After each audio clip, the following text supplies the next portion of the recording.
Good morning, ladies and gents. Good morning. Welcome all to today's Highlands and Islands Green Energy Conference. My name's Nicola McCallie and I'm delighted to be here to host what's sure to be a lively, informative day of idea sharing and debate. Now, the Highlands and Islands has long been at the forefront of energy production and fabrication, and as the pioneering era of the North Sea oil and gas sector transitions to renewables, once again, the region is punching well above its weight. And with the recent developments and announcements at Nig and Ardersier and the granting of the Green Freeport status for the Cromarty Firth and Inverness region, this conference could hardly come at a more relevant time. We'll be hearing throughout the day from those at the forefront of some of the largest and most interesting developments and have the chance to listen and ask about the challenges and opportunities that this rising sector offers to the region. So, a few points of housekeeping before we get down to business. Questions can be asked throughout the day online. Use the QR code in the programme or the link on screen to open Slido, and you can ask there, or you can simply raise your hand, old school style, when we come to the questions later. Now, your lanyards must be worn throughout the day, please, and you can't access back into the room without having it on show. So, no fire alarms are planned, but if you do hear one, please find your nearest exit. There's plenty of them, and staff will keep you right. And the muster point is back round at the front of the hotel. Now, it's not a conference without a hashtag, and today's is hashtag HighGreenEnergy24 if you want X to mark the spot. Lastly, I'd like to thank event partners and exhibitors SSEN Transmission, Statera Energy, Vattenfall, West of Orkney Wind Farm, Highland Council, Drax, SSE Renewables, Scottish Power Renewables and Aurora Energy Services for their involvement and support today. So we have a variety of panels with experts today. Let's kick things off with a look at where we are. Now, this session will discuss the green energy story so far in the Highlands and Islands, and I'm now delighted to welcome our first panel today. Please welcome them to the stage. Rachel McEwen, Chief Sustainability Officer from the SSE Group. Malcolm MacLeod of Highland Council, please all come up. Malcolm MacLeod of Highland Council. Ian Kinnaird, Scottish Assets and Generation Engineering Director from Drax, and Peter Dennis, Project Manager from Wave Energy Scotland. Please give our panel a round of applause and welcome them to the stage today. So, good morning everybody. This is going to be our story so far. The format today will be we will hear from all of our panellists a little bit about who they are, what they do, then we'll get into the discussion and then some Q&A to finish the session off. So panellists in this session, we're going to talk about the experiences of the past and how the Highlands and Islands is becoming a leader in green energy in Scotland, the UK and indeed worldwide. But where do we go from here? What are the next steps needed to level up in the region and what support is needed to get there? So if we can start with a few introductions.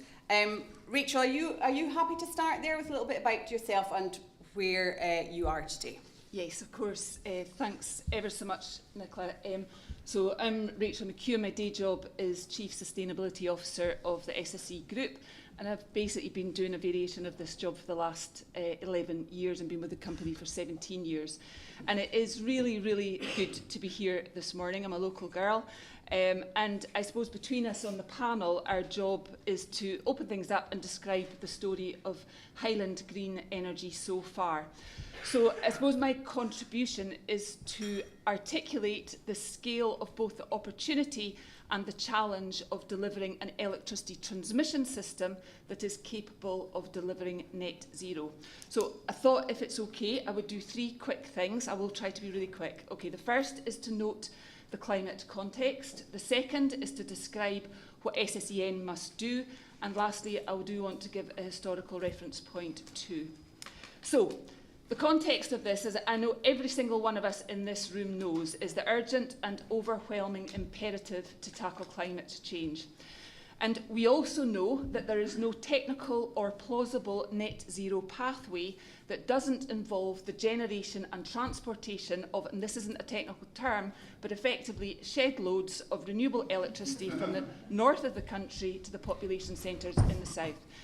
Now, I'm obviously somebody that works every day in climate action, and there are some people in this room who've dedicated their whole life to it. But even I am in awe of the contribution the north of Scotland must make. This combination of enviable wind resource and world-class precipitation gives the north of Scotland its ultimate competitive advantage. So much so, nearly 16% of the UK's net zero goal will be met by renewable energy from the north.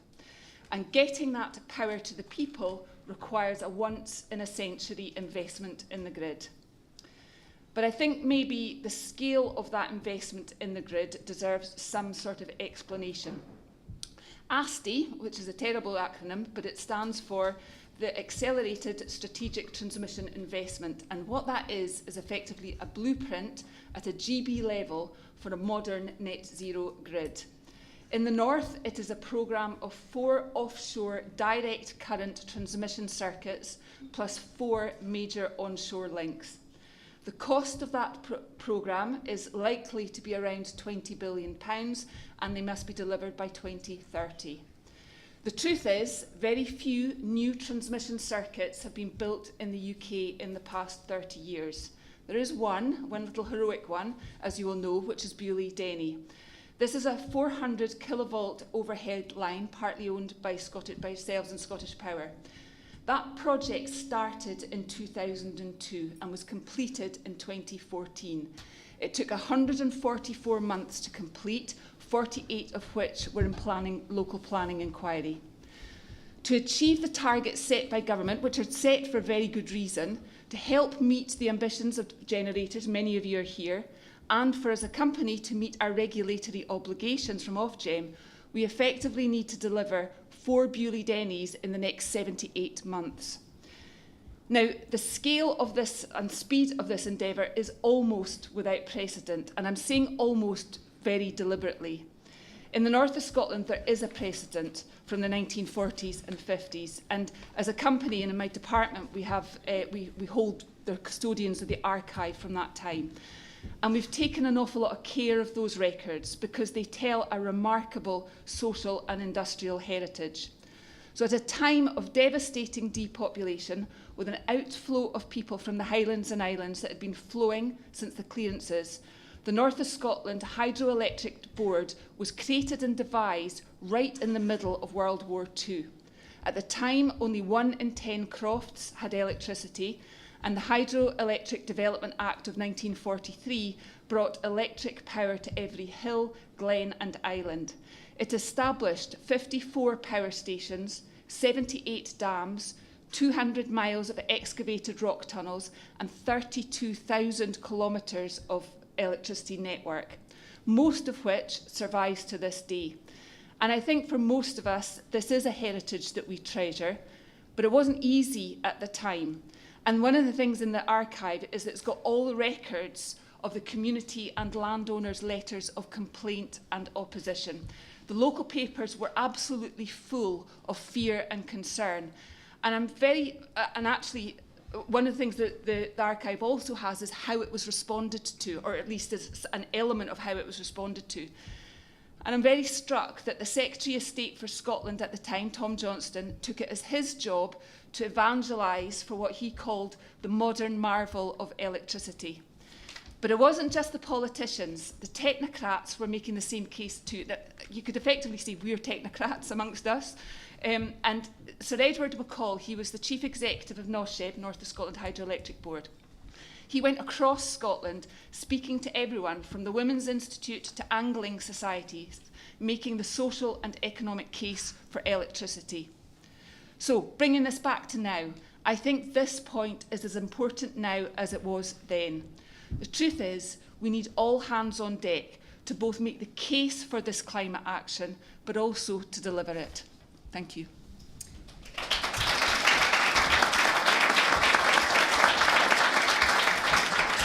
Thank you very very much, Rachel. That's a really interesting look back in time to where we're at. Malcolm, if I can just hand to you, this is Malcolm MacLeod, Deputy Chief Executive from Highland Council. Okay, thanks very much, and thanks very much,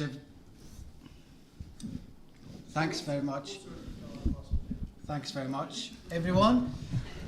So I'm Malcolm MacLeod, Assistant Chief Executive for the Council, and I look after everything regulatory as well as anything to do with infrastructure for my sins. So I think I've got 3 minutes, so I've got 3 words to tell you the state of where we are at the moment. One is busy, one is excited, and one is legacy. So in terms of level of activity, certainly in the 25 years I've been with the Council, we've never seen the level of activity that we have currently. Right across the board, from onshore and offshore wind, we have an incredibly full pipeline, but we've also got significant interest, as you know, from pumped storage schemes that are adding to those that are already consented and operational. We're seeing some small interest in solar activity, huge grid reinforcement schemes, as well as the newer areas that are coming in. At the moment, for example, we've got around 25 projects related to battery storage, which are giving us a whole fresh number of challenges and levels of knowledge that are required, as well as some really exciting projects coming into the pipeline on hydrogen. Our major pre-application service is absolutely full to the gunnels, and I would encourage everyone to continue to use that, because the key message, I guess, for me, we're at a time of resource challenges, particularly in terms of finding the right people to deal with all of the activity we've got. We've got a fantastic team, but it's really important that we get things right first time, and the information that comes in is as good as it needs to be to enable us to make decisions as quickly as we can. So in terms of that, we have been discussing with Scottish Government around the resources and planning consultation that's just been completed, and I think everyone recognises that we do need additional help, but not necessarily, it's not all about money, because it's about growing the number of people who can actually deal with applications. It's about using the private sector more effectively in terms of some of the environmental or technical approval processes. So I think we've all got a lot to do to work together to make sure that pipeline of activity can come through quicker. So excitement, I'm very, very excited about everything that's happening just now. It's a fantastic place to be around the Highlands just now. We've got a huge amount of activity. I'm not going to steal the thunder of those who are going to come on later, but the Green Freeport, I represent the council at the moment on the board of the Green Freeport, where the council is getting close to approving the final business case.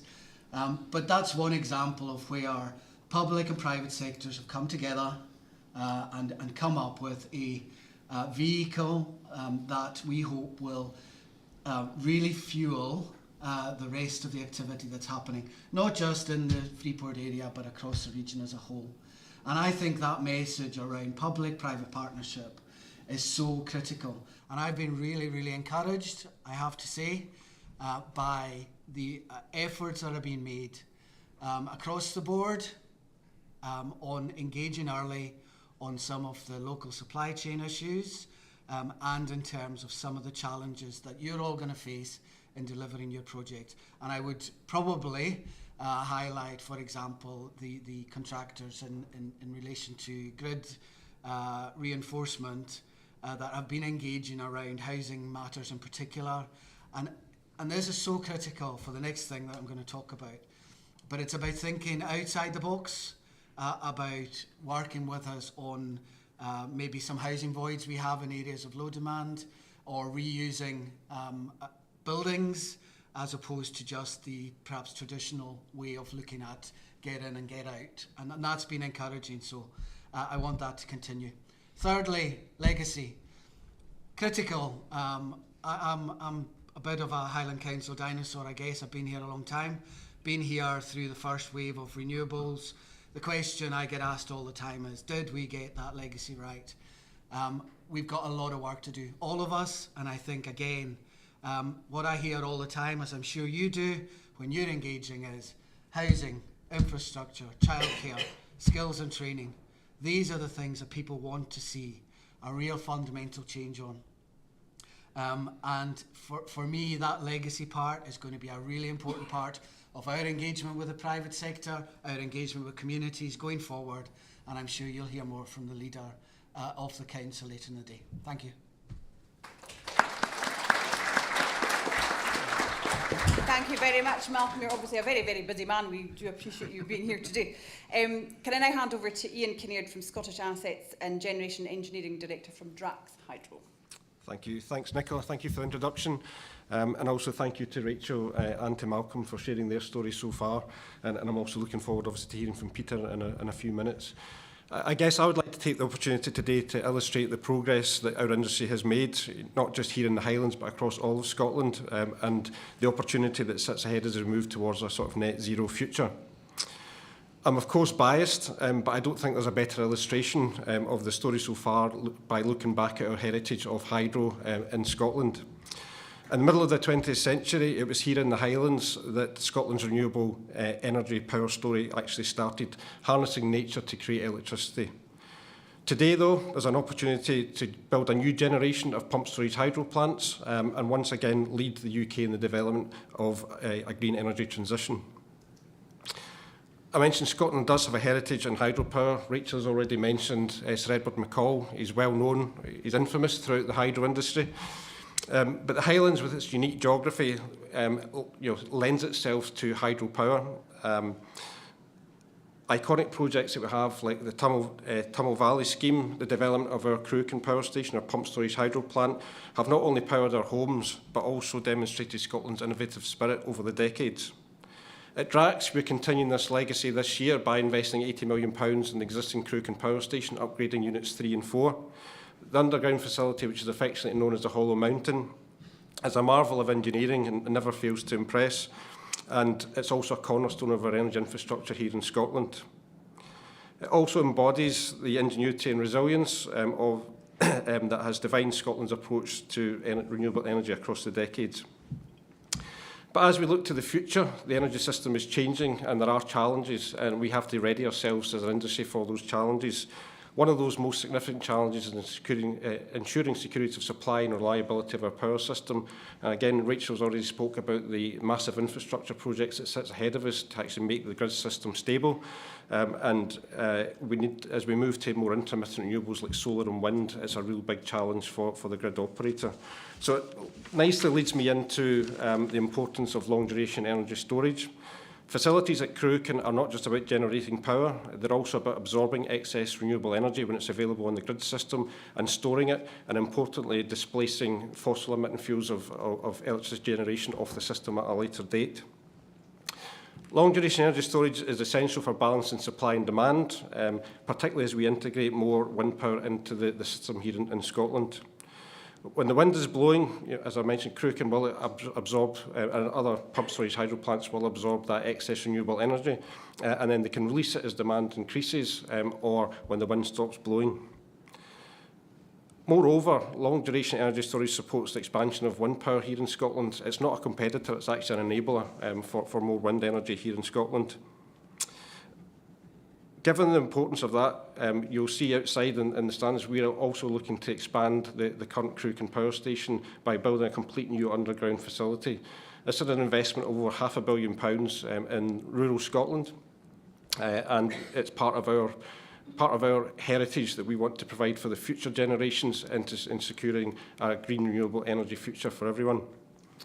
We are not unique in that. There are lots of competitors, as you've heard, looking at new pumped storage assets, including SSE's Corrie Glass and others I'm sure are in the room today. But to conclude, I suppose, my remarks, our hydropower heritage has laid a strong foundation for Scotland's renewable energy future, and by leveraging and building upon that, we can set Scotland and the Highlands and the rest of the UK up for success in the long term. Thank you.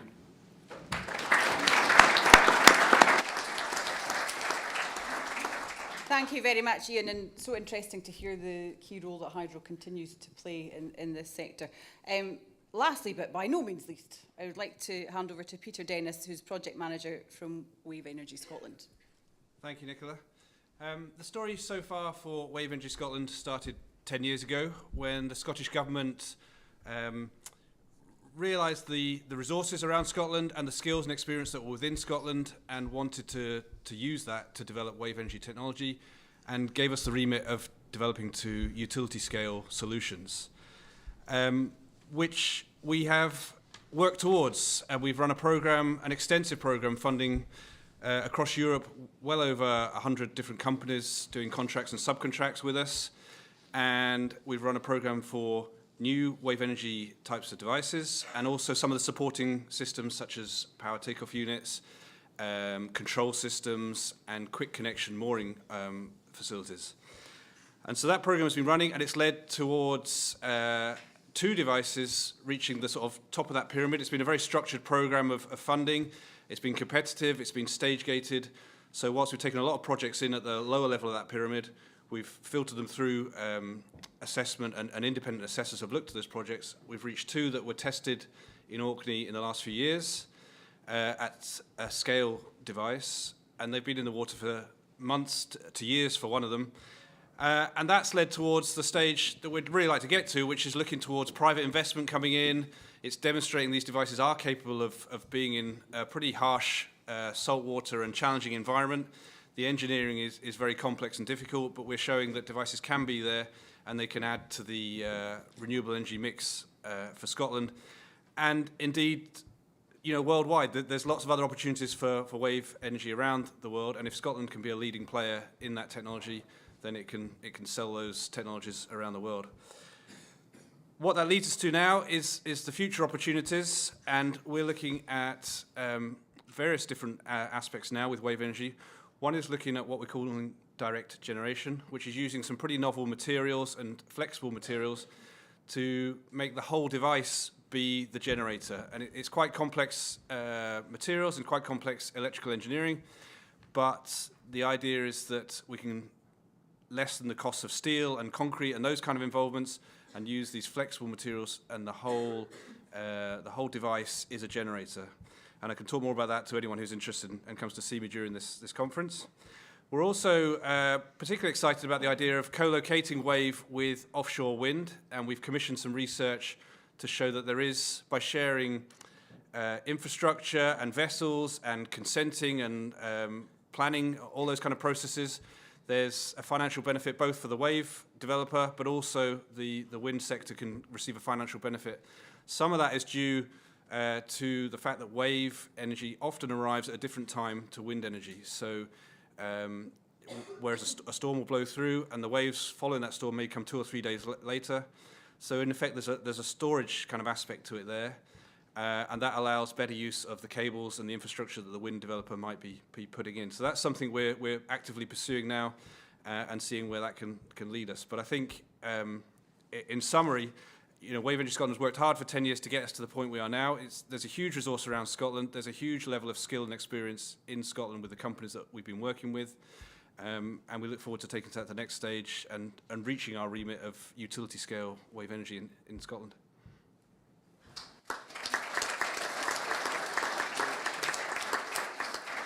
Thank you very much, Peter, as well. It's really interesting to hear about all the innovations in your particular sector too. So those are our panellists. We're going to have a little chat now, and then I'm delighted to open things up to questions. We have our first question on Slido waiting to be asked. So if anybody else would like to ask questions through that format, please do scan the QR code and you can use your phone to type in your questions, or I'll come to you if you raise your hand when we come to this in just a few moments. So back to the panel. We often talk about the Highlands and Islands being a leader for the rest of the world when it comes to renewables and the green energy sector. We heard a little bit from you, Peter, about the kind of innovations in wave power. Tell me, how else are we leading the way, would you say? Rachel, have you got any points there at the moment? So I think I'm going to look at this from a reasonably narrow company perspective. And I think that we shouldn't underestimate some of the things that have happened that give us a bit of an edge over others. And one of the things is that we have got offshore wind deployed at scale. Most countries in the world haven't got to that stage. So the the UK offshore wind market is reasonably mature now. Now, what that means, so in my narrow company perspective, is that the technology that is required, the high voltage direct current technology to take very large quantities of offshore wind. And offshore wind, the thing that's sort of different about it compared to onshore is just the scale. You know, right now, so at the moment, we've just completed Seagreen, which is in Scotland, but Dogger Bank is the world's largest offshore wind farm. It is absolutely enormous.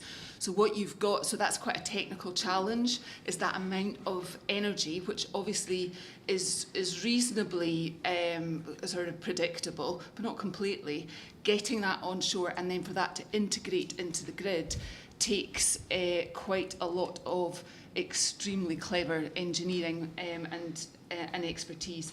Now, other parts in the world are looking at us because we're doing that reasonably well, and we have been able to sort of, maybe not get the right words, but synchronise that onto the system.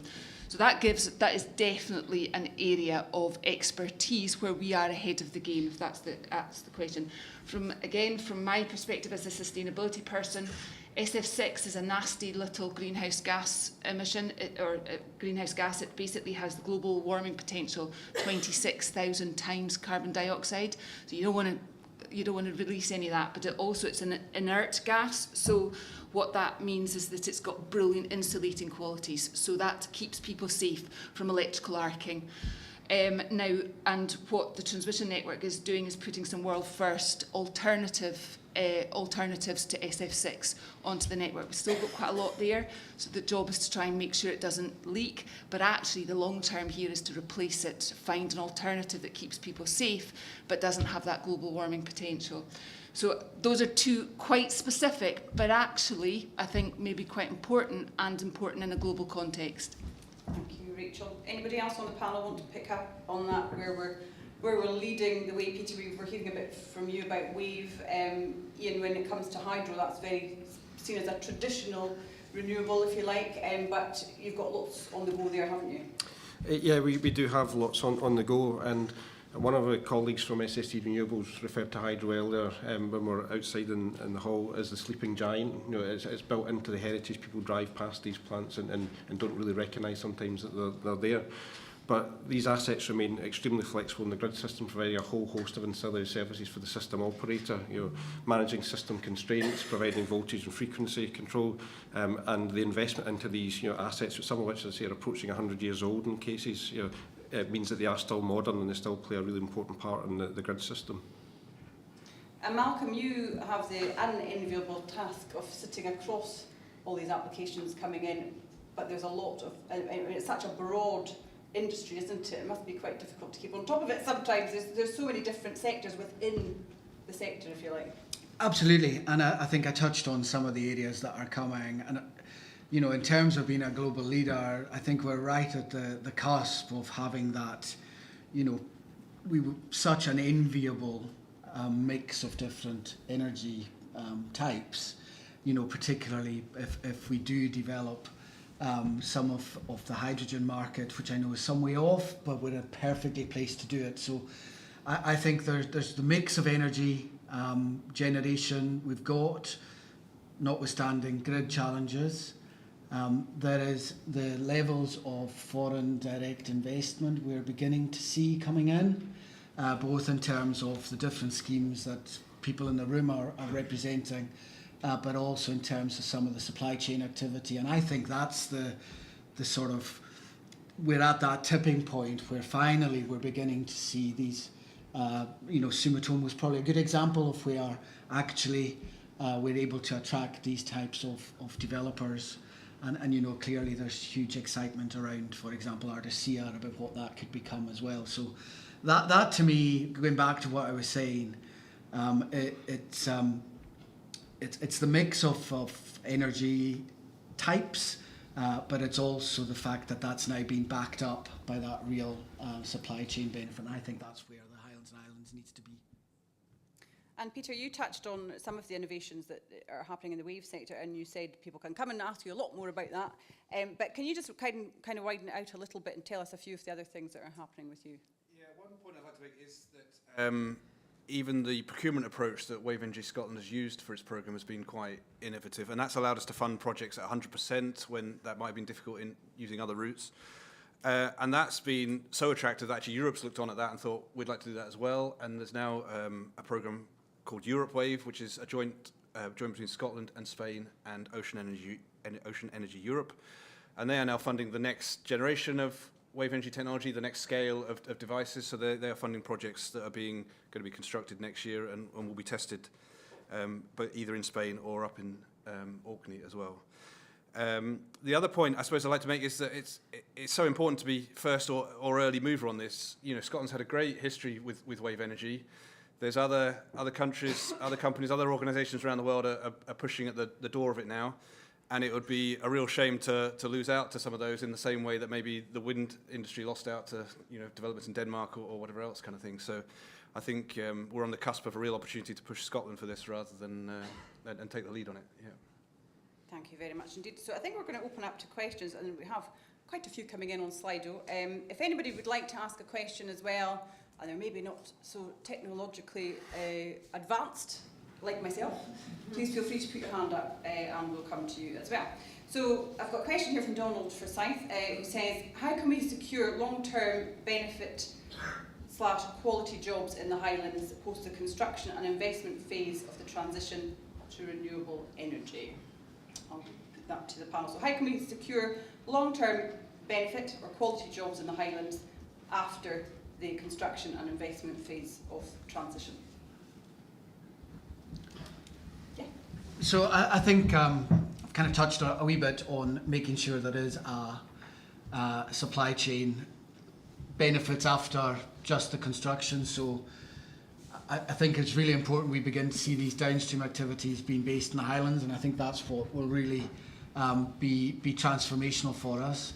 But I do think in terms of maintaining or growing and maintaining our population in the Highlands, what we need to do is to have a very clear strategy working with industry on apprentice pipeline, further and higher education pipeline. So I think there's a lot of responsibility on us as a public sector, working with our colleagues in further and higher education in the Highlands, and indeed other institutions further afield, to really provide a clear pathway for our young people to develop that. I was hearing on not an energy related project, but yesterday I was being told there were 40 applicants for 2 places on an apprenticeship course. So we've got to try and change the narrative around the opportunity in the Highlands and Islands. There is huge opportunity here, and I think it's about working with our education system all the way through to our college system to demonstrate that pathway, that career pathway, is there and will be supported without people walking past the doors of employers in the Highlands to go somewhere else. And talent attraction is also really, really important. And again, going back to the negativity, the constraints, some of the constraints are, in terms of our talent attraction, we've got to do something or be innovative about how we deal with our housing challenges in rural areas. And that's a difficult one because it's been around a long time, but I think we're making good progress on it. And we can only really do that also by being innovative about public-private partnership as well. Anybody else on the panel want to jump in on that in terms of going forward, how we continue to attract jobs for the area after the initial phases are complete? Yeah. There's a couple of things that I think are important. All that infrastructure, whether it's network or renewables, will require maintenance, and the industry is going to need highly skilled people to maintain that. Now, I want to sort of pick up on two things. Bear with me. So you'll all have heard of the concept of a circular economy. Now, in onshore wind, we have got the most common turbine out there is something called a Siemens 2.3 megawatt turbine. There's about 1,000 of them across the UK. And they're getting to the age where, you know, things are starting to need to be replaced or maintained. Now, the example I've got is something called yaw gears. So yaw gears there's 5 yaw gears in each turbine, and they effectively turn the turbine to face the wind so that you get the best out of it. Now, those yaw gears are breaking at about age of 8 or 9 years old. And the model used to be, you would just go back to Siemens and buy another yaw gear, and you would buy it for £3,000 and it would be a brand new one, and it would be almost in your contracts. But actually, there is a real opportunity here, which is about refurbishing, remanufacturing, precision engineering to redo those yaw gears so that they actually perform better. So as an industry, we're trying to take some inspiration from the aerospace industry, where the joke is that in a Boeing 747, you're not actually sure when it was actually created, because they've remanufactured so many of those parts. Now, this is what I describe as a carbohydrate impact on the economy rather than a sugar rush from the great big factory, which is brilliant. But these are the sorts of things where local engineering firms are providing services to the industry, which it has a bang for buck, which is twice. You save the carbon because you're not making another yaw gear. Now, I'm not saying yaw gears are just one aspect of the bill of materials that goes into a turbine, but that's where we need to get to, is to be breaking that bill of materials down so that we can be working out the models for circularity and remanufacturing. And those are the sorts of things that can be done by smaller, by a wider supply chain. And I think that's the kind of way we need to think about for the Scottish economy, for all of the economy going forward. Thank you very much, Rachel. Any hands up in the audience to ask questions? I do have quite a few here stacking up on Slido. We might not get to all of them today, and I'll just say at this point, if there are questions that we don't manage to address within our panels, there will be opportunities throughout the day, coffee breaks, lunch, etc., where you can grab a word and pick people's brains as well. Now, we all know that this is a very topical subject, and to that note, there is a question here saying community support for the transition is going to be critical. How well would the panel assess that engagement with potentially affected communities is going? Who would like to take that up? Malcolm? Well, I think I'd rather hear from the developers themselves first, and then I'll jump in then. I can be the judge. Ian? Yeah, I'll jump in then, I guess. So, our plans with our Cruachan expansion, or Cruachan 2, is obviously building next to an adjacent asset which celebrates its 60th anniversary next year. So these are an asset, you're talking to legacy and heritage, where we've had 3 generations of the same family working at the power station. So these are an investment for the long term, and bringing through skills, through the generations. But for us, I guess we benefit from the fact that the local community around us know the existing power station, they know what it's about, they know the employment and the opportunities that it brings to the local community, not just directly at the power station, but those opportunities, as Rachel says, through the wider supply chain, whether that's your travel and accommodation, whether it's in local engineering companies to provide services to us. So I think for us, we've had, I would say, quite an easy path, in our planning consenting process with local stakeholders and community, but the challenges I accept for different parts of the energy system are different. I'm sure we can touch on things like the transmission system reinforcements and upgrades that requires, and that is, pylons and things going through, scenes of natural beauty and things like that, and they are challenging and difficult. And similarly, the sort of the visual impact that everyone always refers to with wind farms, etc. But I think communities now, there is obviously I would say a social and moral responsibility for companies to engage with their communities and stakeholders and give back to the communities as part of these projects developing throughout the life cycle. Thank you very much, Ian. Rachel, I think you wanted to pick up on that as well, didn't you? Yeah. The truth is, it's not easy if you're a community that is about to host a piece of nationally significant infrastructure. Of course it's not, and it never has been. I think that what we've seen, and that history is helpful here, is that you are seeing to some extent, the professionalisation of the engagement industry almost. So there's no question all companies are undertaking engagement because of legal reasons, but also because they want to do it earlier and better than was done in the past. So what you're seeing is more engagement than has ever happened in the history of anything. I mean, it's just unbelievable, the scale of what's going on here. And there are standards emerging. There's ISO standards, and there's all sorts of things that keep you right in terms of the quality of that engagement. But there is also a truth, which is that there aren't always happy endings. And this is hard. These are real trade-offs. And we have to be super honest about that.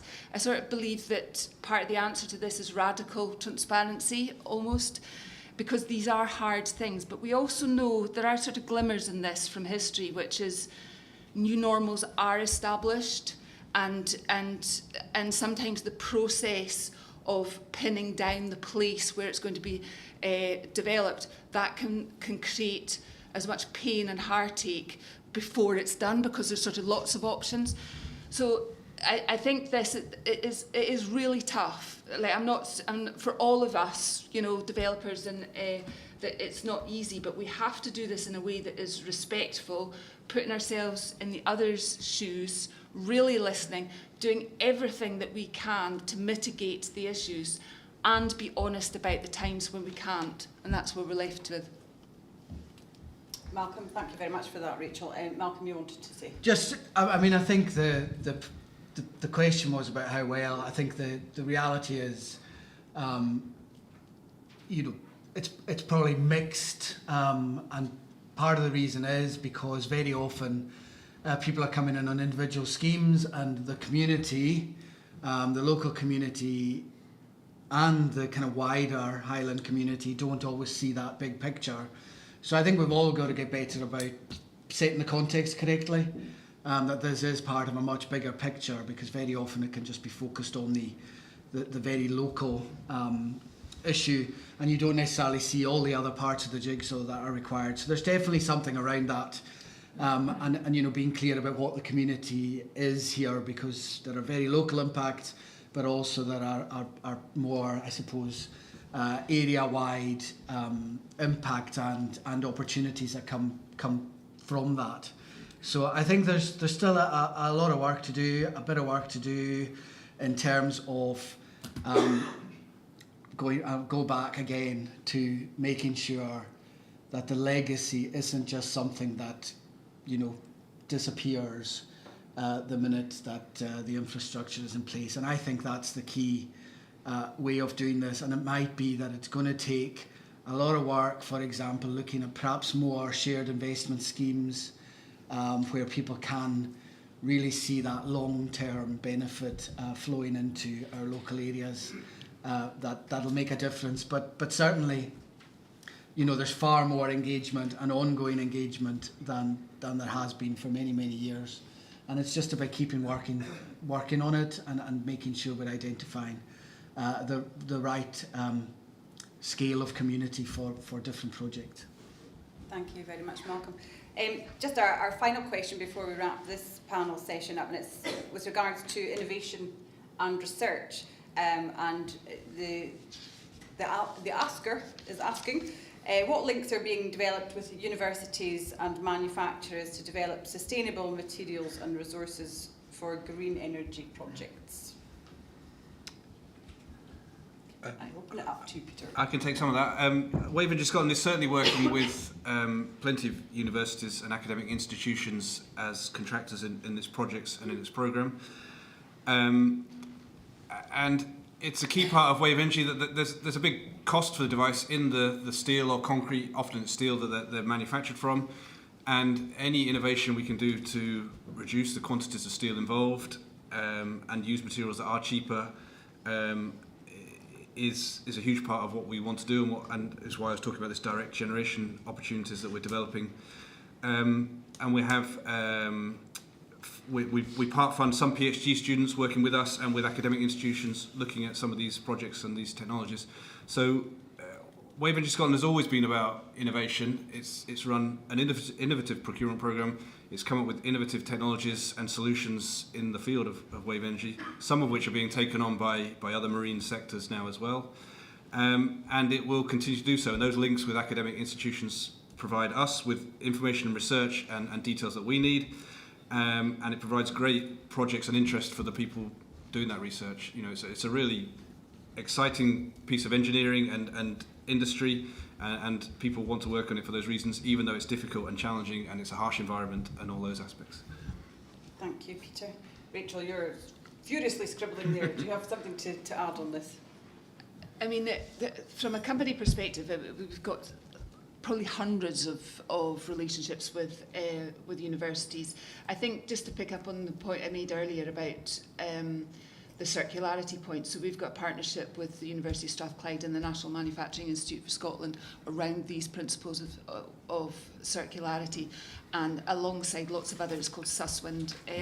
But there are literally dozens and dozens of examples of such things, and it gets quite granular and quite specific quite quickly, if you know what I mean. It's not necessarily big picture. That one's a big picture one, though.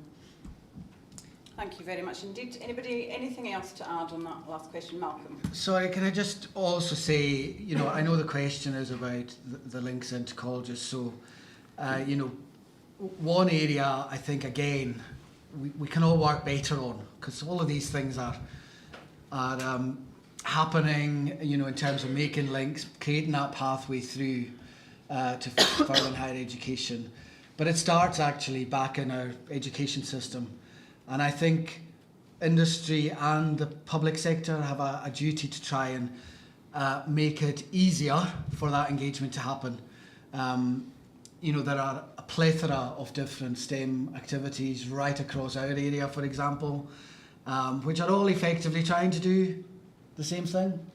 But wouldn't it be much more effective if we're all marching around existing models that give that real introduction for our young people to the kinds of activities that are going to power our green future.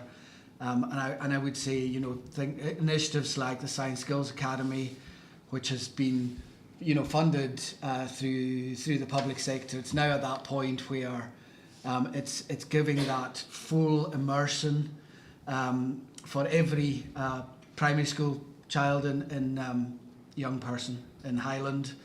You know, we're at that point where if there was that industry engagement, you know, it would put it on a much more sustainable footing rather than just constantly reinventing the wheel, which is, I don't like finishing on a negative, but certainly, you know, for me, the key message is let's all try and work together on models that already exist and push them forward. Thank you very much indeed, Malcolm, and a great way to kick off our conference today. Lots of topics to debate and discuss there. As I say, there are some questions we didn't get to for this panel, but just because we have so much going on today, so please do feel free to speak to our speakers as the day goes on. But in the meantime, please give a big thank you to our first panel today.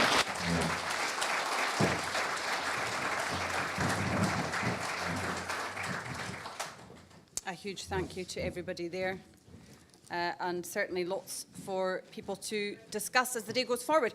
As I say, so much of what we will hear about today relates to Scotland's plan to reach net zero by 2045. We are one of the first countries to set this ambitious target, and according to the Scottish Government, it's intended to reach this in a way that is fair and inclusive to everyone in society, making sure no one is left behind. And this is known as a just transition. So we're delighted to have with us today Minister for Climate Action. Please welcome Gillian Martin, MSP.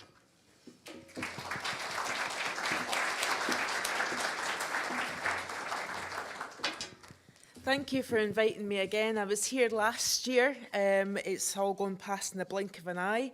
I think I'm trying to remember what job title I had that year. I think this is my 4th one.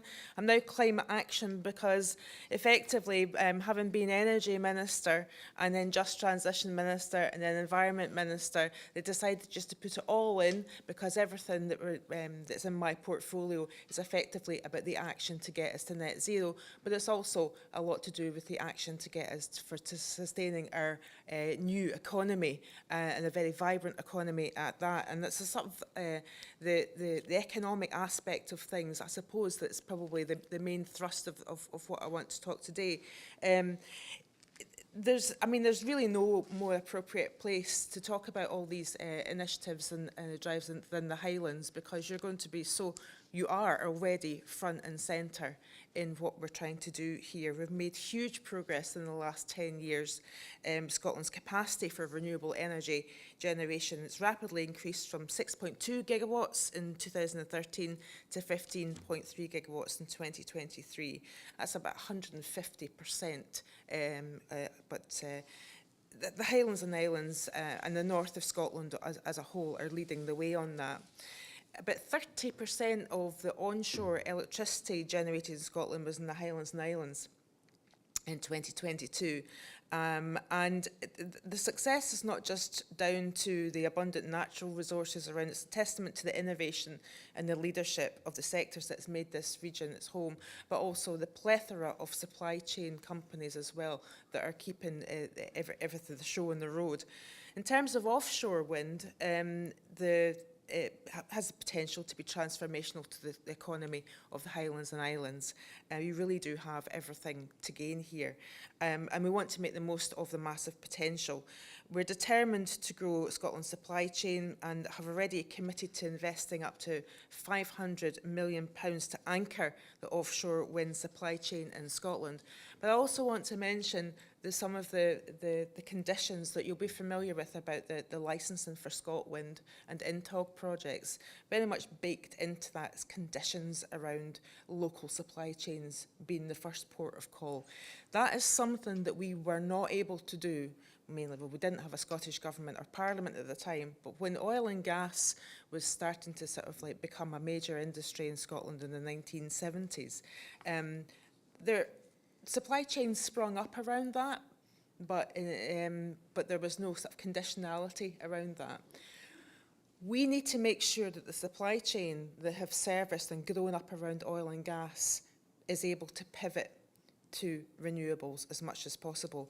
So now that we've got the Crown Estate devolved to Scotland, we were able to put those conditions in the licensing there, and I think that's a bit of a game changer. Everything we're doing has to be a catalyst to private sector investment as well. So obviously government only has so much funding, but when we're putting in funding like 500 million, it's a signal to the markets that we're serious about this. And here's your starter for 500 million to support that investment and then to capture that private investment as well.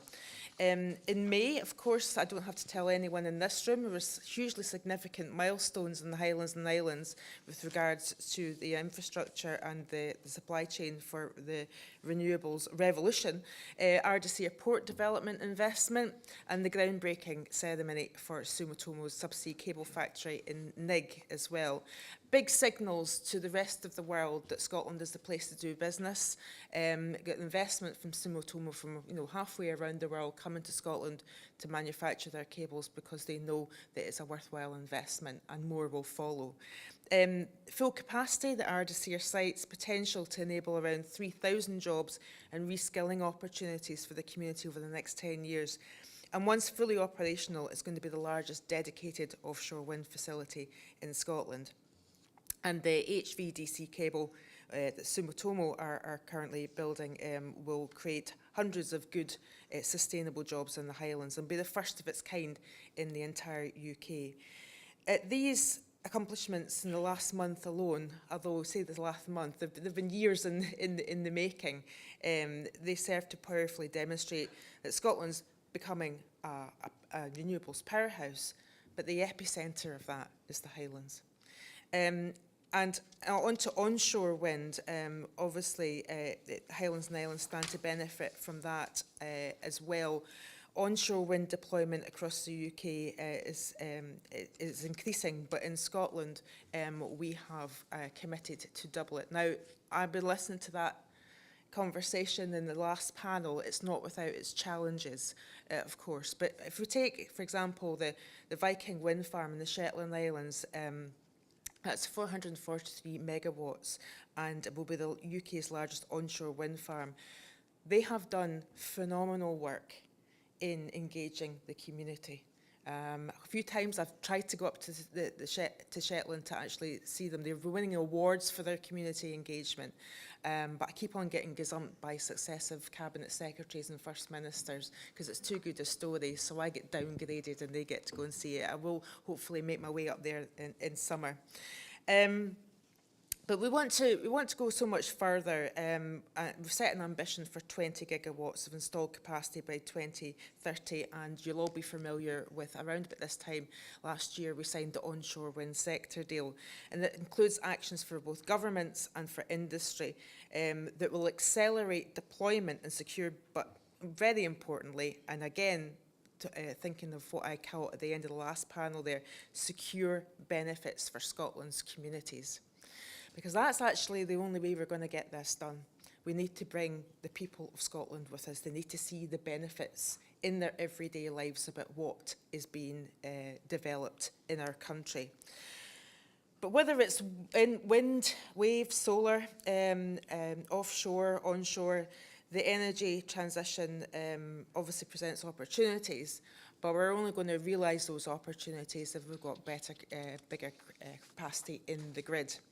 And, you know, everyone here will know the cost of the constrained electricity and what that means. And your general public out there do not understand that we are turning off turbines and then they're looking at their energy bills. And we know how complex the markets are, we know how complex that is, but to your ordinary person in the street, they cannot understand why we are an energy-rich country that has almost got too much energy than we can actually get on the grid, but they are paying through the nose for their electricity bills. And obviously we know that that's a reserve matter. We know that REMA is happening at the moment.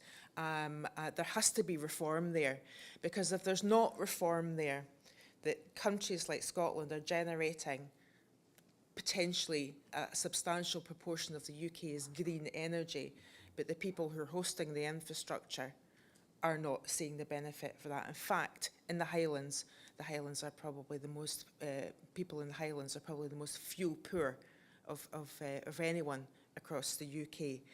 And I think that that's the key here. That's one of the keys. Reform of the markets is going to mean that you will have less resistance to what you want to do in terms of developing infrastructure and production developments. Expanding and upgrading the grid, it won't just help accelerate our energy transition. Investment in networks obviously will create new economic opportunities for the Highlands. Again, arguments that they need to be deployed in a way that communities understand that there will be an improvement in the local economy as a result of this infrastructure. The transmission owners have already committed to invest billions of pounds in the future of Scotland's networks and facilitate the connection of 10.7 gigawatts of ScotWind capacity. And you'll all be familiar with the ESO's Beyond 2030 report that recommends the need for additional network infrastructure to connect a further 21 gigawatts of ScotWind capacity. But off the back of that, of course, any residual generation, there's opportunity there in terms of developing hydrogen production at scale as well. I don't want it to make it all about community engagement, but there's a couple of things that I just want to talk about in that space, and I'm sure that there will be questions off the back of this. It's so vital that developers engage with communities early. Sadly, when a developer maybe in the past has not done this to to the extent that they should have, or there haven't been legacy benefits as a result of things. The unfortunate things for developers coming into that space is it's very hard to undo that bad reputation. So you are not just, operating in a case where it's about your development, you're also operating as an industry. People actually don't care who it is and what the name in the company is. You are all one sector, so you have got that collective responsibility to work very hard in your community engagement. Personally, I think that community engagement should be mandatory. And I have said that to successive ministers in the UK government.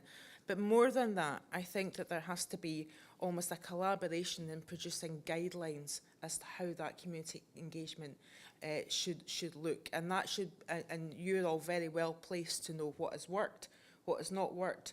And obviously the people that you have worked in partnership with will have their views on that as well. I believe, the Electricity Networks Commissioner's report said that changes are required to modernise Scotland's consenting regime under the Electricity Act, and we agree with that. But for our part, we will also have to accelerate the consents process for you as well. And that will be a lot easier for us to do, because we'll have more capacity if the pre-application process, if your community engagement is thorough and well received, but also it will mean that you have better applications and you have got stakeholders behind you, which we can obviously employ a lot more people in our consents unit to improve our capacity, but help yourselves by having thorough and well-received community engagement will mean that your consents will go through faster as well. Obviously, UK government made a commitment to secure community benefits from transmission infrastructure as well.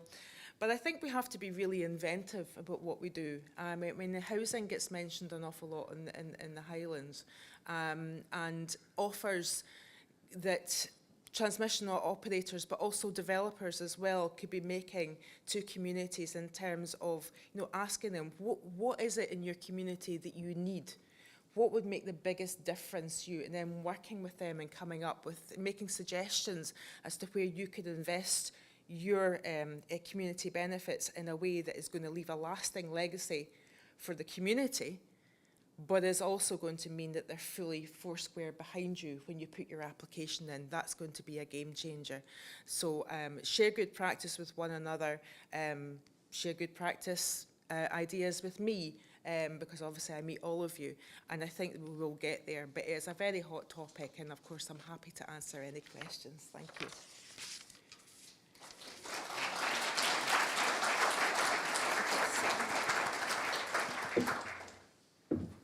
Thank you so much, Gillian. As the Minister says, I'm going to just have a little seat beside her here. We have a minute or two for some questions. If anybody would like to pop some through on Slido, or, as I say, raise your hand. Gentlemen, I don't know if you can hear me. I'm going to have a roving mic. Gentleman at the front. Thank you. We've heard a lot this morning that the Highlands is a epicentre of renewable energy. And we've heard a lot for the need for energy infrastructure and how the Highlands is energy poor. But we're also transport poor. So why is the Scottish Government not taking a joined-up approach and dualling the A9? So obviously I'm not Transport Minister, but everything that you've said, obviously the infrastructure that's required is not just the transmission infrastructure, it's the roads infrastructure as well. There is a commitment to dual the A9. The Scottish Government has committed to dual the A9. I'd also like to see us somehow, and it is about funding and it is about money, find money to dual the A96 as well, because obviously we're going to have better connections between Aberdeen and Inverness as well, and obviously we know the safety concerns. I'm not going to trample over my Transport Cabinet Secretary's remit though, but there is a serious point here. that if this is an area in which I think we actually have to be more inventive about how we deploy the public money required to do these big infrastructure projects, but maybe how we attract private money as well to get them done faster. Now, I think it's the art of the possible here. You know, we have got companies, many of whom are in this room, who want to leave a lasting legacy for the whole of the north of Scotland. We also know that the Scottish Government are in a situation where we have a very, very difficult time with balancing our budget as well. We also have the hangover from decisions made in Westminster that have meant that inflation, although it's not quite through the roof, it's coming down just now, which have made these projects more expensive to build. How can we work together as government and the private sector to get the infrastructure in place? And I think that we have to actually get into that space where it's not just reliant on what government budgets have, but it's also about those who are investing in Scotland and want to see the infrastructure improve, work with government and find a way through to get these projects done quicker. That would be my view, but I'm not the Transport Secretary, but that would certainly be my view is, on that issue, whether it's roads, whether it's housing, whether it's any kind of infrastructure that traditionally has been solely paid for by public money. Surely then there is a need, because you're all investing in Scotland's energy transition, that there's a need for a little bit more inventive art of the possible thinking in this to get it done quicker. Thank you, Minister. Lady at the front there as well. Thank you very much, and good morning, Minister. I'm elected member from the west coast of Scotland, from the Loch Harbour. I hear a lot about the free ports, the A9, the A96. It seems like there's a lot of focus on the east side of the Highlands. How can we make sure that the energy revolution we're talking about will benefit the communities on the west coast of Scotland, which I represent? Thank you. Great question, and I think that actually the west coast of Scotland, particularly our island communities, have a lot to gain, particularly from community energy. So we were obviously listening to the last panel there, and I made some remarks about community benefits as well. I think that one of the areas in which developers in particular can win hearts and minds is facilitating community energy. Because if I go back to what I said about fuel poverty, the areas probably that you represent are probably one of the most fuel poor in the whole of the UK. And I think there has to be a facilitation.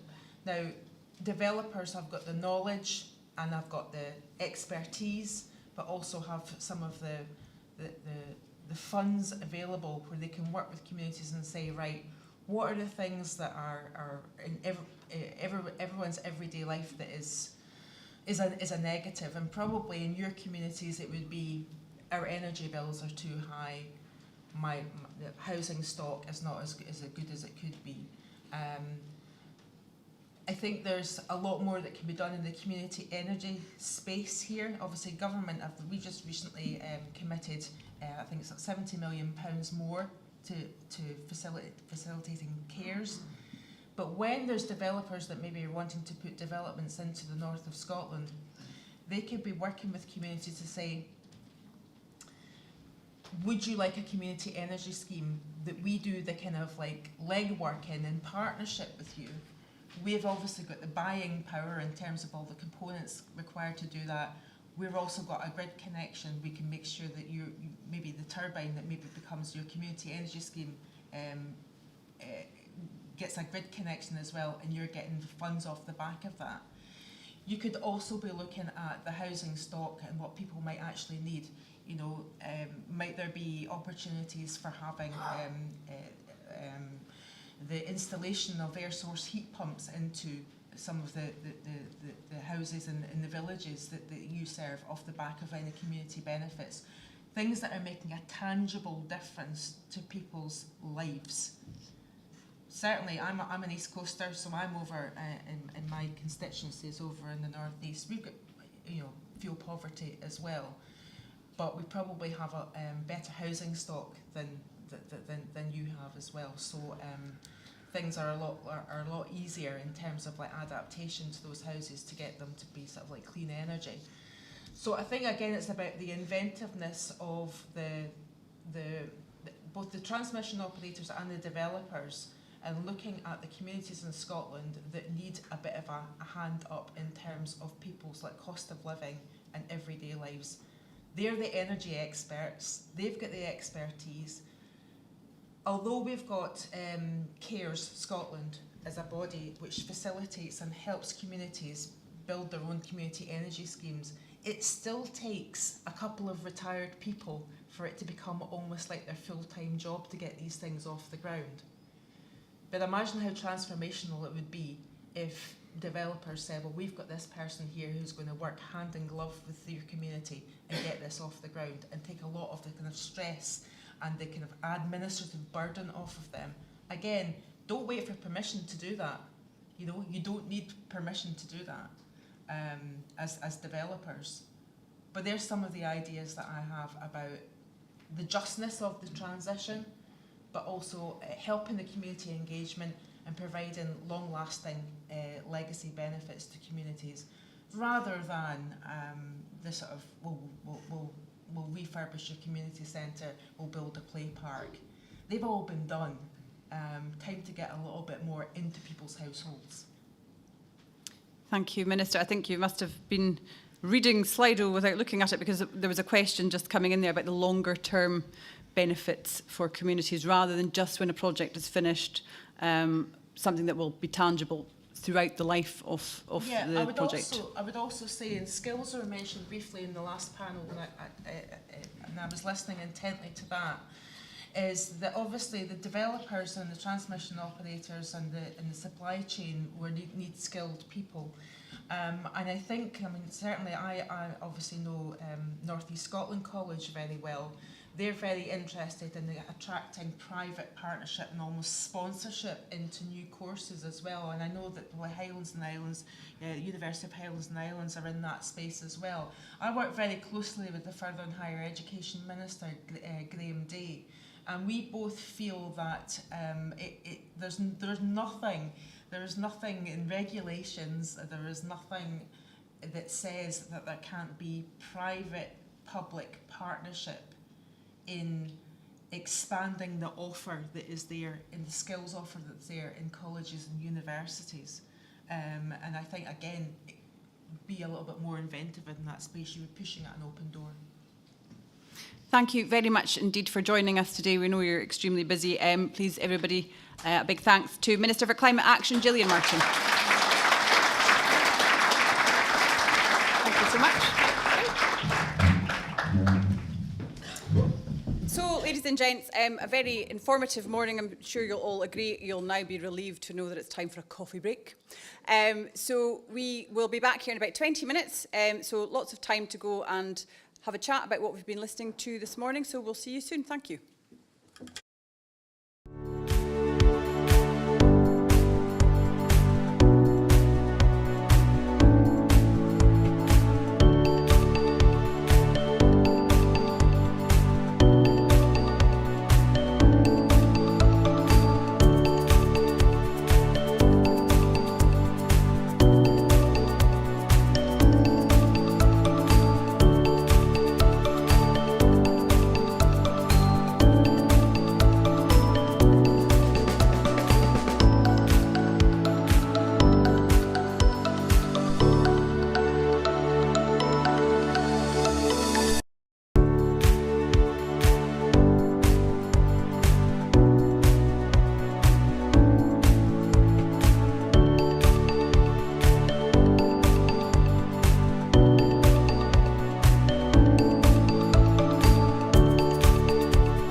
Ladies and gents.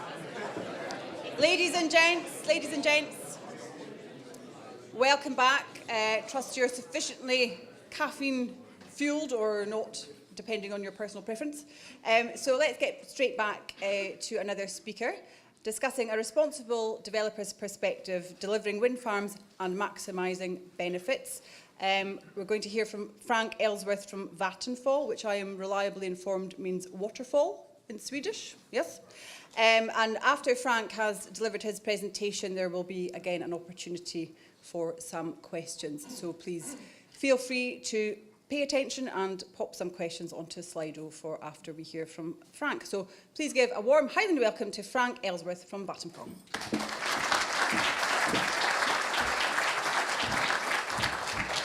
Hi, good morning everyone.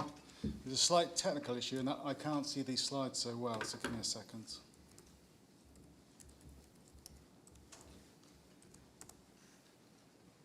Great, so can you guys hear me okay?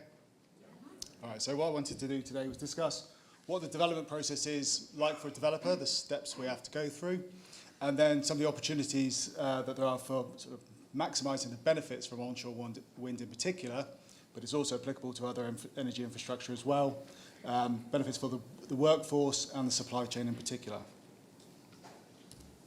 Okay, so does it play? Has it gone forwards or backwards?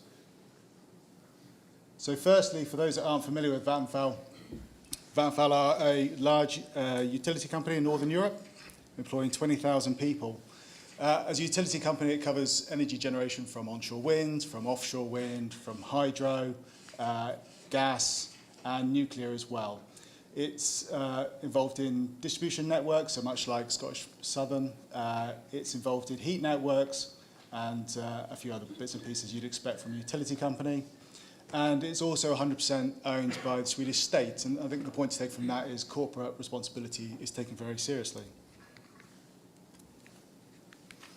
So just quickly, in the UK, Vattenfall have been present for a number of years now and involved in onshore wind and offshore wind across the UK, quite heavily in the Highlands and northern Scotland, but now also getting involved in heat networks, and that's in London, Bristol, and also Midlothian. Okay, so the development phase. So I don't think everyone is necessarily aware of the process to get a project from just a blank sheet of paper to take it through to the procurement phase and actually engaging with the market. But all energy infrastructure projects have these 5 steps. We need to have a wind resource. And so the wind resource is done through a process of measure, correlate and predict. So we'll spend 1 year sort of measuring the wind resource. We'll then look to correlate that with a longer term data set from the region. And then that allows us to predict what the wind resource is going to be like for the lifetime of the project itself. And that gives us a sort of production figure. Land, we need to have a willing landowner. No land, no project. Grid has been touched upon earlier, and the importance of grid is, I think, perhaps well known by everybody. I guess in simple terms, the two most important parts to the grid are the amount of capacity that we can get for the energy to get out, and also about the time of when the grid connection will be ready, and that dictates our critical path. The route to market is a term used for basically how much do we get paid for our product. We have sort of 3 routes to market, as it were. We've got just a market, which is just selling it on the day-ahead market, which is obviously quite volatile. We have what people may have heard of contracts for difference, CFDs, and power purchase agreements. And these two, power purchase agreements and CFDs, are very similar in the sense of it's about a fixed unit price for a period of time. We do like the CFD in particular because I like it as a bill payer as well, because it's forcing prices down and energy prices to be lower, but it gives utility companies and everyone who takes part certainty on that return. The final part, very important, the planning consent. Planning has been touched on quite a bit already, and the importance of it, I think, is very well understood. For us, it provides the most really uncertainty in terms of outcome and time frame as well. What I'm sharing here is one of our projects, which we're very pleased to be able to say was being recommended for approval here in the Highlands, just to the southeast from here. I guess what I wanted to share here was a couple of things. One is that the duration it takes to get through the planning system. Now, all projects are different, but this isn't an unusual story that a project should take so long to go through. And there's very good reasons for it. And I think the limitation of resource from local authorities and consultees and statutory consultees is very well understood and a genuine cause for the delay that needs to be addressed. But that, that's been touched upon already, that is being looked at. The other is, from a project's perspective, you need feedback to understand what is an appropriate development, what's the scale of it, and you need the feedback to understand how best to balance all the impacts. Every wind farm has an impact. It's about what's an appropriate impact, and I think finally, after many years, we've settled on something which is, on balance, deemed acceptable. The point to say here is that although you've been through the planning process and you may have your planning consent, it's not the end of the process. Oh, sorry, I moved on. There you go. Sorry. So once you've got your planning consent, it's not the end of the process. There's still other checks and balances to make sure that when the construction starts and the project is underway, that it's delivered in a professional manner as has been proposed in the first place. These are a list of the precise suspensive planning conditions that we have for this project, and that gives you a flavour for the type of information that has to be provided up front. In addition to those, certainly from our perspective, it's about maximising the local content, and I'll discuss that in more detail in a moment, and then also the community benefit, which I'm sure every wind farm comes with, certainly the Vattenfall ones do. Okay, once you've been through that process, we can then go to procurement, construction, operations, and it's really at that point we have proven a concept that we can go to the market with, and we've been able to make a final investment. We're confident that the project sort of wiped its own face from a commercial perspective. Before going into some of the more details of it, I just wanted to raise this bit on the wider context. Now, it's been touched upon about the importance of the workforce and upskilling. Now, and the onshore wind sector deal was mentioned earlier, which I'm sure most people are familiar with. One of the commitments of the onshore wind sector deal was the production of this report, and I don't know if you can read it, but it's mapping the current and future workforce and skills requirements in Scotland's onshore wind industry. A really good piece of work. That's just, I think the findings were just maybe just a month or two ago. And I just pulled out some of those findings, which sort of, amongst many findings that stood out to me. One is that there's just going to need a massive increase in the workforce, whichever way, it's just going to have to happen. Secondly, is that a lot of that workforce is going to be required in the construction and installation sectors, fields. A lot of jobs are going to be required in operations and maintenance, and this is all by 2030 as well. And already there's a significant shortage of those roles, and a lot of these roles are, technical, really important roles. And this has, some of the talks earlier were fantastic from my perspective, because it feels like I'm going to touch a lot of those points, and I guess it shows that we're all largely in phase of what needs to happen, which is, the first part of solving the problem. And then the final sort of the findings that stood out was the Highlands has got this shortage significantly, along with Dumfries and Galloway, but most of the demand is going to be here. In terms of the recommendations, obviously there's going to require a significant amount of investment and skills to bring people on board, to make them, to be able to perform the work. And the second recommendation that I've highlighted, of which there were many more, but stood out as well, it was about making sure people are aware of the opportunities. Now, too often people simply aren't. But for the Highlands, for people to be, and I've listened to the conversation earlier and I had a feel for the Highlands and the situation here, which is not too dissimilar to other rural places across the UK, is that a lot of people have to leave to go and get professional jobs. But I think it'll be very helpful for people to be aware that there are skilled jobs, well-paid jobs in the Highlands. Okay, sorry, what are we doing for time? We've lost track. Okay. What I want to show here is the structure of the supply chain. So, alongside understanding the workforce, is also to understand how do parties contract with each other. And so, what I'm showing with this pyramid is that relationship that we have, and you can swap Vattenfall with another developer. This is pretty conventional stuff. So, Vattenfall, as a client, we will have probably 2 or 3 main contracts. That will be with a turbine supplier, it will be with a major civil works contractor, and maybe a very large electrical works package as well if a big substation is needed. But so 2 or 3. And for us, what's key for our own risk appetite as well is that the contractors that we employ, the tier ones, have to have a balance sheet of 2 to 3 times the amount that the work contract is, and that's because we can't afford for the project to go belly up because it's too big for the company. But beneath those tier ones from us are tier twos, and they're more specialist contractors and suppliers. And so each of the tier ones will have a number of contractors, and then so on, and each of the tiers will have a number of contracts independently, and that's why it's shaped like a pyramid. The 2 points to sort of, I think, to highlight at this part is that conventionally, whichever tier you're in, you really only talk to the tier that's adjacent to you. So as a client, as Vattenfall, conventionally, we just talk to the tier 1 suppliers. So that would be the turbine suppliers and one of the larger national, regional civil works contractors you've got here in Scotland. And then they would go and talk to usually their usual suspects, the people that they're used to dealing with. Who's on the Rolodex, who they used last time, who can they rely on to get it done. And often these wind farms are in new areas, so they're not familiar with what the existing workforce may be, what the companies out there may be. And so you can see for these reasons it's quite difficult, particularly for the tiers 4 and 5, what we numbered them here, 3 and 4, to actually get work through the wind farms. And so you can see there's quite a significant barrier there. And I'll explain a little bit more about what we're trying to do to overcome that. But hopefully that's a useful insight.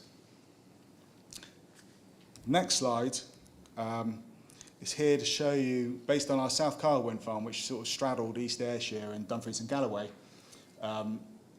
for a 240 megawatt wind farm, to give you a sense of this, how much money is involved in terms of capital expenditure and then what's used in the operational expenditure as well. And then you get a sense of the main work packages which are in these phases and the relative proportions of them. Now, one thing to note then is the construction phase. This is seemingly, I've been in this industry for over 15 years now. It's always been the same. The capital expenditure for an onshore wind farm is about £1 to £1.2 million per megawatt. And so you can begin to think, okay, well, half of that is taken up by the turbine supply contract. Unless you've got a turbine manufacturer on your doorstep, you probably can't access that. But you can access the other work packages. I think it's also interesting to see quite how large the O&M work is. Again, there's actually about £1.3 million per megawatt generally. And it's not just then the operations and maintenance, there's also things like business rates, community benefits, landowner fees, and a whole plethora. And rather unhelpfully on this slide is that under project management, there's actually environmental monitoring and a whole host of other jobs. But hopefully this again gives you a bit of a flavour of the size of the work that's out there. And if you're seeing an onshore wind farm in the news, or the press or anywhere, with a rule of thumb, you can begin to understand how much money is actually involved in it. And again, the type of work that would be involved. So moving on to sort of our approach to the supply chain. In fact, this is missing a box. Never mind, it must be the colours. Actually, what I say here is firstly, it's our philosophy to engaging with the local supply chain. And at the heart of this is about everyone must know somebody, everyone living locally must know somebody who works on that wind farm. We found at earlier wind farms like a South Kyle, in all those various conversations we'd had with the communities, people were simply like, the wind farm just appeared, didn't know anyone. Nobody knew anyone, people were bussed in from Glasgow or wherever to come and do the jobs. And it just is a lot, well, ill feeling, understandably, because you had a lot of people that have been working on coal power plants, coal mining, and so on, who have already been forgotten once, and then frankly it's a bit of a kick in the teeth. So we made it our philosophy that shouldn't happen. And actually at South Kyle we did a really good job, and I think I think now you'd find, well, certainly I'm reliably informed that you'll find very few people that don't know somebody that has worked on that wind farm, and that's sort of the approach that we want to take with all of our business. How do we go about that? Firstly, it's about identifying and removing those barriers that are in place for people and the local supply chain to access the work. I touched on this earlier with that pyramid, that people conventionally don't talk to the other tiers, and often people are sort of maybe new, the tier ones may be new to an area and they don't know what's out there. And what you need to have is dialogue between those parties so that they can understand, okay, well, how do I pre-qualify them to be on your tender list? What qualifications, trainings and standards do I need to achieve to be on your list to get the work in the first place? What sort of personal qualifications do individuals need? And you get that by quite long, lengthy discussions, intimate discussions with people over a sustained period, and it all begins to come clear and you begin to see the bigger picture of what's available there. Secondly, it's mapping the local supply chain. Where is everyone? It is a fact that sometimes you can't get all supplies in all areas and you will have to bring them in. But it's also true that when you dig a bit deeper and you have access to different bodies, like the Highlands and Islands Enterprise, I know is one body that really helped us find a number of suppliers that we could then connect with our tier 1 contractors successfully. An example of that is a turbine supplier needed a particular type of diesel generators, and that's when they're out sort of commissioning the work. The turbine's out in remote areas, they need access to that kit. And they just weren't aware of anyone in the area, so we were like, well, look, we'll do some digging around for you. And eventually found 4 or 5 suppliers in Scotland who were able to provide that service. And that meant that the turbine supplier didn't need to bring them over from Germany, which is what it would normally do and what it had planned to do. So perhaps just a bit of insight into that. Also, our tier 1 suppliers need to know this is really important to us, and it's more than just lip service, that it does, we care about it. And I'll explain a little bit more about, why we care so much about it in a bit as well. But how do we share that? One is directly, obviously, in the conversations, but it's also in the contracting approach. It's in there in the pre-qualification work. It's in there through contractual clauses, and it's in there because we sort of make sure that they come and attend things like Meet the Buyer events, and they can see it in their interactions with each of us, not just me, but others in the team as well, that this is a focus for us. I should also probably add at this moment, this is usually really appreciated by the tier 1 suppliers and actually everyone, because finding a good quality local workforce and supply chain is just really handy. Way easier than having to import it. And a lot of these wind farms are coming back in similar areas, or coming forward in similar areas. And so you can call upon them. And there's people that you're then familiar with, get used to, and there's a common benefit there. And the final bullet point there was just to say working in partnership. Again, I've mentioned the Highlands and Islands Enterprise. There's lots of other agencies that have been really helpful to us. Like by speaking with them, they've got wider networks, the business communities that can reach out further afield. And it takes time, but it's just really, really valuable. And we can't do it on our own. We have, there's only X number of people we can commit to these procurement processes. It's the same for the supply chain as well. They've only got so many people they can commit to it. And so all the help you can get is appreciated. The photo on the right, a colleague of mine, Dan, for our Clash 2 project, which is just over in Aberdeenshire. A Meet the Buyer event, which is good to see, is quite common amongst the industry. And they're also improving in terms of how effective those meetings are as well. But this, I think I heard, maybe it was you, Tom, that said that we might get 50 companies to join because it's quite, there's not so many companies around. For all the work done, we managed to get 120 business representatives there, which I think it shows you that if you start digging a bit deeper, you can find that there's more out there. Oh, there we go, that bit. So investing in the workforce itself with skills, and this is obviously a big topic, and I think this is a very receptive audience to this. We take it seriously. We're looking to bring on a number of apprenticeships directly ourselves, but we're also contractually obligating our supply chain to do the same. People need to be given a chance, and if it's sort of forced top-down contractually, it will happen. And it's a lot easier to do that in the procurement phase where people are sort of more open. It's very difficult to implement this after the contracts have been signed. We do a lot of STEM work around all our projects across the UK. Important for us, all different ages, from the younger persons right through to young adults. And actually for those people sort of are often the forgotten, those people which have perhaps left, over 18, which have left education, but then need to be able to access jobs still. And they're sort of a forgotten bunch. And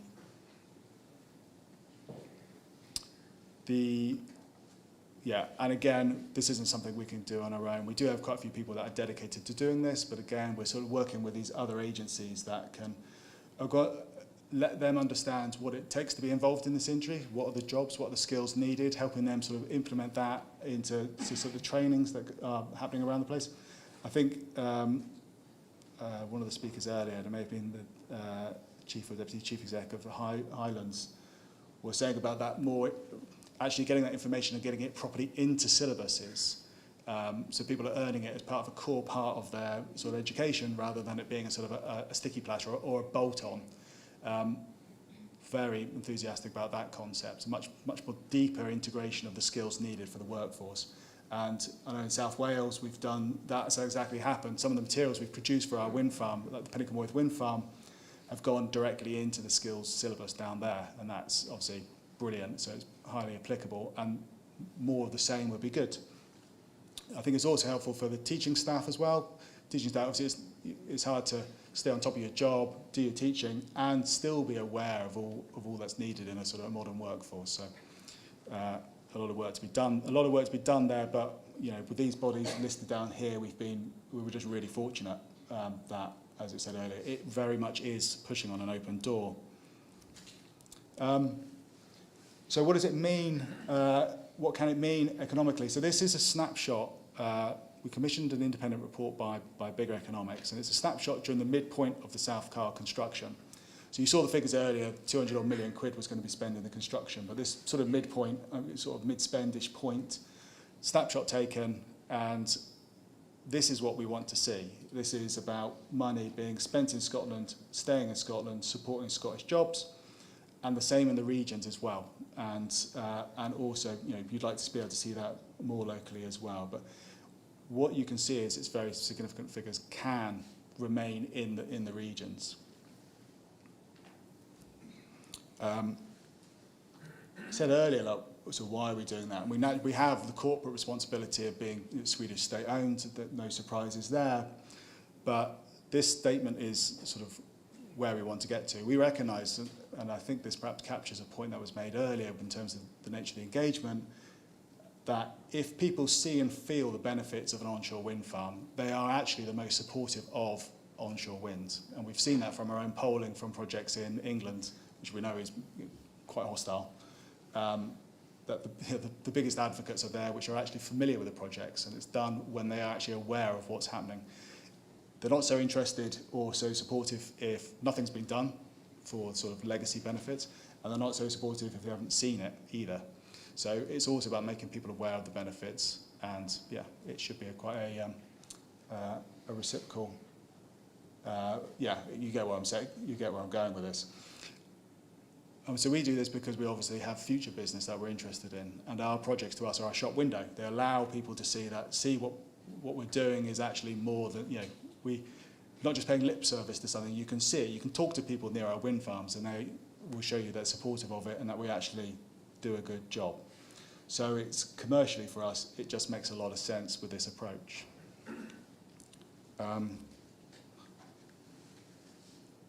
Right, that's it.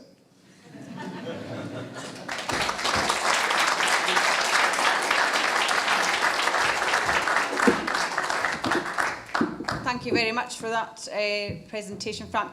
So just a quick opportunity for some questions for Frank going on the back of his presentation. We have a few coming through on Slido, and again, if anybody would like to ask a question and they would like to do it face-to-face, feel free to raise your hand. So, Frank, there's a few questions here from Slido.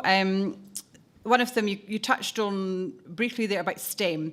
How are you supporting local STEM jobs out with the construction phase in the Highland communities and remote areas? So after the construction is over and things are starting to be operational, how are you supporting STEM jobs? I might reach out to one of my colleagues and give a bit more detail. Sorry, does that sound better? There's a bit more feedback on it. So a lot of the work actually once the project is operational, actually tends to be with schools, and often, and I would say perhaps maybe too much bias towards the younger children, the smaller children, the sort of junior school, infant school sort of ages. But there is also work with secondary schools as well to sort of, again, this is what a wind farm's like. This is the sort of jobs that can be associated with a wind farm. Yeah, probably, and a little bit in terms of the technical nature of jobs as well. So what does it take to become a wind turbine technician, for instance? So making them aware of opportunities and just a bit more information as to what the roles involve. What it entails, exactly. What it entails. What does it mean to be a turbine technician? You know, how many ladders do you have to climb? You know, how much, and so on. Yeah, really important stuff that we all need to know. There's one here as well about communities. Do Vattenfall reduce engagement with communities post-project, or do you commit to remain engaged as a community partner for the life of the asset? That's one that keeps coming up a few times. You know, it's all very well to have initial community engagement and initial community benefits, but obviously the project is there for the foreseeable future. Does that partnership continue on? It should do, but it doesn't always, and it doesn't. And so, as an example of that, but we will be making sure we do follow through and keeping those relationships ongoing. We have a Kingsmills wind farm in Aberdeenshire, and it was consented and built 10, 12 years ago, something like that. And we went forward with an extension opportunity to that project, and it got turned down locally, and so we had to go to public inquiry for it. And I'm convinced it's because people just didn't know, had forgotten about us, we hadn't paid any attention, and all the goodwill that had been generated during the construction phase basically dissipated. If you're not keeping the relationships warm, they're getting cold.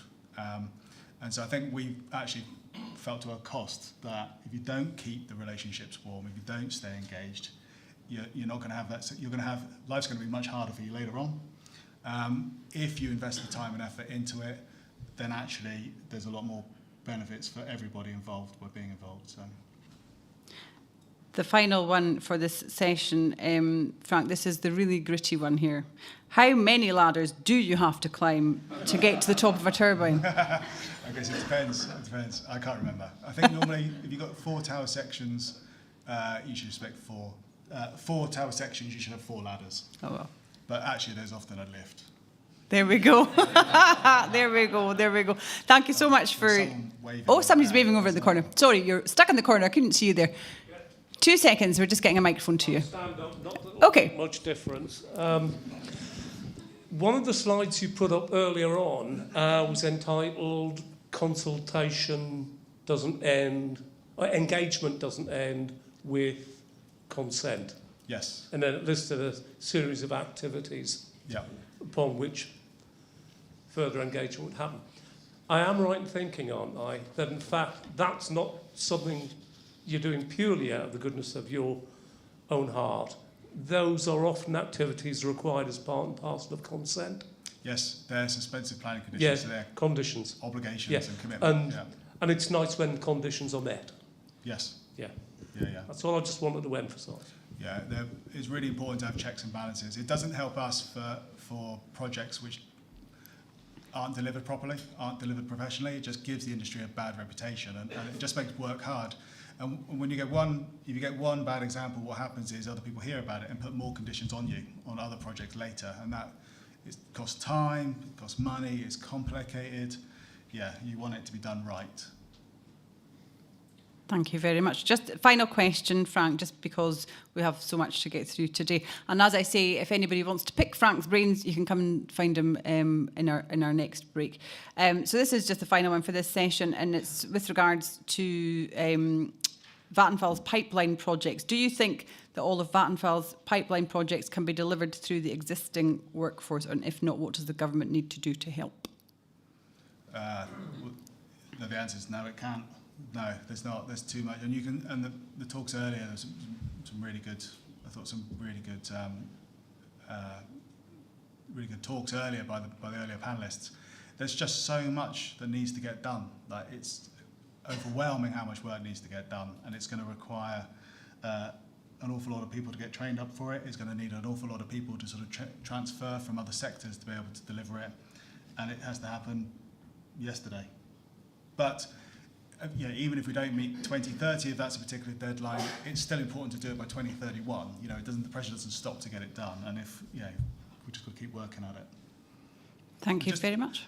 Just one point I forgot to mention it earlier. In this skills part, one of the things, and actually remind me if I did mention this, in the skills part is often qualifications are seen, quite long qualifications, 2-3 year qualifications are required to do a lot of these jobs. But we had a case at South Carl where we had plant operators that couldn't work on the wind farm. So the plant operators used to work in coal fields, but they couldn't work in the wind farms. And they couldn't work in the wind farms because they didn't have a driving license. And it's something as simple as a driving license can be the difference between can be a barrier to entry into this sector or not. So although some things are quite complicated, it's worth remembering that some things are really easy and there's a lot of low-hanging fruit we should be going after as well. But you don't know that until you really start asking and digging into it. That was it. Thank you very much indeed for joining us today, Frank. As I say, if anybody wants to come and speak to Frank, we're going to move on to a different panel session just now, but in our lunch break, perhaps you'll afford them some time. Everyone, please give a big thank you to Frank Ellsworth from Vattenfall.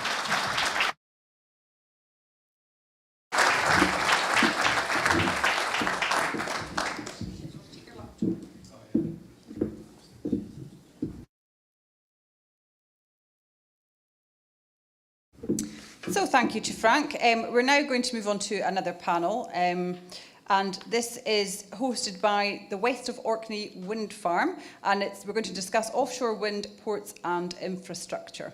So please let me introduce our panellists to the stage. Stuart Macaulay from West of Orkney Wind Farm.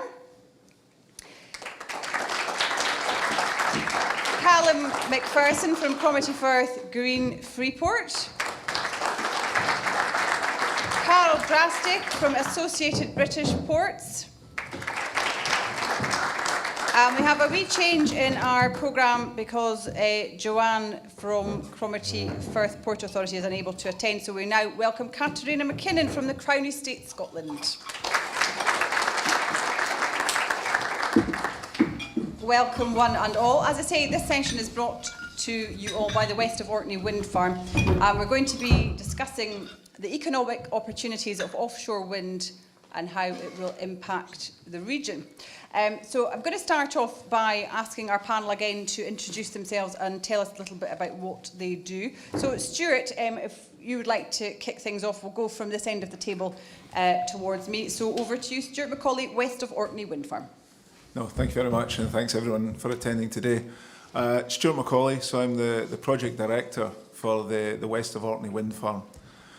For those of you not familiar, West of Orkney is a 2 gigawatt proposed wind farm. It was part of the ScotWind licence round, and we're fortunate enough to be probably the most advanced wind farm in that ScotWind round.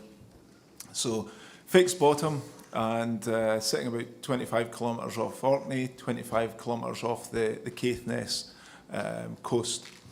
We'll tie into a new substation at the Spittal in Caithness, and actually significant progress we had just yesterday with Highland Council approving our planning in principle for that substation, which actually is a great example of the way we need to act and the progress we need to make to really be proactive to make these projects happen. We're also heavily involved with Malcolm and his team and a lot of the other infrastructure players around about how we can develop the infrastructure we need for the wind farm. I think, though, probably for me, one of the key messages now is it feels a little bit like the gold rush the last couple of years, that this is inevitable, this is coming, it's in the bag, how do we prepare for it? It's not like that. From a developer perspective, these projects are hugely challenging. They're massive. They're 6 billion, 7 billion pound investments. That makes them world scale. That means that they have to compete for capital, not just against UK projects, but against world projects, international projects. So they have to be attractive to invest in. Commercially, they're challenging because the capital costs have gone up, probably up to 100%. You know, they've almost in some cases have doubled since bids went in. That's challenging. The regime that we work in, what made oil and gas successful in the UK wasn't that it was the cheapest place to invest, but it was predictable. If you don't have predictability, it's very difficult to justify these huge investments. So that's, again, another challenge that we're facing and we need to work with government to ensure that we can be predictable. Like I say, the process with Highland Council yesterday, exactly what we need. We go into a process and we come out of it when we expect, with a positive result. Consenting in the UK is a real challenge for us. How do you get in and out? And that's for us and all other developers. So you're asking somebody to make early investments on a $6 billion investment, but you're not sure if you'll get consent or permissions and how long that may take. Difficult. If you're not sure what the pot is for CFD, if you're not sure what the price is, again, difficult. But these are the challenges as the developer we are facing, and we will take that on. And that's my job, and that's our team's job, is to win that capital investment. I think for the area, though, again, it's about we need to be competitive. This is an opportunity that exists, but we need to be able to take it. If we don't take it, it will go. It'll go somewhere else. And we could be left looking in years to come thinking, if only we had the proportion of that, the community benefits that Frank was talking about earlier and that the Minister spoke about. There is no community benefit if there is no project. And if we're not positive and about taking these opportunities, if we don't work together as government, council, supply chain and developer, they won't happen. So I think really for me now it's the rubber's hitting the ground now. And so for something like West of Orkney, we now need to be in the process of making this an executable commercial project. And that's really now when the real difficult discussions happen.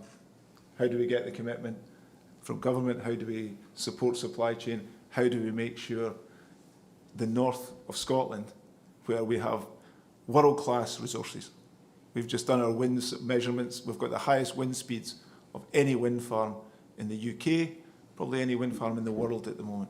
That's the opportunity. How do we make sure that we capitalise this as the north, as Scotland? And we have to push back against things that we are disadvantaged by, things like government policy, where this is where the energy is being generated, but we're penalised because the energy is used in the south, and then we're charged these grid charges that challenge our commerciality. These are the issues now that we really have to, together, as developers, as government, as councils, as supply chain players, have to really start lobbying around and making those changes to win the opportunity. Well, lots of big questions there, Stuart, and we'll certainly come back to some of them as this panel continues. Thank you very much for that. I'll now move on to Callum McFirth and Cromarty Firth, Green Freeport. Hello, everybody. Good to see you all again. So just a few quick things then. First of all, I'm not assuming everybody in the room actually knows what a Green Freeport is. There are freeports across the rest of the UK and indeed across Europe. In Scotland, we have 2 green freeports. 95% of our focus is on offshore renewables and the green industry, with a small focus as well on life sciences. But what is it? Well, it's something that it's been 4 years in the making. A lot of local businesses and public organisations and private businesses got together. So it's driven from the Highlands, this whole bid, this pursuit of this goal. I'm really pleased to say that we had Port of Inverness and Port of Cromarty Firth as our 2 trust ports, working with our private landowners and private ports on the private sector side. We had massive support and drive from Highland Council and from Highlands and Islands Enterprise and from the University of the Highlands Islands. So a real get-together of public and private drive. Businesses large and small drove this, and I have to say put a lot of their own time, money and resource into doing that. So we were one of 2 in Scotland. We have a Green Freeport now, which in essence, in 2 sentences, it gives tax breaks on initial investment to encourage investment into the region. And we've only really had a formal tax site since the 8th of April already, and this has taken a while to brew, but we've already had a formal commitment of about 800 to 900 million of investment in the tax sites already, which is not bad going. Why? Why did all these people commit this time and resource at a time when people were tight for resources to pursue this? Well, 3 core reasons. One is there's a huge climate emergency. Some of you may not believe it. I fundamentally believe there is. And unless we double pace, then we are in serious trouble and we're not doing our future generations any good at all. Second of all, our population in this part of the world has a fundamental underlying challenge, which is we keep losing our working age population who leave the area, and one of the core reasons is because of commercial opportunity. So here we have a problem and a potential solution in what's happening in Scotland and happening offshore. And lastly, and it goes back to your point, Stuart, is there is a lot of competition. And unless you have every advantage, we're not going to get the work here that we want. We've had visitors from Finland, Norway, Denmark, Germany and beyond desperate to get the work that's currently headed in our direction. And if we casually think this is coming our way and that this industry is going to just land, I'm afraid we're going to be disappointed. We have to really offer a really competitive offering to developers, to manufacturers and others who want to come to this area. And as we've already done, and I think this is a huge factor, when people come here, they're greeted in such a friendly and enthusiastic way that they never forget it. And I think that's a big part of our success. And lastly, what's coming next? We've already had some massive inward investments that we've talked about early on.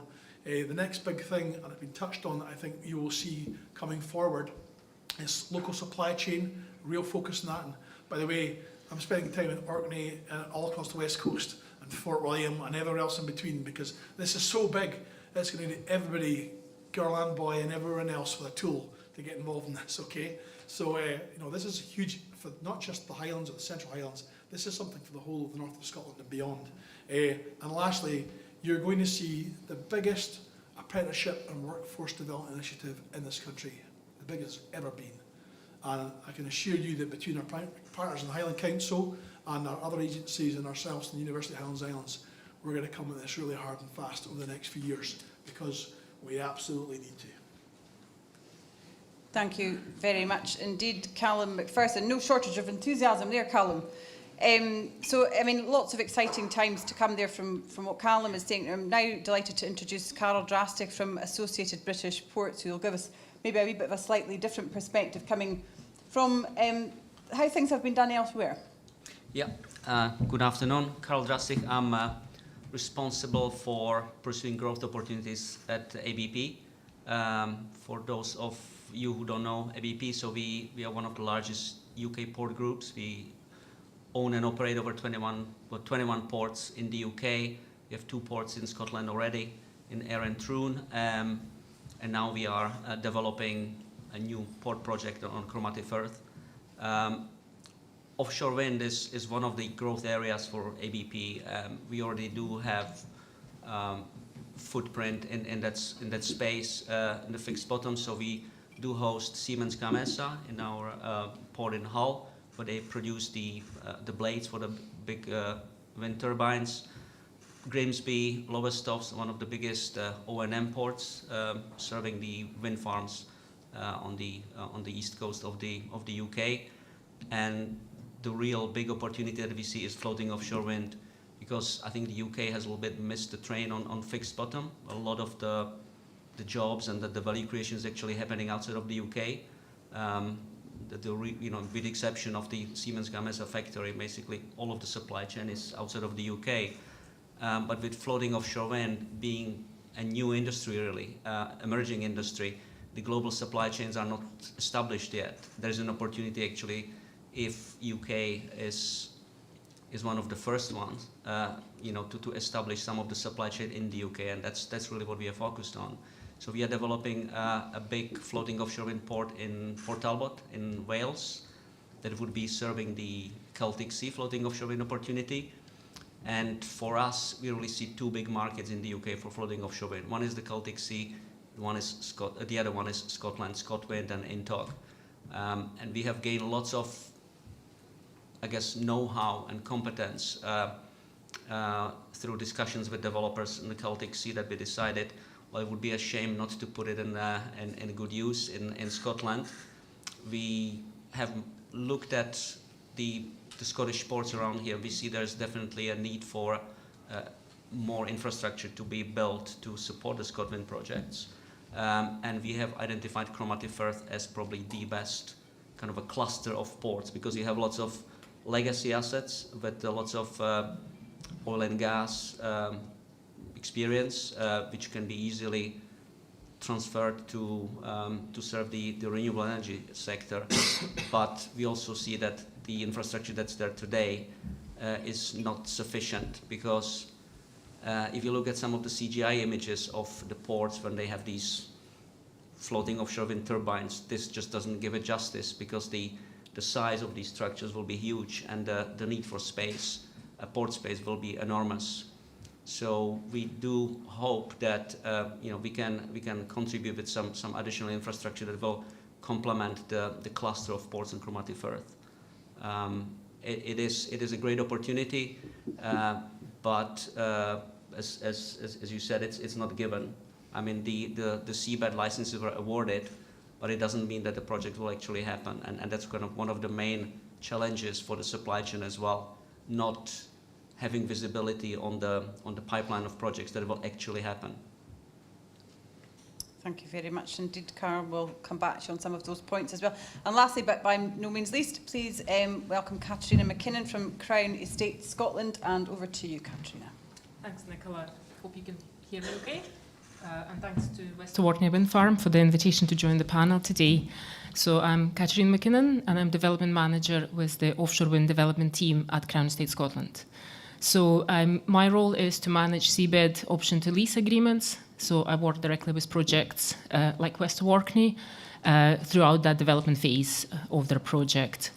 And maybe just a few words about Crown Estate Scotland. So we are a public corporation, and essentially we're a landlord. So we manage a range of assets, and this includes both land-based assets, but crucially seabed, which we obviously have leased quite a lot of seabed recently through both ScotWind and INTOG leasing rounds.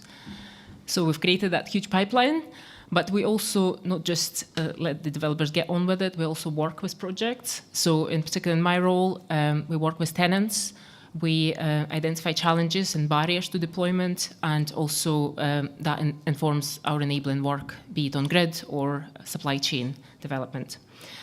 We can also invest in new type of assets, like, for example, buying the land to enable ports investment, which is crucial, obviously, to unlock some of these opportunities. And finally, we also play a role in coordinating some of that spatial information and also interactions. Crucially, seabed space becomes increasingly busy with a lot of activity across different sectors. So it's up to us as seabed manager to manage those interactions, particularly for cables and other infrastructure. So in terms of progress with the projects, we are in the third year of ScotWind since the leasing was done. A lot of work has been done, but it's still, the time is obviously marching on. So developers have 10 years to develop the project, and they've got that option to lease for 10 years. They've been busy working on site investigation works, on understanding what is the ground conditions, what is the resource there, and that informs the early stages of design for projects. And indeed, the planning, consenting has been the big focus, obviously, with one project. West Orkney has applied for their offshore consent, and obviously huge congratulations to the team for achieving major milestone with securing the onshore consent announced yesterday. So we also, for INTOG, there's been progress achieved there. We've got one project, one TOG project consented. It's now under option as well. And we also have two projects that are seeking consent from the Scottish ministers on their applications. For projects achieving milestones such as consenting is hugely important, as has been mentioned. It's something that needs to be done in a timely manner. That determination needs to be done and without any delays, but it also needs to be done right. So we need to make sure that it is done in balance with the environment and with the communities as well.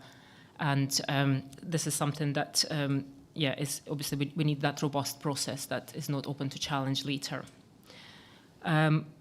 However, in terms of, if we're talking about challenges, it's still all about grid across the board. And it's been mentioned earlier, and I remember sitting here last year talking that we need that certainty, we need clarity on grid dates for these projects in order to enable these investments at this stage. Ultimately, developers, they cannot be expected to continue to invest in projects which have lack of certainty in terms of grid connection and whether it's within that 10-year period or outside of that. And again, the projects need that, but also the supply chain, the ports and the suppliers, they need that certainty. So these commitments need to be done now. We've got a huge pipeline. We've got 40 gigawatts, including some of these near-term projects. We mustn't forget, likes of Berwickbank, Seagreen 1A. We've got Pentland, just off the coast of the north coast here. So, but these decisions for the investments, and actually not decisions, but actually invest in financial commitments need to happen now in order for these facilities to be ready for the delivery of these projects, and equally to be ready to deliver for the likes of Celtic Sea and other markets as well. So again, it's a huge opportunity, but we mustn't be complacent. It's not a given. It could go away elsewhere if we don't do it now. And we've done a lot of work through the likes of Solvec in terms of research. We know what's needed and where. We just need to make this happen. And indeed, that capacity-led investment has been, obviously, the mechanism is there through the strategic investment model, which has been great at mobilizing engagement. It's got developers, supply chain, investors. They're all there. There's clarity on the opportunities and the projects. It's just we need these investments to start happening at this stage, and we'll probably have a role to play in this. Thank you for that. Thank you very much indeed, Katrina. So lots and lots to discuss here, I think, in this panel. We're hearing time is of the essence, aren't we? What has to happen to speed things up then? We were hearing from the Minister earlier on. The will seems to be there from the Scottish Government's perspective. What has to happen? I mean, if you were able to pick out 3 things to improve the situation in terms of getting the ball rolling a bit quicker? I think the obvious one is the consenting process. So that's something that there's considerable uncertainty around about the timing of that. And again, if I compare it to oil and gas history, that was predictable. It was done properly, but it was predictable. Here, it's not predictable. And, you know, for West of Orkney, for example, stakeholders is a consentable project, but we're now in a 3-month delay because of detail in an academic approach that's being discussed and discussed and discussed. So that hurts us in terms of the confidence for our shareholders in terms of us meeting our deadlines. I think the second one is the CFD process.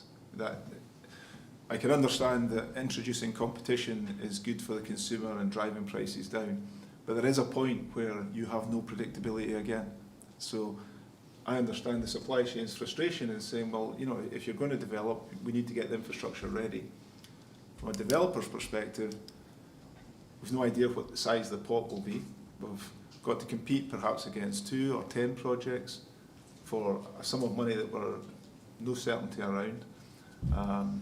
Rule sets that are changing and uncertain. So again, it's all about this. I think the key message is predictability. Things have got to be predictable when you're asking people to invest 6, 7, 8, 9 billion pounds, because they can go elsewhere and get that predictability.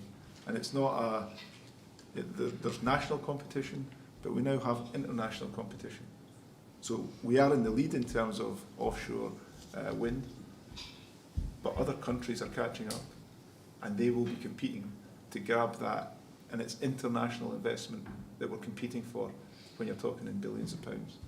And can you just clarify what you mean by predictability? Is it is it within the planning framework you mean by that, or what do you mean when you say we need predictability? You need predictability in terms of being able to meet a schedule. So, for example, if we want to make a major infrastructure investment, so if we sit with Malcolm and say we need a port for 2028 for marshalling or for construction of jackets, say, Malcolm will quite rightly ask us for some money, for a sum of money, whether that be tens or hundreds of millions of pounds. As a developer at the moment, I can aspire to hit 28, but I've got no guarantee. So when I go and ask my shareholder for that, they'll say, do you have, when will your consent come? Well, we hope the end of the year and maybe next year. You take Berwickbank, they're years into this process now, so I don't know. What will the metric be that you have to hit for this project to make it commercial? Not sure, because we've no certainty of what the strike price will be or the pot that the government will put in for the CFD. So if it's good, yeah, we'll hit 27, 28. If it's not, we may be a year later. So AR7 could become AR8, could become AR9. That's where predictability is difficult. And we're also having to second guess what all the other wind farms are doing as well. Because the way the process works, we need to beat probably 70% of the other wind farms. So again, that's difficult, you know, and it's different from, say, where, again, my reference is oil and gas. All projects could compete together. They didn't have to compete. You took a price, you made your judgment, and you progressed on that basis. So, like I say, that for me is what predictability means. Do you feel that this is a kind of teething problem at this stage, or can you see that levelling out as the industry goes forward? Or will it have to level out? I'm sure it will. I'm sure it will, but it won't level out without proactive action. You know, and what people have got to understand is that once investors lose confidence, it takes a long time to bring it back. So the opportunity at the moment is that we're ahead of the field. You know, we have that momentum now. If you start losing that momentum, and the UK, and particularly for today's conference, the north of Scotland becomes an area that's seen as difficult, then it's very difficult. You've got twice the effort to try and pull that back. Callum, you were talking about people beating a path to this part of the world, so tell me a bit about that in terms of the interest that there has been globally from people coming here, and why do they want to come here? Yeah, firstly, just a little anecdote which just ties up with what Stuart just said. Somebody said to me the other day there that, and I won't embarrass them by saying exactly which development, they were involved in the East Coast offshore wind farm development. They started that project when they were in a technical junior role in the company, and by the time it was actually determined, they were on the board. So you can see there's entire careers in getting some of these projects. So that just needs to just slash it, half it, quarter it, just needs to progress. And to be fair to the current First Minister and Deputy First Minister, one of the first things they said in their first week is they had to stop this whole, technical assessments, feasibility studies, reviews. Just, you could probably raise the level of the seabed with the amount of paperwork that's actually been done with some of these schemes. So let's accept that. But in terms of the reason why people are coming here, I mentioned earlier on they're getting a good reception. We obviously have some natural assets which are here, but for a very, very long time, having sea locks that were not easily built around, or having an extremely wet weather and extremely windy weather was a huge economic disadvantage. Well, now it's a huge advantage, and we have proximity to the market. And just to get the idea of scale, and I know in this room probably most people already get this, but the scale of the infrastructure that is needed for offshore floating wind is massive. I mean, 20,000 tonnes, some of these structures. So this can't easily be towed from abroad. It needs to be done here. So I think we've got, you've heard earlier today, we've got a legacy of energy. We have, and I want to just make this point because we've talked a bit, understandably, about the challenge. Last week we were really pleased to be in the room when Quantum, who behind Port of Ardeshir, were announcing 100 million on top of their 300 million. They've done business all over the world, and they said that in terms of engaging with the local authority consenting process and the partners, that apart from Texas, and they're from Texas, they said it was probably one of the easiest places and the most welcoming places they've ever been to do business. So I think we need to really carry that and take it forward. But some of these issues go beyond just local consenting and local partnerships. It goes to grid. So to answer your question about what the challenges are, we really need to get grid going, and we need to get our workforce and then going as well. Thank you, Callum. Carol, you touched upon some of the plans for infrastructure, for particularly around the green Freeport. Can you shed any light? I mean, obviously, perhaps it's early stages, but can you shed any light as to what is required? Because obviously we have the natural facility there, we have the legacy of oil and gas and some renewables. Obviously, there are big plans going ahead, but from your perspective, as a port, what will be needed up here? So in terms of the infrastructure that's needed is what the difference between floating offshore wind and fixed bottom is. So for fixed bottom, they would use these installation vessels that basically pick up the components that are stored in a port, and they do the installation in the sea. For floating offshore wind, they have to build a turbine in port. That's the main difference, and that's the opportunity really, because that has to happen in a port which is not too far away from the wind farm. So that's an advantage for the ports around Scotland, and especially Cromarty Firth. What you need a significant length of a quay site, which has kind of high load-bearing capacity, because as Carlo mentioned, these foundations are super heavy. The cranes that have to lift these tower components will be again very heavy. So you need quay site, significant high load-bearing capacity, and there's lots of yard space that's required. I think people sometimes underestimate how much space will be required, because it will take a while to maybe one turbine a week to build, and you will need maybe 50, 70 turbines for 1.5 to 2 gigawatts projects. When you order these components from O&Ms, they will run a campaign, they will try to produce everything in one go. You need to store it somewhere. So you may need a space for maybe 20, maybe up to 50 sets of these mega turbines that has to be stored somewhere in a port. Takes lots of space. The ports that you have today, Ardersier, they have lots of space. They have some challenges on the marine side. You have Global Energy and Make, they have really good quay sites, but then the space is maybe a little bit more awkwardly organized. Invergordon, if they expand, they will have nice quay site and they will have nice space, but each of them can serve only part of the activities that will be required. So what we are, for example, building in Port Talbot in South Wales, we are trying to build a megaport that will be able to accommodate everything from assembly of foundations all the way to integration and commissioning. And here it will have to work as a system, and you just need a little bit more quay space. You need a little bit more yard space, and you need area where you will be storing these floating foundations before they are integrated, because the rate at which the foundations will be produced is not the same as the rate at which the turbines will be integrated.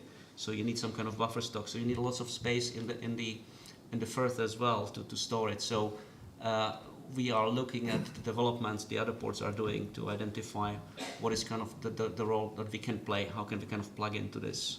And what is really required is the predictability of the projects happening. I think there are two main bottlenecks for the wind farms the floating offshore wind farms to be built. One, you need a grid connectivity. I mean, if you produce the electricity, it has to go somewhere. If you don't have grid connection, you are not going to take your decision. And the other thing, you need a port where you will build these turbines. And for a port to make these significant investments, we are talking hundreds of millions, like Ardersier, we need to know that there's more than one project. And even though over 20 gigawatts of ScotWind projects have been awarded, we do not know, we have no certainty that all of the projects will be built, or in what time frame they will be built, and how they will set up the supply chain. Will they use, for example, the foundation components from elsewhere and only to assemble it locally? Or maybe they will bring the whole foundation, they will bring it from Norway, they will tow it. You never know. And we need to have that kind of visibility that there will be more than one project, because we are not going to spend hundreds of millions because one project will use the port for maybe 3 years. We can't spend hundreds of millions to use the port for 3 years and afterwards we're just sitting with an empty port. That's the difference between the energy port and a cargo port. In a cargo, you have ships will come with containers all the time. There may be a dip, but that's temporary. But these energy ports, really, they'll rely on the projects. And it's project by project. We need a pipeline of projects to invest. And the rest of the supply chain, the foundation manufacturers, they need the same. They need to know that when they set up factory in a port, to produce, whether it's concrete or steel-based foundations, that there will be more than one project. They are not going to build a factory for 3 years and then pack it up and move somewhere else. So I think the visibility and the certainty on the pipeline is important for the supply chain. But then we rely on the developers, and for the developers, what they need to go ahead is exactly the certainty on the revenue side, so the contracts for difference, and the making sure that the supply chain is there to support them. So it kind of comes hand in hand, and we are kind of linked in our interests.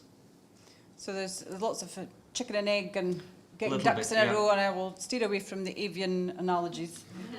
But it does seem to be so much is on the cusp of things happening, but other things need to fall into place before it can do.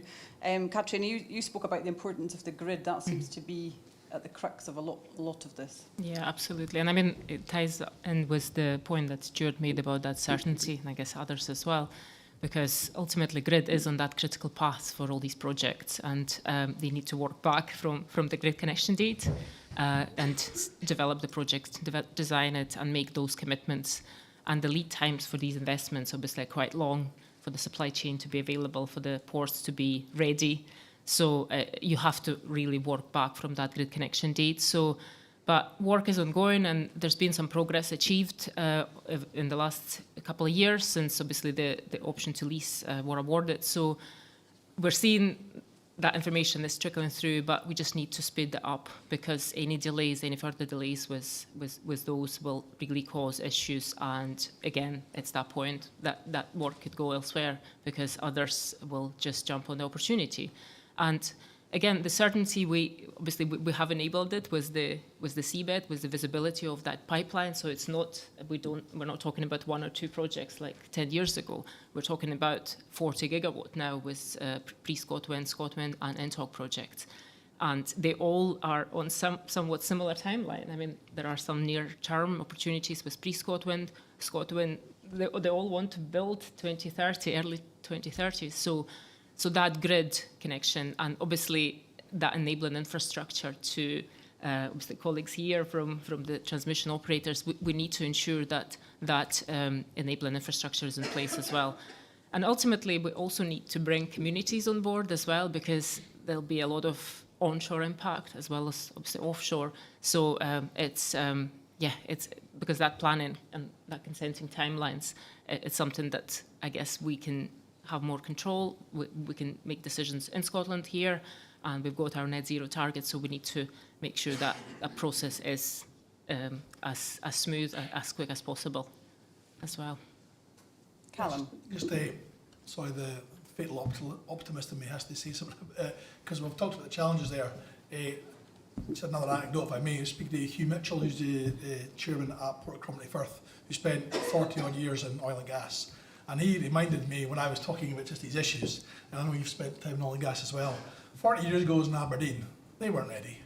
They didn't have factories, they didn't have offices, they didn't have the same supply chain. So listen, there's a lot of things we want to get in place, and there'll be an element of running at the start to get here.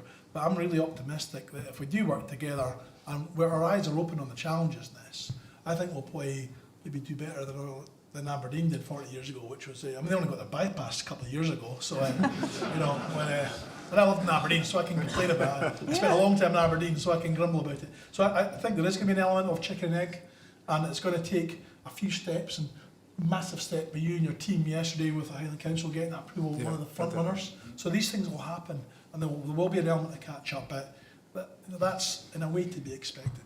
But I think as well, you know, just following on that and keeping up there, I am an optimist even after my opening statement. The thing is that we do have momentum, and that's what that's the real opportunity. That's what we need to capitalise on and be proactive about grabbing that opportunity, and not just.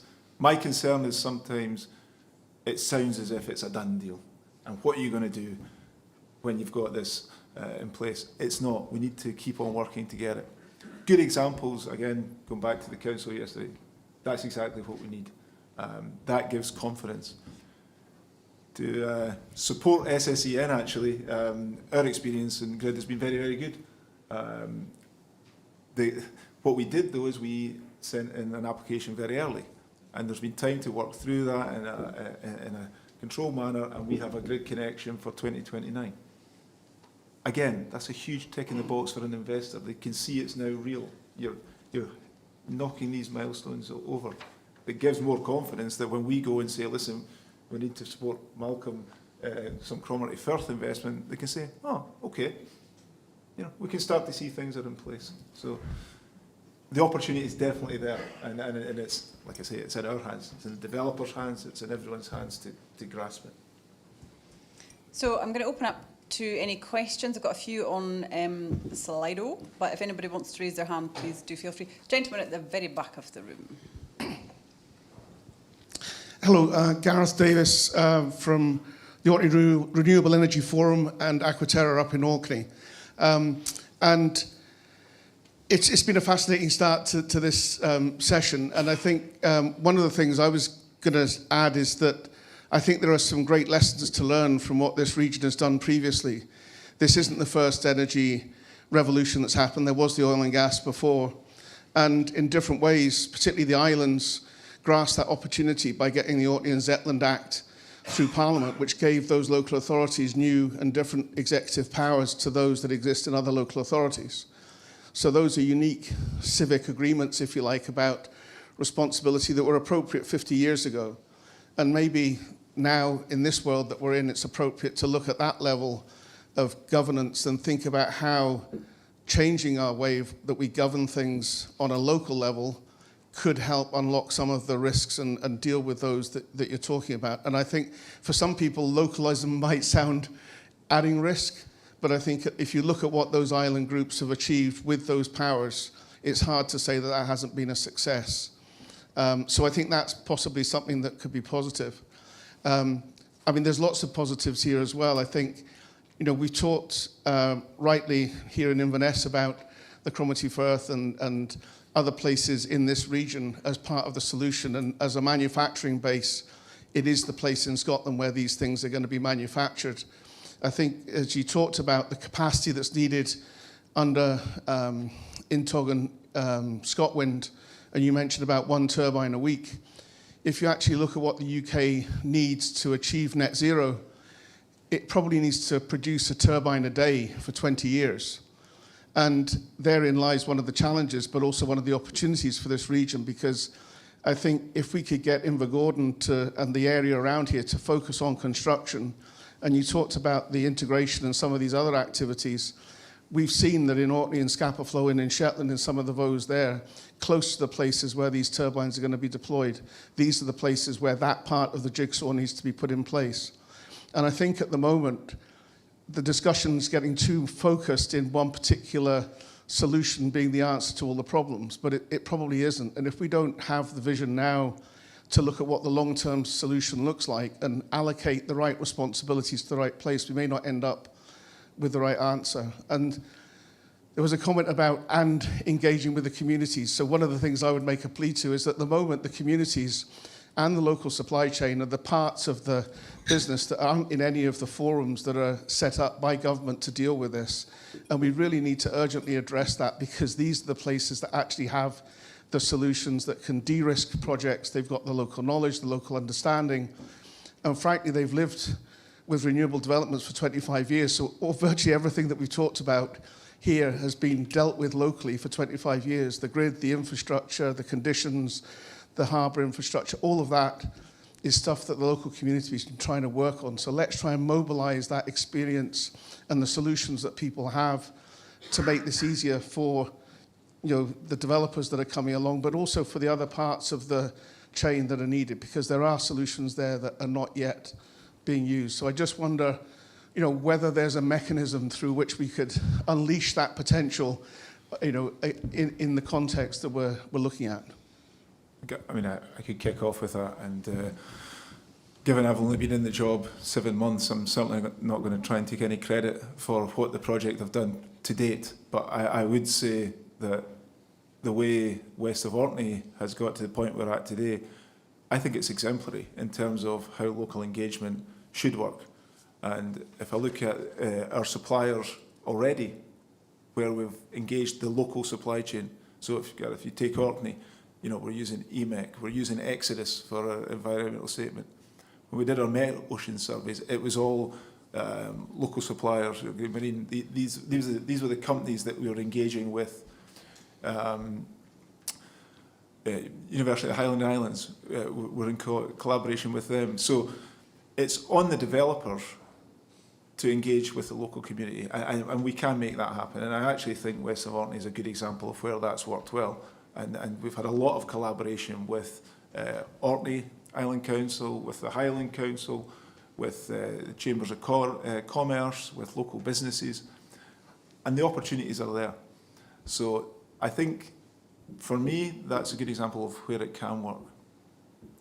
However, there are some areas which cannot be dealt with locally. You know, and I think some of the challenges we mentioned earlier are actually national level issues that have to be resolved, you know. So, you know, prioritisation of grid, what we're talking about consenting, and what we're talking about the CFD regime that we're in at the moment. Those are actually the things that are blocking us. And what those are blocking is the real investment into the local economies, the local infrastructure, and really developing that. So that's really where, again, I think the focus has to be on those tier 1 issues, because that will unlock the investment locally as well. Just on that, a couple of things. I don't know if you may be aware, but a lot of the got Sinclair Brown here today, Chief Executive of the Inverness, who's involved at a national level and, you know, ports and harbours. But there's also a grouping being formed called Scots Offshore Wind Ports Association, who are all the ports and harbours in Scotland, apart from 2 of them, are talking to each other about how they cooperate and work together. Because you're right, there's so many parts of this jigsaw. There's too much to swallow. As I said to somebody the other day, there's no point in fighting over crumbs when you're in a bakery. You know, there's an awful lot to go at here. So if people work together, there'll be a higher output than if people compete separately. So there definitely is cooperation. And in fact, I'm speaking with the Orkney Council later this month just about how we could cooperate in the Innermurray Firth with what they're talking about as well. Just 1 or 2 more questions, and then we go. Gentlemen, you at towards the end of the row. Sorry, there. Rob Heaton, West of Orkney. I work for Stuart. Just picking on your point. Is this allowed? Yeah, it's not for you, Stuart. To Callum really, but just to pick that point up, you've got the green free ports in the Cromarty, which is fantastic news. Ardersier came into it as a sort of second phase. You talked earlier through about needing the whole of Scotland become a sort of industrial feeder into that green free port. I think particularly Scapa, on Gareth's point just before, you know, I see that as a huge advantage geographically for wet storage. Is there a mechanism to introduce other areas of Scotland into the green free port?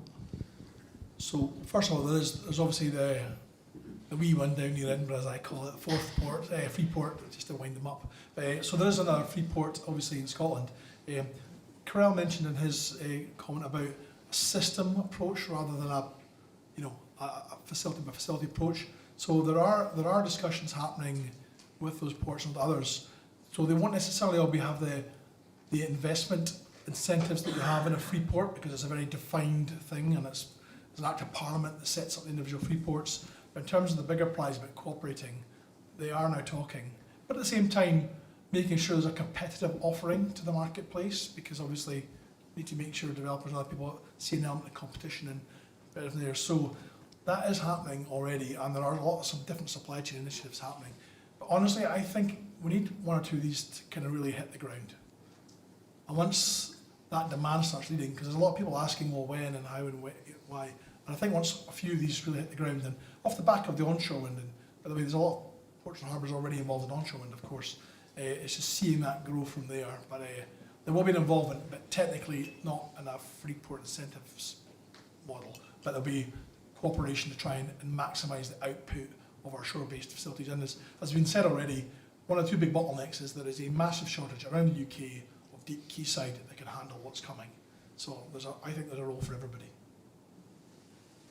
Thank you very much indeed to all of our panel.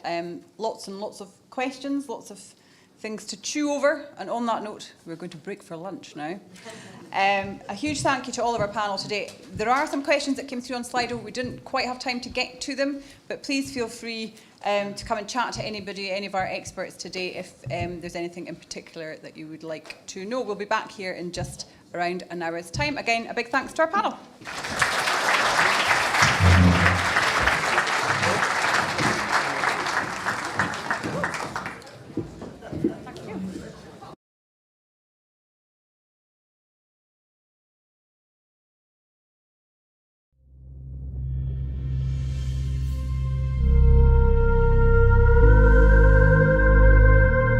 Júndach. At Inverness's most scenic point, the views are about to become even more breathtaking as the Highlands' newest must-see visitor experience is on its way.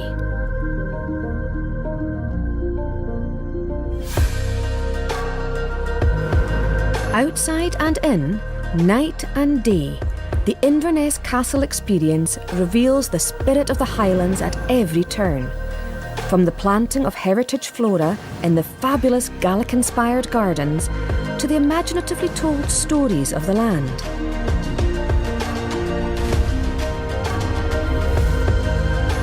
And everywhere the voices and stories of the people of the Highlands are heard, gathered over years and with you from the moment you enter the magnificently restored hall and staircase. The stories stay with you as you take in the incredible views from the city's special viewpoint, down towards Loch Ness, or following the river to the north.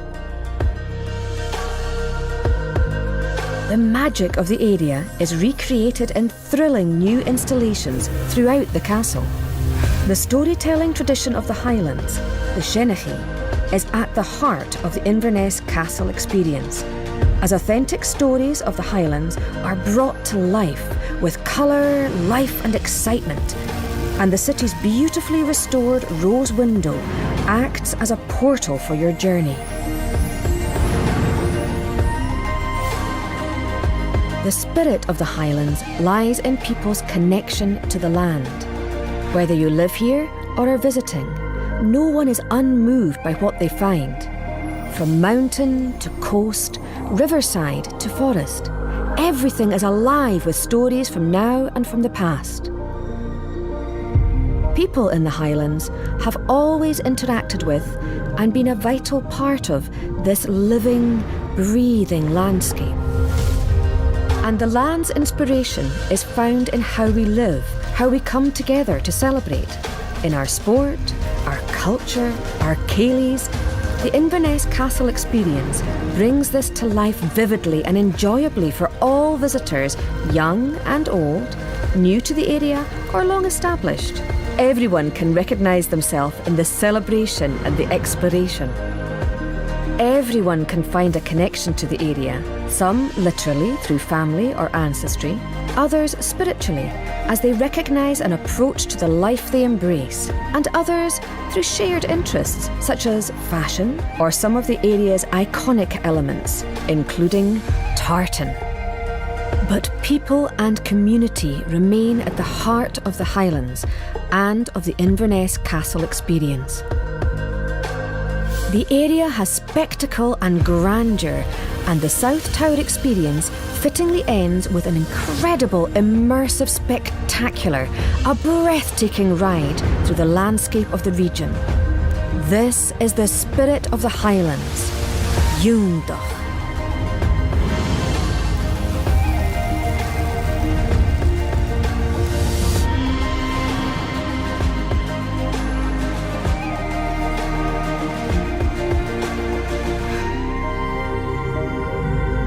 In the North Tower are the Ceilidh Rooms, bringing together two of the Highlands' most famous icons, music and whisky.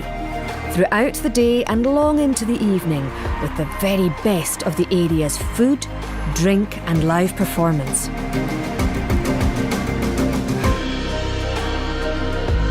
And in a burst of colour and artistry, the top floor gallery pulls together the threads of the Highlands, an astonishing visual tour of the area's history from Neolithic times to the present day. This has been created by over 600 artists from the Highlands and brought to life in digital and 3D displays. And always the majesty of the river. The stories and the experience continue into the West Tower, where the focus shifts to create an atmosphere of comfort for the visitor.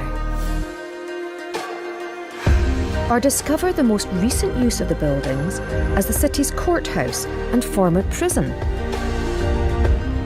The spirit of the Highlands is also captured through its wonderful food and drink in fabulous new environments. And if you want to capture a more permanent reminder of your visit, then that is possible too, in the spirit of the Highlands shop.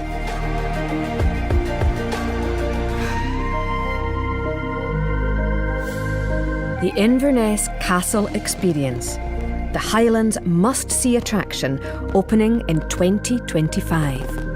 Júndach.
Gents, welcome back, ladies and gents. I hope we all are joining this afternoon session refreshed and renewed.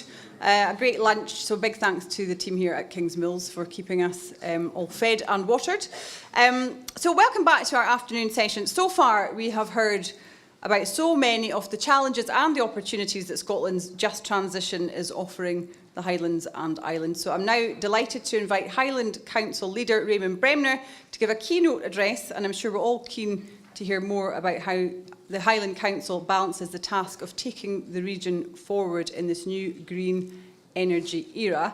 So following on from Councillor Bremner, there will be an opportunity, a brief opportunity for some questions again at the end of the session, and he's going to be joined by Neil Osborne, the Climate and Energy Team Manager for Highland Council. So do get your questions in the meantime, but for now I'm delighted to introduce Councillor Raymond Bremner.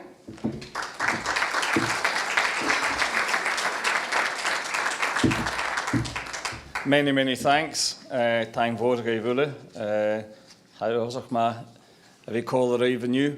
It's very nice to be with you, and many faces that I actually recognise now. I remember, I feel as though, Nicola, I'm a bit of a veteran at this now. I was here at the beginning. How many of you were here at the very first conference? How many of you were here last year as well? So the bunch of you are newbies. Well, it's very nice to be here. This is the third year, 2 years after the first keynote speech that I gave, and I have to say it's an absolute pleasure to be standing in front of you again. Each year, this conference grows stronger and stronger. As coming in the door earlier on, it's wonderful to see so many familiar faces, and those of you who are new, it's nice to see you and welcome into the Highland Energy family. Your presence here signifies our collective commitment to a very much brighter future. 2 years ago, we envisioned a future filled with opportunities for the Highlands energy sector, and today I'm thrilled to share our progress towards a sustainable and prosperous future powered by renewable energy. Our journey has been nothing short of remarkable from the day that I first gave a keynote speech here, and the achievements that we've made together highlight the strength of our community and our shared vision. What an incredible year it has been. I'm saying that particularly to those who I had conversations with last year, and we have now the ability to be able to reflect on that. In the past 12 months, we have witnessed phenomenal advancements in the Highlands renewable sector, and the Highlands renewable energy sector. The seeds of growth have begun to sprout, revealing the vast opportunities before us. This growth is not just about energy, it's about creating a legacy of sustainability and prosperity for our region, and you heard a lot about that in earlier events in the programme today. Nice to see Callum here. We go back a long way, and you were hearing the Port of Cromarty Firth's advancements in the floating offshore wind manufacturing scheme are a shining example of our region's vital role in renewable energy, with over £50 million earmarked for Phase 5 expansion. We are ensuring our infrastructure meets the demands of large-scale offshore wind projects. This investment is laying the foundation for a future where renewable energy is at the heart of our economy. The Port of Nigg is buzzing with new manufacturing and supply chain opportunities, and that in a large way is thanks to the Sumitomo Electric UK Power Cables manufacturing facility.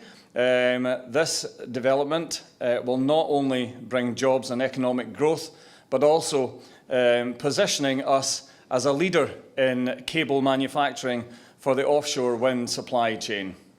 The collaboration between local businesses, we were actually talking about that earlier on, and in ensuring how we can engage with local businesses, but the collaboration with local businesses and global companies is a testament to the Highlands and the testament to the Highlands' attractiveness as a hub for innovation and industry. Haventus and £400 million of investment in the port of Ardeshir further highlights the Highlands and Islands as a premier destination for renewable energy investment. Through the Green Freeport initiative, I was very proud to be engaged heavily in that, in the securing of the bid and then the setting up of it, and there are now others who are taking it forward, and I've had the pleasure of being able to meet Callum on more than one occasion now. But that initiative, we anticipate, is going to be a £1 billion investment influx, and that paves the way for sustainable growth that will benefit not just our generation, but many generations to come as well. Those investments are more than just numbers. They represent a hope for the Highlands, they represent opportunity for the Highlands, and that's a commitment to a much greener future for the Highlands as well. Our established renewable industries continue to thrive, with onshore and pumped hydro opportunities developing at a remarkable pace. The recent round of the recent round of HAR2 application funding has seen multiple bids for commercial scale hydrogen production across the whole region.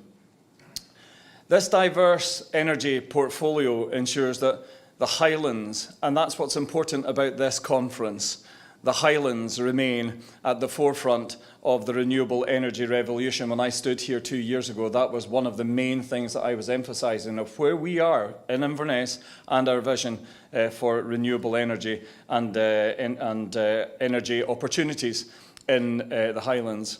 So as we celebrate our successes, we also recognise the challenges that are ahead. Challenges with opportunity, I have to say. Infrastructure limitations, particularly our grid systems constraints, are hurdles we must overcome. You heard that earlier on. I've made representation at government level. We've just come back from UK Reef. We made that representation there. And it's a common theme that we're hearing right across the whole industry. The Highland Council is committed to collaborating with industry stakeholders, public sector partners and network providers to develop a strategic approach to energy planning across the Highlands. Talking about planning for energy, I asked last year and I asked the year before, and I'm going to ask you again this year, will you stop pinching our planners from Highland Council? We have few of them and you keep nicking them. Together, we will address grid constraints and ensure the seamless integration of renewable energy sources. This proactive approach will ensure that our infrastructure evolves in tandem with our ambitions.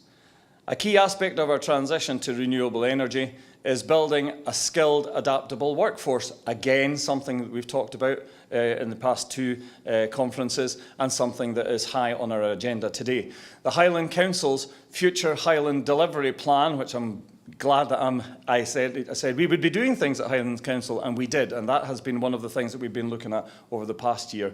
And it's dedicated to developing a robust workforce equipped with the necessary skills and expertise to drive innovation and sustainable growth, including planners.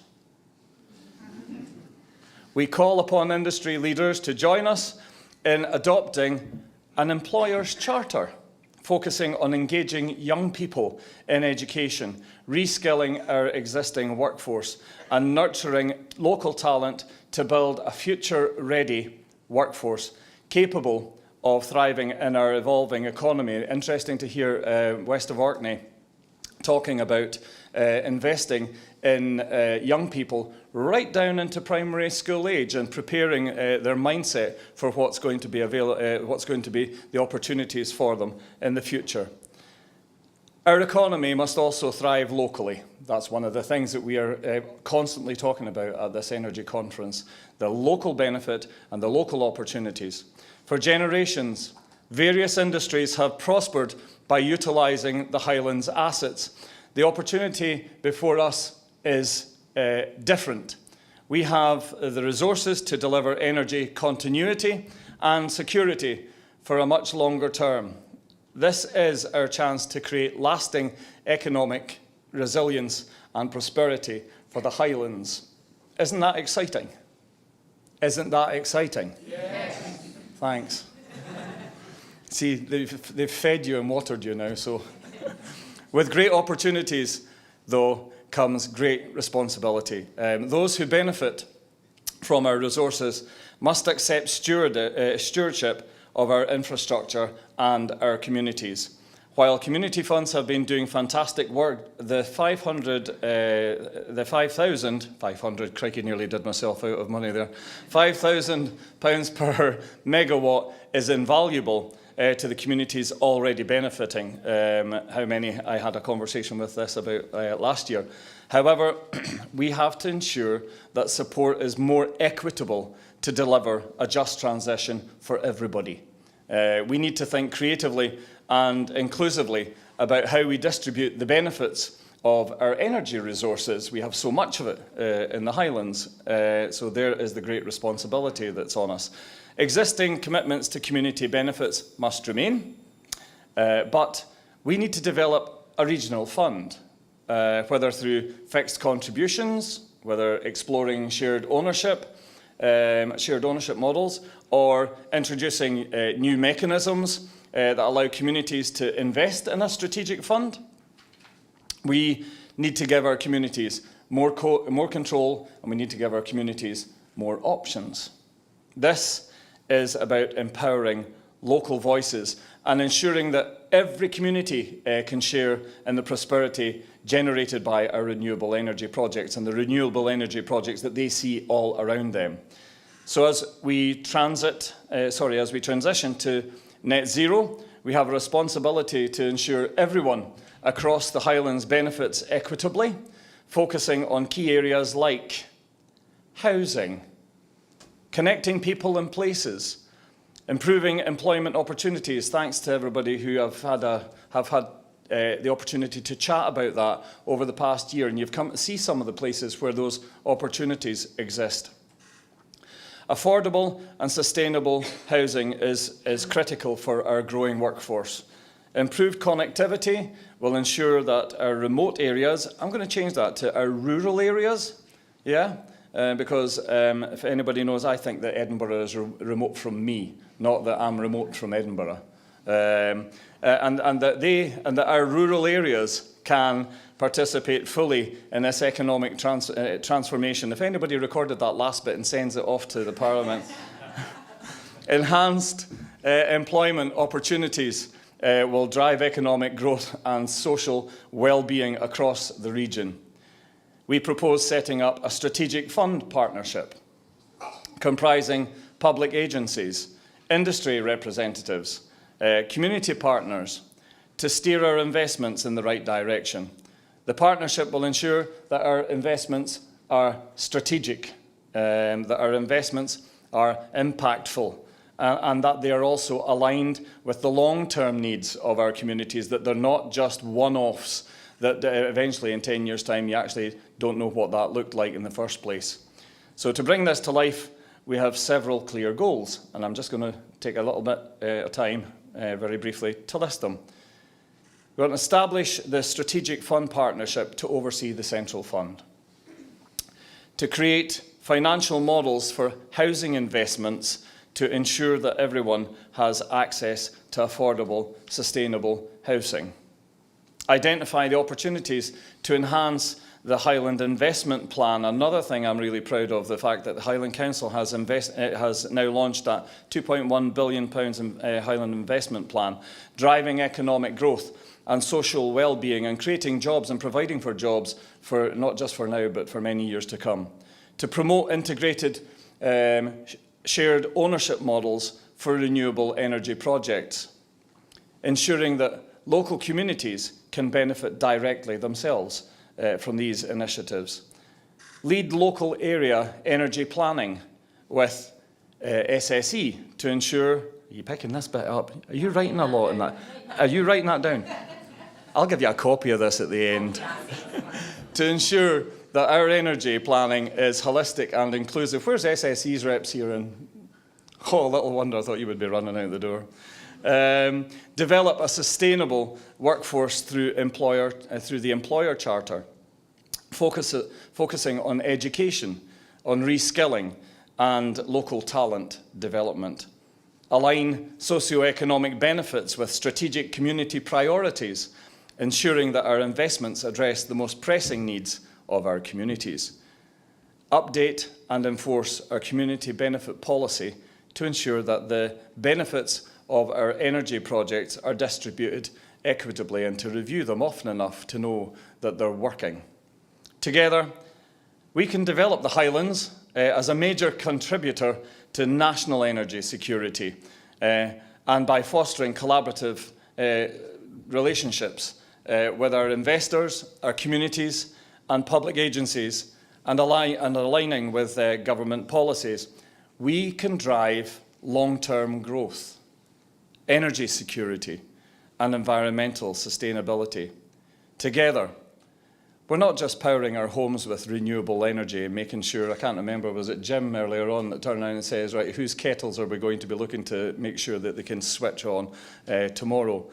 We're empowering our communities. This is about creating a legacy of sustainability, prosperity, resilience for all our future generations, not just for today. So thanks, folks, for your commitment and your ongoing commitment and your ongoing support. Let's move forward with determination. We have done for the past 2 years. Let's keep that going. And a shared vision for an even more prosperous Highland. So, and with that, the last thing I'm going to say to you is that I think that together we can still achieve very extraordinary things. I was full of excitement 2 years ago. I still have that, and I was only the new leader of the council there, stuck in front of you with a speech to provide you with some hope that Highland Council would work with you. I hope that you've found that over the past 2 years and that we're continuing to have those discussions, dialogues, and that we're looking to be able to create that enhanced opportunity that we're all wanting to continue with. It's been a very exciting time, and I see it even more exciting in the years to come, especially considering that now over the past 12 to 18 months we managed to get one of the 2 green free ports in Scotland situated right here in the Highlands. Thanks very much, folks.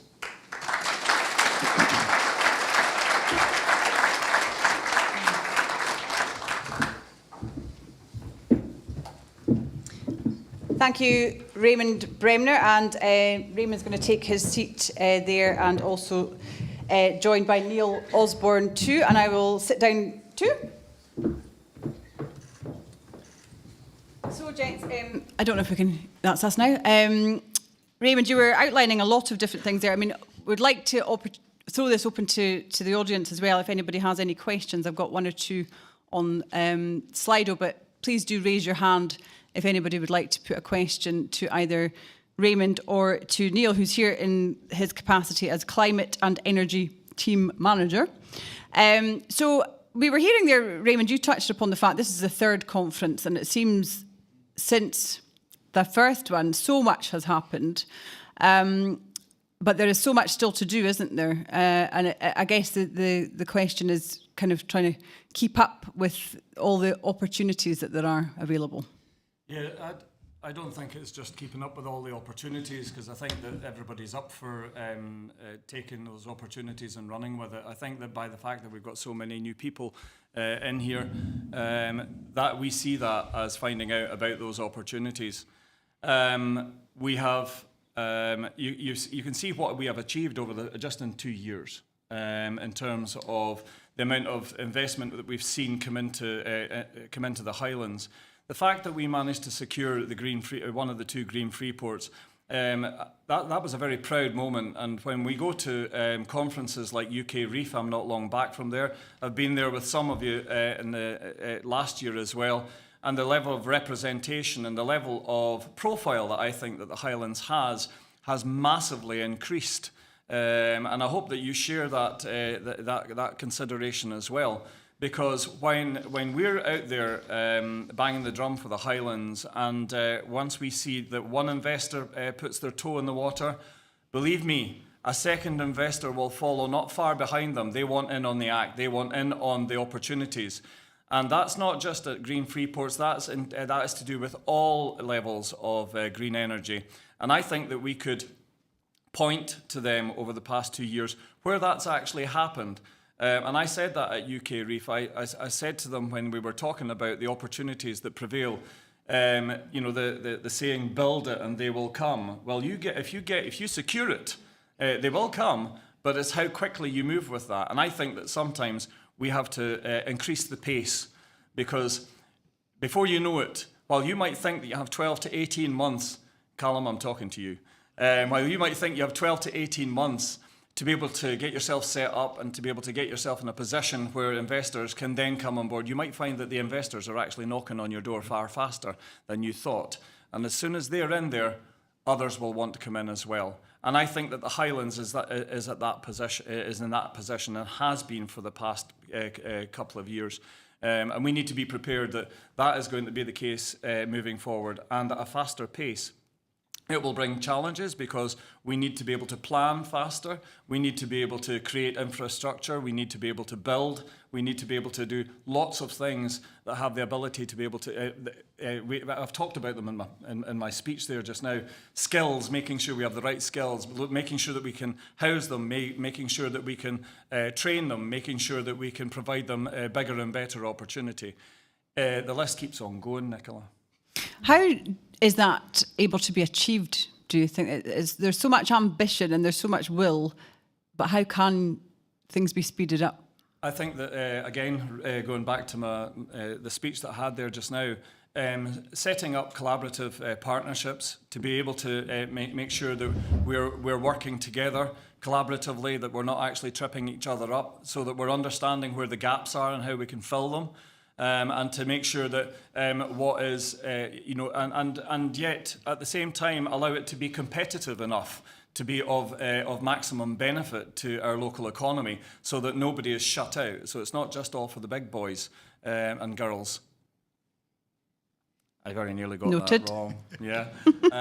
In the Highlands, you know, equity and being equitable for everybody, so that we can all get a share of the prize. I think that's about. Yeah, I could keep on going on about this. We know. Yeah. I've got a question here, a couple of questions coming through on the Slido gizmo. That's a technical term.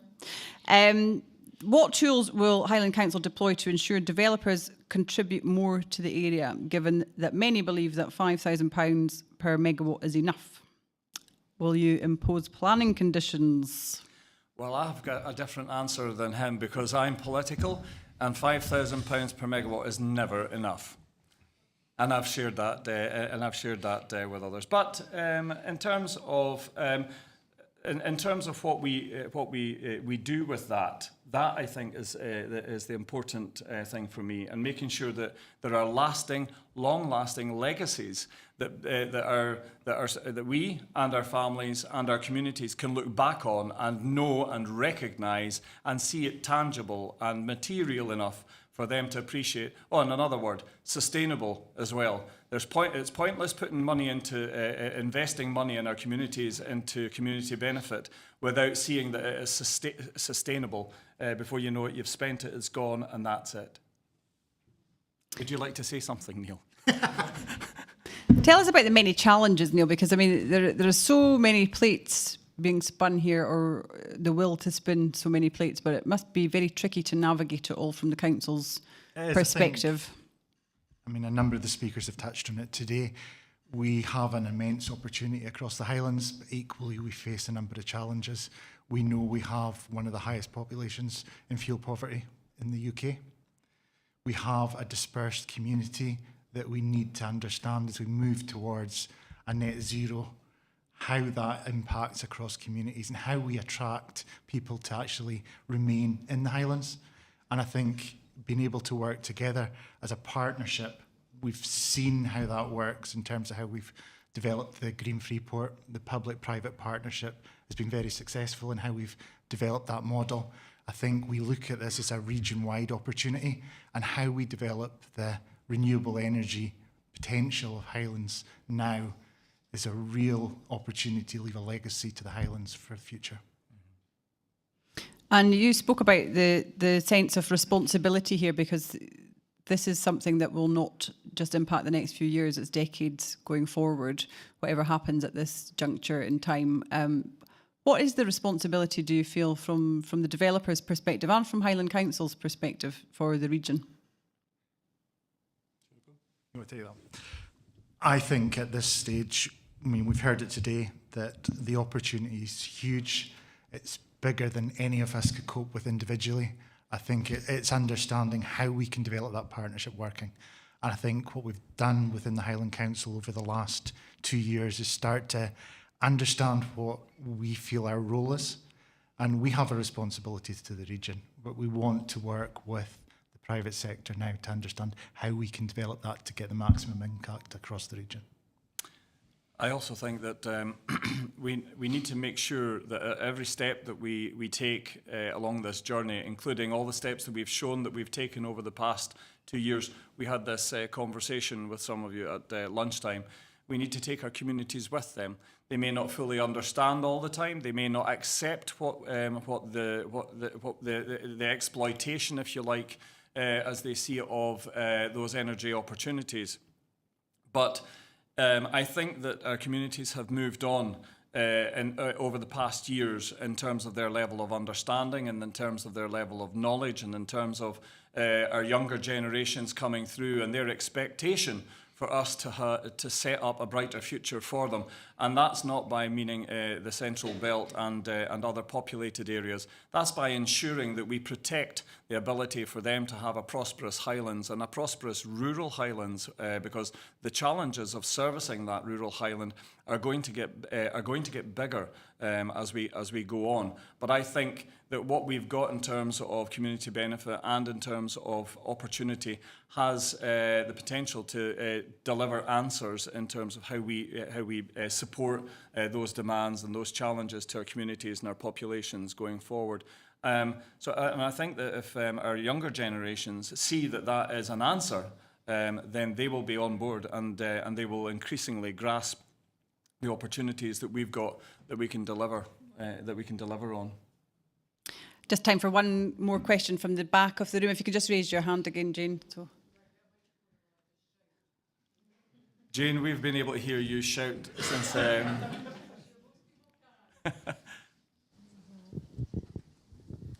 It's good to hear, actually, that people have finally caught up with what we've always known, which is that the Highlands is actually the centre of the universe. But I would argue it's Beauly in particular that's the centre of the universe, but certainly the electrical one. But speaking with kind of more of a community hat on than a developer hat, but I think developers would welcome some more certainty about it. I certainly would like to see a strategic fund. I think it's something that's desperately needed, because there's no equity across the piece. There are some communities with huge pots of money that they can't spend, and others that are really, really struggling. But I think one of the things I'm not conscious of in the council them doing is using that the provisions within National Planning Framework 4 for community wealth building. That actually, I mean, one of the issues with community benefit is that in theory it's not supposed to be taken into account in a planning decision, but also you find community benefit funds are only allowed to be spent on things that are not a statutory responsibility of the local authority. Now, if I go to my community, they want a school and they want their potholes fixed. And that's what they would like community benefit funds to be spent on.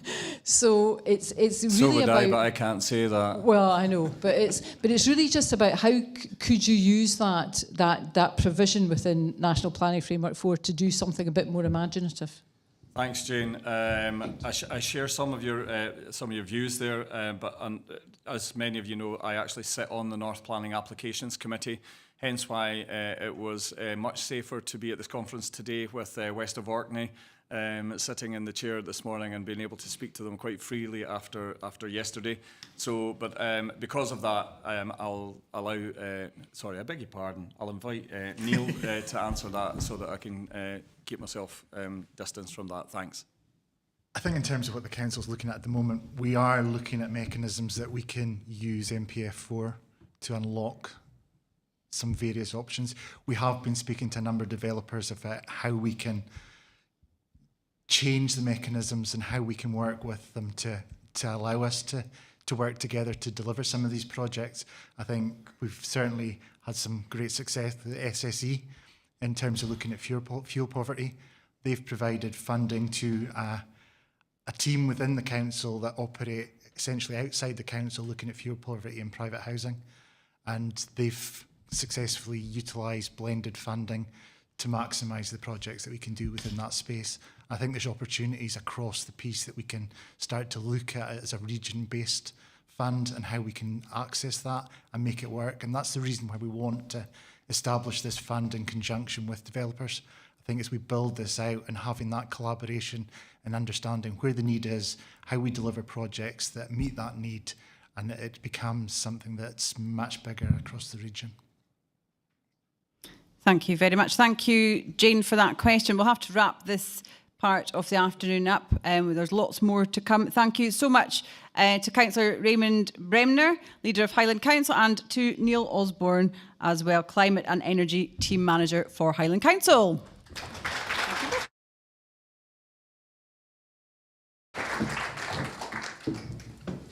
I'll let the gents depart the stage.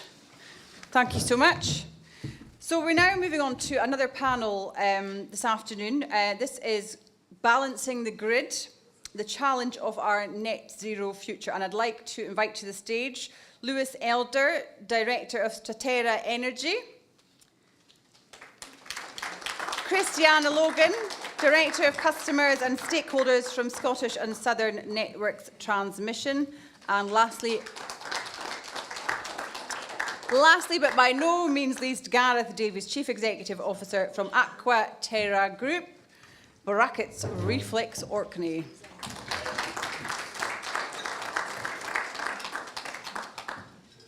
Welcome all.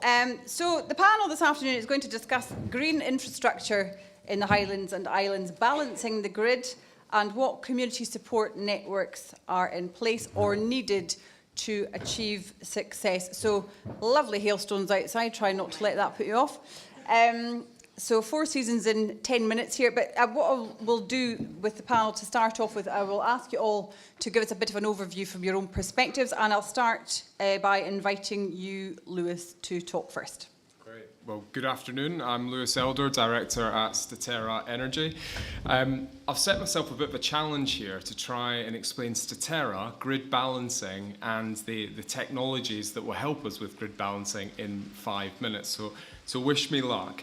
Statera was founded with the ambition to deploy the technologies that will complement a renewable-based, high-wind energy system. And that has led us now to deploy a pipeline of 1.2 gigawatts of battery storage and dispatchable generation. And we have a pipeline beyond that of pump storage and hydrogen assets. The rationale for that combination of technologies, I hope to briefly summarise in this introduction. But to start, we need to acknowledge what it is to balance the grid. And quite simply, we mean ensuring that we have sufficient supply to meet demand at all periods of the year. And in a renewable system, that means ensuring we have renewable energy meeting demand at all periods of the year. So that's every second of every minute of every hour.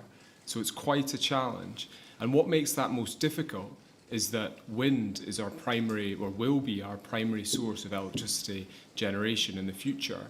And wind is volatile, it's intermittent, and it doesn't correlate necessarily with demand. So how do we resolve that mismatch? How do we rebalance the energy system? Well, battery storage is absolutely key, as it's a very effective tool at moving energy through time, through short durations of time. So it can take energy that's in excess in the overnight periods and move it to the morning and energy that's in excess in the afternoon and move it to the evening. So cycling 2 times a day would be the typical approach, moving that energy through time.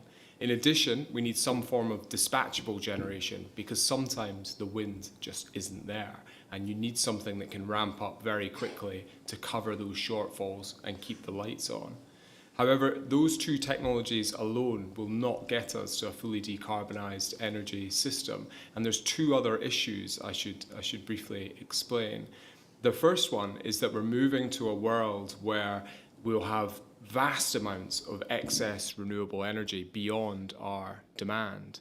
Today, in 2023-24, the excess renewables beyond our demand accounts for 14% of the hours in the year. By 2035, it'll be 64% of the hours of the year. The issue number 2 is that of those periods where you've got more energy than you can use, they're now becoming much longer in duration. So we expect half of those periods where you have excess renewables to last for longer, or 50% of them to last for longer than a continuous period of 24 hours, and a quarter of that excess energy periods to last for a continuous period of 2 days or more. So those 2 issues mean 2 things. You're going to need a very large-scale, low-cost sources of energy storage, and you're going to have to make sure that they are storage that can operate for very long durations of time.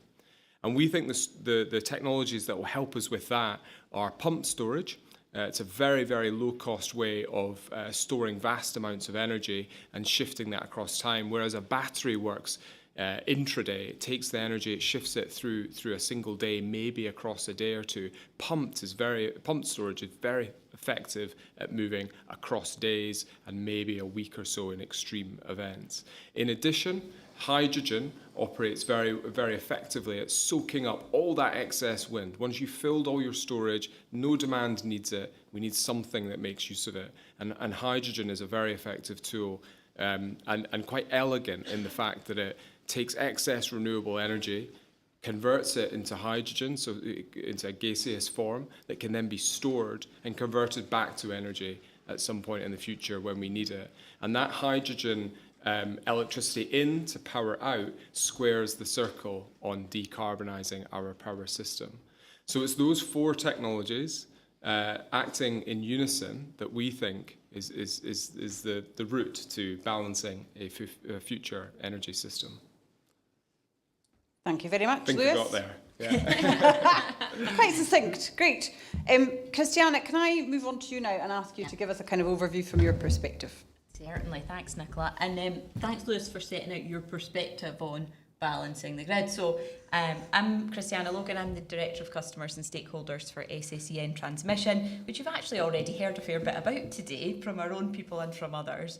But really our role is we are the network owner and operator for the north of Scotland grid. So that covers the Highlands and Islands. So we have the most northerly transmission network in the UK, including now up to Shetland. We have the substations at the highest level above sea level. And yet with all those challenges, we're also the most reliable transmission system in the UK, which is something that our connected customers like in future Statera and Battenfall that you heard from earlier, and in the future West of Orkney too, are really pleased to hear, because they need that reliability so that their power can be transported to the areas of demand where it's going to be used. What you heard from Lewis is that we need to balance the grid system at a system level. And we absolutely do need to keep the GB system balanced in terms of supply and demand. To do that in open terms, you would have to have an electricity network that could transport the total demand or the total generation of the entire grid across the entire UK. We don't have that, because that wouldn't be efficient to develop. But what we do have just now is a system that can't currently export as much renewable power as we have in the north of Scotland. So what you get in the end is layers of balancing the grid. You have the system-wide balancing, keeping demand and supply in at balance. But we also have balancing at a more local level to stay within the constraints of what our electricity networks can actually cope with without bluntly melting. And setting our substations on fire. That's not something that we want to do as network companies. So the system operator and ourselves work together to make sure that we're not overdoing those limits of that system. Unfortunately, because we don't have as much grid as we do power that would like to flow on it right now, we have constraints. And that adds money to consumer bills. And so what we are working on is building an expansion of the North of Scotland electricity network that will increase capacity to move those power flows to the areas where the demand actually is located. Some of that is here in the north of Scotland, that demand, and some of it is further south. And that is a £20 billion investment programme for us. That comes with support for 20,000 jobs, 9,000 of those in Scotland, and many of them here in the Highlands. We've grown our own business in SSEN transmission by 500 people over the last year, and we'll do another 500 new jobs this year, all in the north of Scotland. So these are local jobs. And we also bring significant benefits with those projects. I shared with Councillor Bremner my frustration that UK government guidance around community benefit from transmission projects has been delayed due to the general election, but we are confident that we will get approval for that. And for the programme of investment that we have out to 2030, that will bring over £100 million of community benefit to the region. And to get ahead due to the delays, we've committed to a starter fund of £10 million that we'll commit based on projects already in construction. And that includes a regional fund for the north of Scotland, and that includes the Highlands and Islands. So really looking to directly target what's going to be meaningful and impactful in our communities here. So you've got system balancing, you've got grid balancing, and the third version of balancing is some of the system requirements that we have as an electricity network. We have an AC system, and we have to keep our voltage and our current balanced at all times, or else all your appliances in your house will go kaput. And you might have seen some stuff in the news about actually down in Glasgow, some of the, it's not here so don't panic, but down in Glasgow they had some of the traffic lights going off because there were some stability system issues on the network, right? Some of that is because of all the offshore wind that we're connecting, right? Big power on from offshore wind can destabilise the system. So we need services from things like batteries or other types of balancing technologies that can help keep that voltage and current in check and make sure that all our appliances are operating the way they should. So there's actually 3 layers to system balancing and different ways to deliver of them. Some of it's technologies, some of it's building more capacity, and some of it, I think we'll hear, could come from a different route as well. Nice segue there, Christiana. I'll just sit back. And well, before I do that, I shall introduce Gareth Davies, who's Chief Executive Officer of the Aquaterra Group Reflex Orkney. So over to you, Gareth. Thank you very much. Yes, so that is a really great segue. What I'm going to talk to you about was a project that 6 partners in Orkney launched in 2018 called Reflex. And although I can't see it, there might be a slide about it just to explain it as I speak. But what Reflex was about was actually, as a community and as consumers of energy, dealing with kind of the system that we've just heard about. And the unfortunate truth for us in Orkney was that the system just wasn't working for us. And part of that is it was obviously built around the coal production and then oil and gas and then feeding the energy out to the extremities. And the renewable world that we've just talked about means that the islands and the Highlands are going to be the powerhouse of the energy future for the UK. We had the dubious pleasure of hosting Boris in the middle of the pandemic, and the one thing that he did remember was that we said that the UK could produce 50% of the future energy of the UK is probably going to come from the Highlands and Islands area. Now, that's an incredible resource, but it also means it's turning our energy system on its head. So to be in a position to turn our energy system on our head, we need to think about how we're going to do that. So we're going to do it in the, if you like, the old centralised way, or is there a new decentralised way? So Reflex was about empowering that and seeing how that could be achieved. We started believing it was a technical solution around managing flexibility and sharing value of flexibility with customers. We soon found that the system at various levels wouldn't allow us to do that.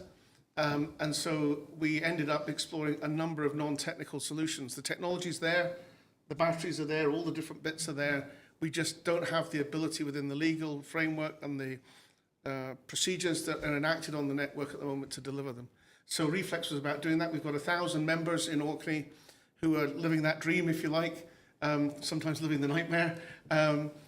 The area we were able to make most progress on is on transport and the adoption of EVs, and not just through Reflex, but just through a number of things that have happened in Orkney over the last 20 years. We now have over 1,000 EVs in Orkney within a population of about 10,000 vehicles. So 10% of our vehicle fleet is now converted to EVs. We're also looking at aircraft and boats and other things as well. So once you start thinking about an integrated energy system, not just electricity, but transport, heat, and all these other things, maybe we need to think differently about that. And we believe that building from a community level up is perhaps a much more inventive and distributive way of thinking about energy. Thank you very much indeed, Gareth. That's a really interesting way of looking at it from a community perspective. If anybody has any questions for the panel, do raise your hand or send them in via your phones. There's one or two coming in just now. So you've spoken about the challenges. What are the opportunities, would you say, when it comes to balancing the grid? I mean, you spoke about transport, which could be a real lifeline for more rural communities, can't it? Yeah, I think when you look at value, and we've talked a lot about investment and sums of investment, one of the calculations we wanted to think about is not how much we just pay our electricity bill or maybe how much we pay at the pumps for fuel, but when you think about the vehicle you drive and the heating system you operate and the way you insulate your house, what is the total energy spend that we all have in our houses?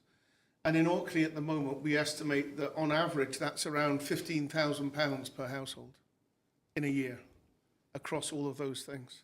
If you aggregate that over the next 20 years, it means an ordinary average household in Orkney is going to spend £300,000 on its energy future. We've got 10,000 households, so that's £3 billion that Orkney, business as usual, is going to spend on energy. So then the question is, if that's what we're already doing, how can we spend that differently and better to achieve the net zero transition? So one of the propositions is obviously investing in transmission, and I and others have canvassed for literally 20 years to get the transmission connection to Orkney, but that's going to come at a price tag of £500 million.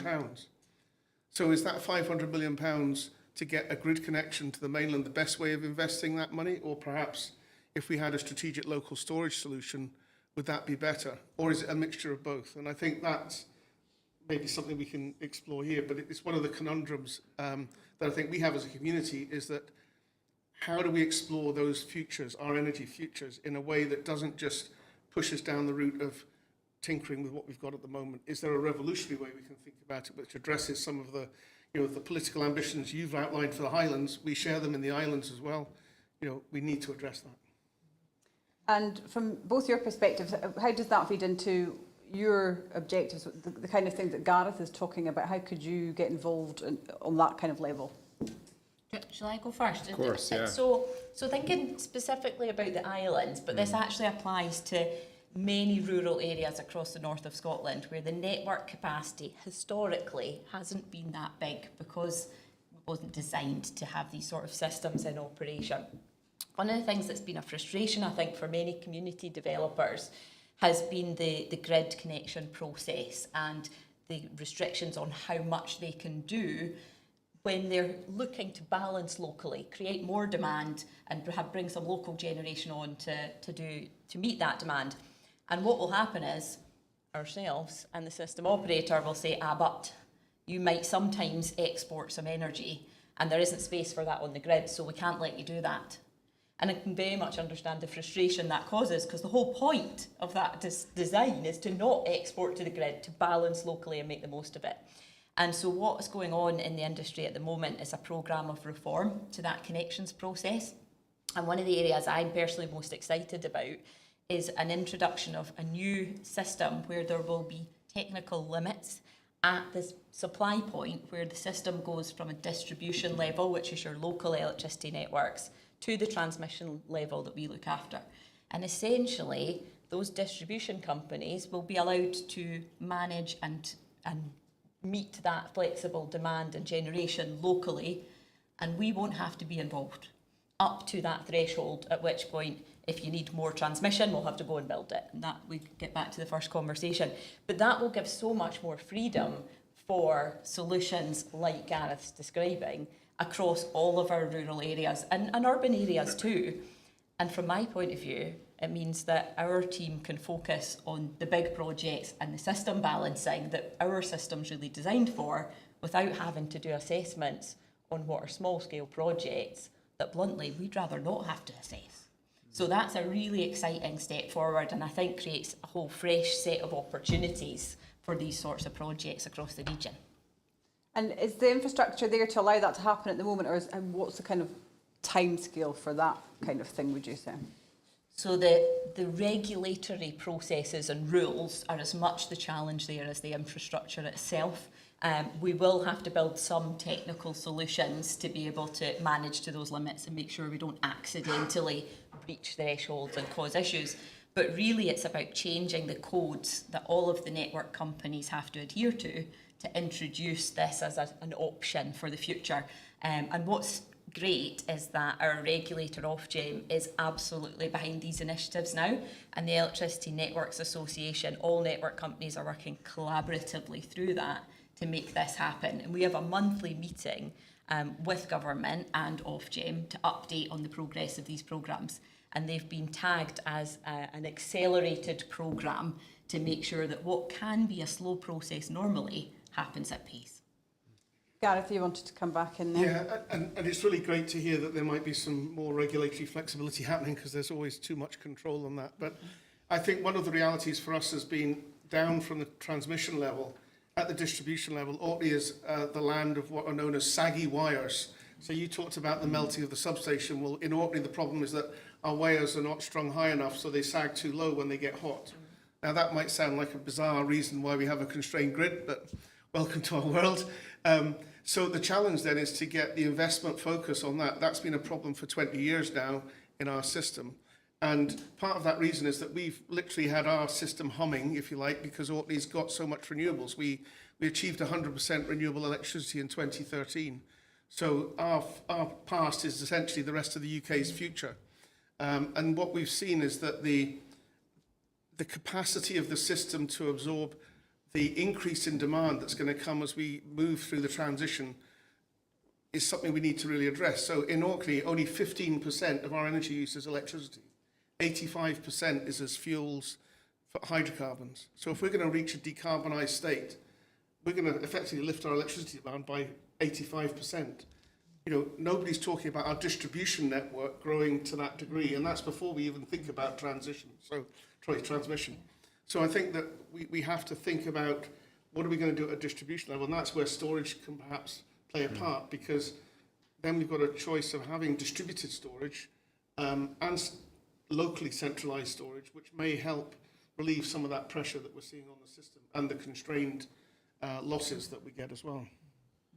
Yeah, just to respond to a couple of the points there, I've been reflecting on your question about whether or not we should have an interconnector to Orkney, or whether or not you could create an islanded grid. And I think my feeling on that is that it's almost always better to create the transmission system to connect everything up. You know, I think that's what we see really drives down cost. And when you don't have it allows you to decouple supply and demand, and that's absolutely crucial to really driving down costs. I think the other big challenge with that islanded network in Orkney would be that, to the conversation earlier, it'd be very hard to decarbonise without very long forms of energy storage, which often are found where you've got particular geographies such as the Highlands.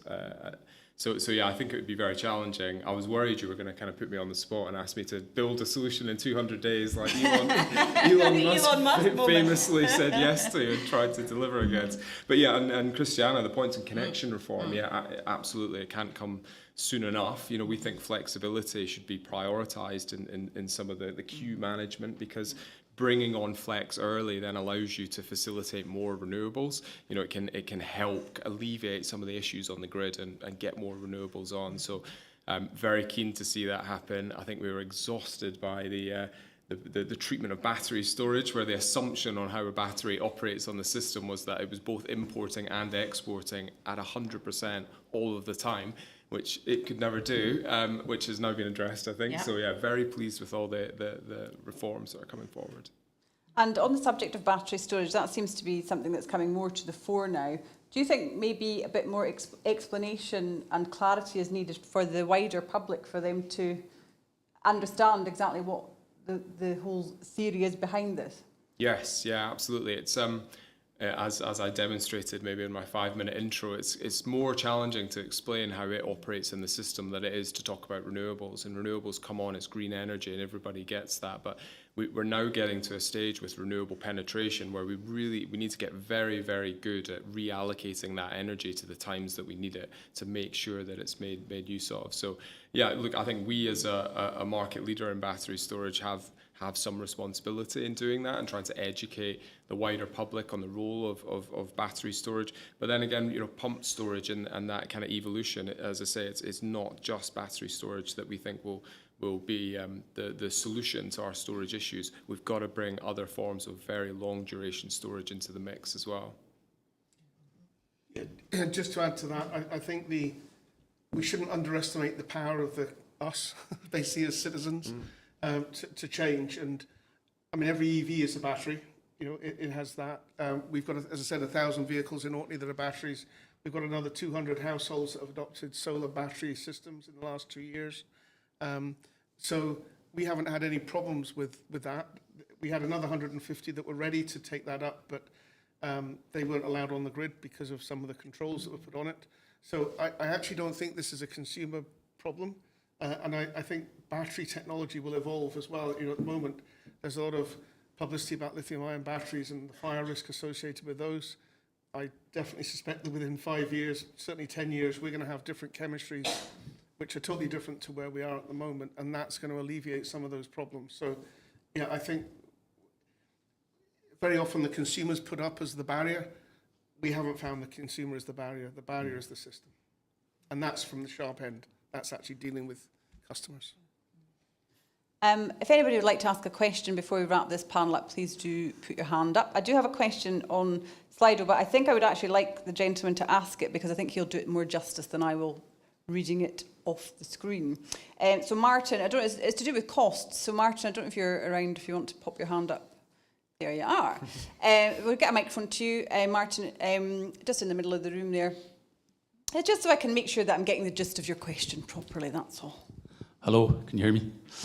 No, I just wondered, with the advent of the different forms of storage that you discussed, what do you see as a reduction in charge or in cost due to the reduction, I presume, in curtailments? If most of the energy is being stored, then presumably we won't see so many curtailments, or it'll be power tax. I've got the answer to that on my phone, but my bag's over there. Do you know Well, this? I know that next is a great question. Next year, the constraint costs will be 2.5 billion per year, and I think your question is just, should we expect that to go? And in a fully balanced, just a ballpark. Yeah. What's your target? You must have a target of some kind. Yes. Yeah, it's a fully balanced system would see constraint costs disappear altogether. I mean, that is the answer, and that is what we should all be aiming for. And I think, we're kind of also, everyone in this room that's an energy professional has a responsibility to ensure that it's not just about decarbonisation, but it's decarbonisation at minimal cost. Anyone could power ahead and build a very expensive decarbonised system. We don't want to do that. Everything we should be doing should be fully optimised. So in answer to your question, the target is £0 of constraint costs. That kind of reflects an inefficient system, constraint costs, curtailment. So yeah. It's necessary to some extent, but it's inefficient. Yeah. So £0 would be the target of curtailment. That's costs. a very low number. Yes. Best of luck. Can I build on that? Do you want to come in first, Gavin? Well, no, I just agree. When we looked at flexibility at a local level, we saw it as a fast diminishing trading option, because as you balance the system, you lose the value of that. I think that the other question about cost, which is interesting, is that maybe because we're talking about balancing, we're saying about the constraint cost being so high. Nobody's actually said what the cost is of having twice the thermal generation that we actually need in reserve. So the number of power stations we have in the UK is twice our actual peak demand. Nobody ever says that in any discussion when it's not renewables. We don't talk about the capacity of the grid and how much more that is than actually what we need to shift stuff around. So I think it's really difficult when we start taking apart the system and trying to monetize it without thinking about what our whole system costs are. And the other issue with that is that where that value lies. So and it's about, do we invest in the centre and then push it out to the periphery, if you like, or can we actually do something which is much more imaginative and break energy down under a new renewables model to smaller packages where we don't actually have to have this mass movement of electricity. What we then have is, if you like, the rural and energy-rich parts of the country feeding energy into the urban parts on a redistributive model. That might be really good in terms of wealth redistribution and actually using the assets that we've got for the future, which is renewables, rather than the old stuff, which is gone.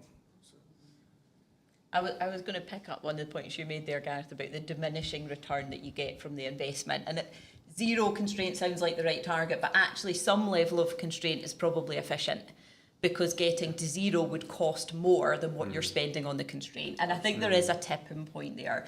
But the numbers were so far away from that we almost don't even need to have that conversation at the moment.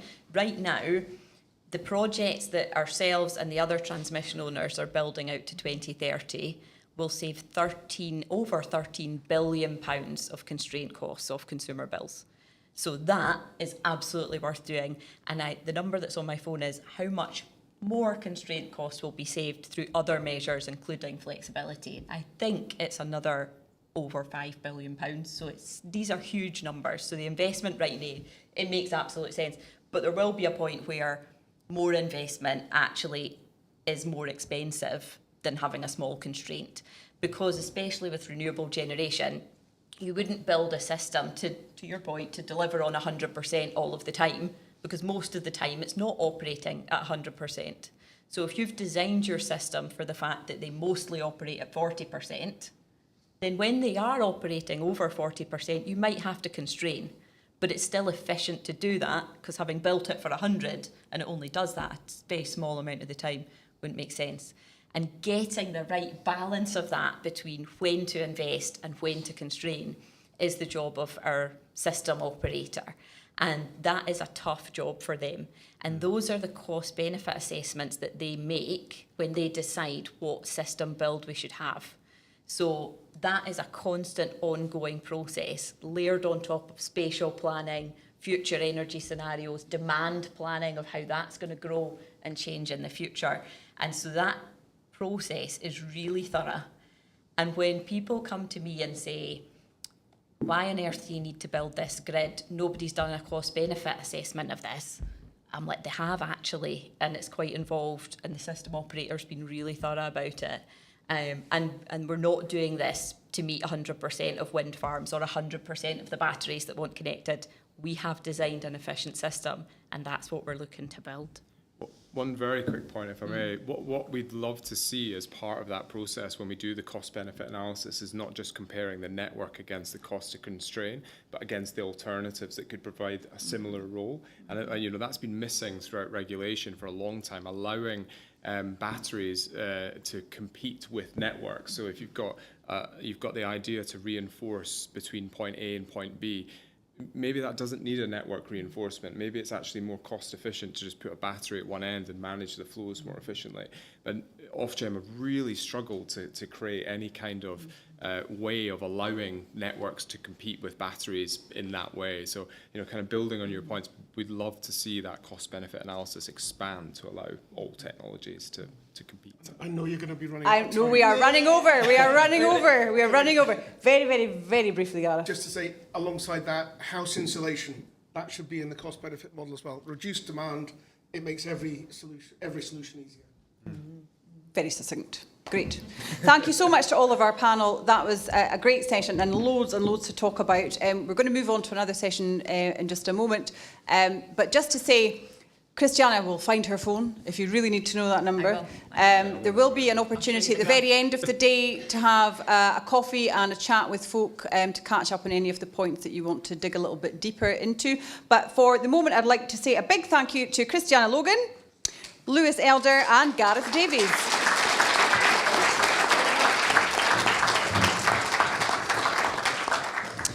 So we're now going to move on to another session, and I am going to vacate the stage and give way to Morven Fancy from HIE. She's going to be chairing the next session, looking at attracting, retaining and developing the right skills for the region. So a big welcome to Morven.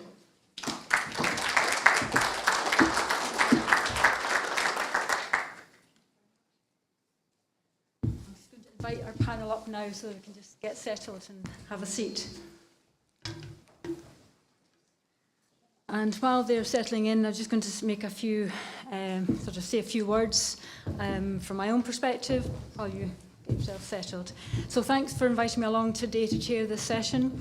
I'm Morven Fancy, work for Highlands and Islands Enterprise with a remit for housing, skills and population. It's a small remit really.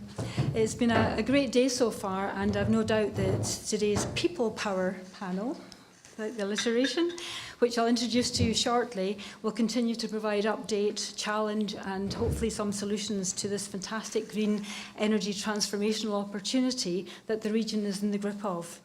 We've heard from fantastic speakers all day today. In fact, that last session was just fascinating, particularly to somebody who doesn't know enough about that sort of activity, but just brilliant. We've heard Malcolm talk about the mix of excitement and urgency and challenge that we're dealing with here. And I'm also really, and I think Callum touched on this earlier, this idea that when we were set up, Highland and Islands Enterprise 60 years ago, we were set up to fix the economy. And in many cases, what we heard about was poor Highlands and Islands, the geography, the weather, probably even the midges. It's all just really difficult and hard. And those very features of our region are actually why we're here today in terms of the opportunities ahead of us. So it's fantastic from Highlands and Islands Enterprise perspective to see, the rationale for us being here and where we are now and the opportunity ahead of us. It's not often in my 30 plus years of working for Highlands and Islands Enterprise that I find myself unable to sleep due to work worries. But I have to admit that whilst other people might be counting sheep at night, I'm counting jobs. So many thousands of jobs that are going to be landing here that you're hearing about today, now and over the next decade and hopefully further ahead. We're starting to get better information about those jobs. When I was here 3 years ago, we were talking about it in rough terms. We're starting to understand the types and where we might be accessing that labour from. But if you've heard a lot about them today. We have offshore wind, which is now building out, and we're looking at, estimated 4,000 jobs across the Highlands and Islands. The pumped hydro storage projects we've been hearing about today, 3 of them up in that advancing development stage, plus 5 more coming in behind. That's another 4,000 plus jobs that are going to be operating across the Highlands and Islands. We've heard already about SSEN transmission work and the up to 5,000 jobs that we're going to see spread across all parts of the Highlands and Islands. And in lots of these different communities. And of course the Green Freeport with its forecast 10,000 jobs. Add to that the construction, civil engineering work for the port and harbour infrastructure requirements to support this green energy activity. You're getting upwards of 25,000 jobs. And for somebody who's fixated on our population, given that we are at about 472,000 almost to the dot, and desperate to get to that 500,000 population for the Highlands and Islands, this is a tremendous opportunity. But of course the challenge will be how do we get them and keep people here. And of course, the region's labour market is broad. It doesn't work in isolation. The energy, the green energy jobs in the market and the sector doesn't work in isolation from the rest of the Highlands and Islands sectors. We're seeing major growth in nature-based jobs with our peatland restoration and our forestry work in rural areas. And we're also seeing a buoyant hospitality and tourism sector. The sort of biggest visitor numbers since pre-COVID times in the Highlands and Islands. So we've got all that complexity within the system working there. So I think if you also add into the house building that I hope will follow, because we're needing the houses, you can see the pressures that are going to exist across the sector. I'm not meaning to depress all you developers out there. I'm just wanting us to be realistic and to be aware of the challenge that's ahead of us. So having set that sort of scene, let's hear from our panel, and I'm delighted to introduce you our 4 key contributors. First up will be Callum Cruden, who's a director of RI Cruden, a specialist in renewable energy with a team that spans mechanical, electrical and wider renewable sectors. Callum's also a sustainability ambassador for the Institute of Directors. I'll get to you just in a minute, Callum. I'll just introduce others. Next up, he'll be followed by Derek Cairns, who is the Inward Investment and Growth Manager at Skills Development Scotland, and he's often involved in conversations with potential and real inward investors. After that, we'll hear from Derek Duguid from Aurora. He's the Operations Director of UK North Aurora Energy Services, and he'll share his company's approach to recruitment and training and the services that they have to offer. And finally, we'll hear from Isla Robb, Managing Director of Operagy Scotland, who will provide an overview of the energy labour market in a UK-wide, and talk a bit about the types of jobs that we know that everybody in this room and outside are going to be seeking going forward. That's the scene set. Callum, I'm going to ask you to introduce yourself and say a few words as well. Thanks a lot. Thank you. Hi, everyone.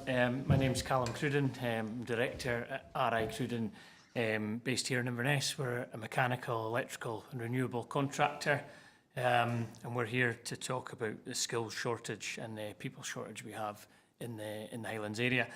RI Cruden, we're an SME, just around 60 employees. And we've embraced a sort of longer term approach, developing our own pipeline of talent through apprenticeship programmes. It's historically something that's been really strong for us, and we've taken that historic model from engineering apprenticeships throughout our whole business now and into our office as well. 25% of our current workforce are apprentices or trainees or graduates in some description. Having started as an apprentice myself, I know firsthand the impact these roles can have on the individual, the business and the wider industry. We recently closed our apprenticeship intake for this year, and we were overwhelmed with applications, over 140 applications for 7 roles. So it shows the appetite in the area is there, and how can we and more do more to present more opportunity. Beyond this increasing quantity, you also need to prioritise diversity and inclusion. It was concerning that out of the 140 applications we received this year, only 2 were from female candidates. We currently have 3 female apprentices in our business, but how can we improve this, and how can we target the underrepresented groups here in our industry? We recently went through a Skills for Growth programme led by Derek, who you're going to hear from soon at Skills Development Scotland. It was a very positive programme for us and helped us open up a lot of dialogue with training providers and how we can help bridge the gap we have in our area for training facilities. We're working now closely with UHI on how we can update this and stop having to send our team to the Central Belt and beyond to receive the training that the business needs. However, we still face challenges meeting the demand for skilled professionals right now, and how can we fill this void? Retention of our apprentices historically has been extremely good, over 90%. How can we continue this as we grow and the landscape changes in where we're working? And funding support for training, a lot of cuts with the public sector. Who's going to fill that training provision? So I think the word collaboration's probably come up in every panel, every topic of conversation today, but it's vital. Collaboration between businesses, collaboration between training providers and government agencies to achieve net zero is what we're going to need to navigate the opportunities we have here in the area. Thanks very much, Callum. Callum is probably a bit humble, but is an outstanding organisation making all the right moves in terms of making their organisation attractive for the future recruits as well. So I'm sure we've got more to learn from him as well. Thanks for that. I'm going to ask Derek now to pick up the conversation. Yeah, I think there was a slide, but probably not there now. So my name's Derek Cairns. I'm with Skills Development Scotland. Just a quick overview of who SDS are. We're the Scottish Government's national skills agency. We work at both a national, regional, local level. As Marvin mentioned, my own role is growth and inward investment, so I work very closely with a lot of large-scale companies, looking to come to the area. I wasn't having sleepless nights there until Morven sort of re-mentioned that again. Probably will have now, because the demand for skills is going to be so immense. But just to sort of reference Callum's topic there as well, we're not just talking about large-scale investors who want to come and create hundreds of jobs, because they will, but SMEs, supply chain companies, local indigenous companies like Callum's and others are equally important in this whole thing about skills and talent attraction and your future workforce and where it comes from. Skills Development Scotland annually put in about £100 million into the apprenticeship system in Scotland, of which a fair chunk of that does come to the Highlands. It's driven by demand. The next slide, if it's there, probably is the one and only slide I ever really talked to in SDS. It talks about a supply and demand situation. We need employers to help inform what's required, and we need the talent attraction, the pipeline, the pool of future talent who are going to work for all your organisations to be equally aware of what's coming. It's two sides of the same coin. I've been struck all throughout the day, as Callum mentioned there, about the word collaboration and cohesion and, all the things that need to be done in industry and sectors and businesses. And I would say that skills is exactly the same. In the same way as infrastructure needs to be in place and other things that need collaboration, skills is a thing that also needs that. So much so that the creation of the job that I have within SDS was done about 5 years ago to marry up with Scottish Development International and the Enterprise Agency's Inward Investment team, who host employers coming from all over the world to the area, as well as working with local Indigenous employers. We've got to make sure to see what's called a joined up Team Scotland, or in my case, Team Highland approach. Although I work for a national skills agency, I must admit, I can say it amongst friends here, but I bat for the Highlands, Highlands and Islands. Yes, there are national skills solutions to things, but as far as I'm concerned, like everything else we've talked about here, the more we can grow skills support in the Highlands, the more we can develop provision, the more partners like University of Highlands and Islands and a lot of training providers such as David's company that you'll hear about in a second, the more we lift our own offering up, the more we lift what we can do for all these businesses that want to come, because they all want to know what skills support will be there. I have to say that in my own meetings with businesses, I always just say the answer is yes. What's the question? And then I'll let others work that out, experts in their field. But we cannot be saying to people, don't come here, don't expand here, don't grow your business here, because skills and people are a problem. And actually they shouldn't be, if we can do more of what everyone said today about retain talent in the area. Part of that, and a big part of that, not to be underestimated, and I think this goes for anyone in here that's a parent or an influencer or a teacher, whatever you want to say, if you have any way to influence young people in the next generation or job changers, you can let them know that careers, not just jobs, but really rich careers will be available on their doorstep in a range of occupations, from the sort of thing that Callum's offering in renewable energy, next generation heating solutions, apprenticeships, all sorts of occupations, right through to manufacturing, hopefully the kind of things we're going to see out in the North Sea and beyond. It's all possible.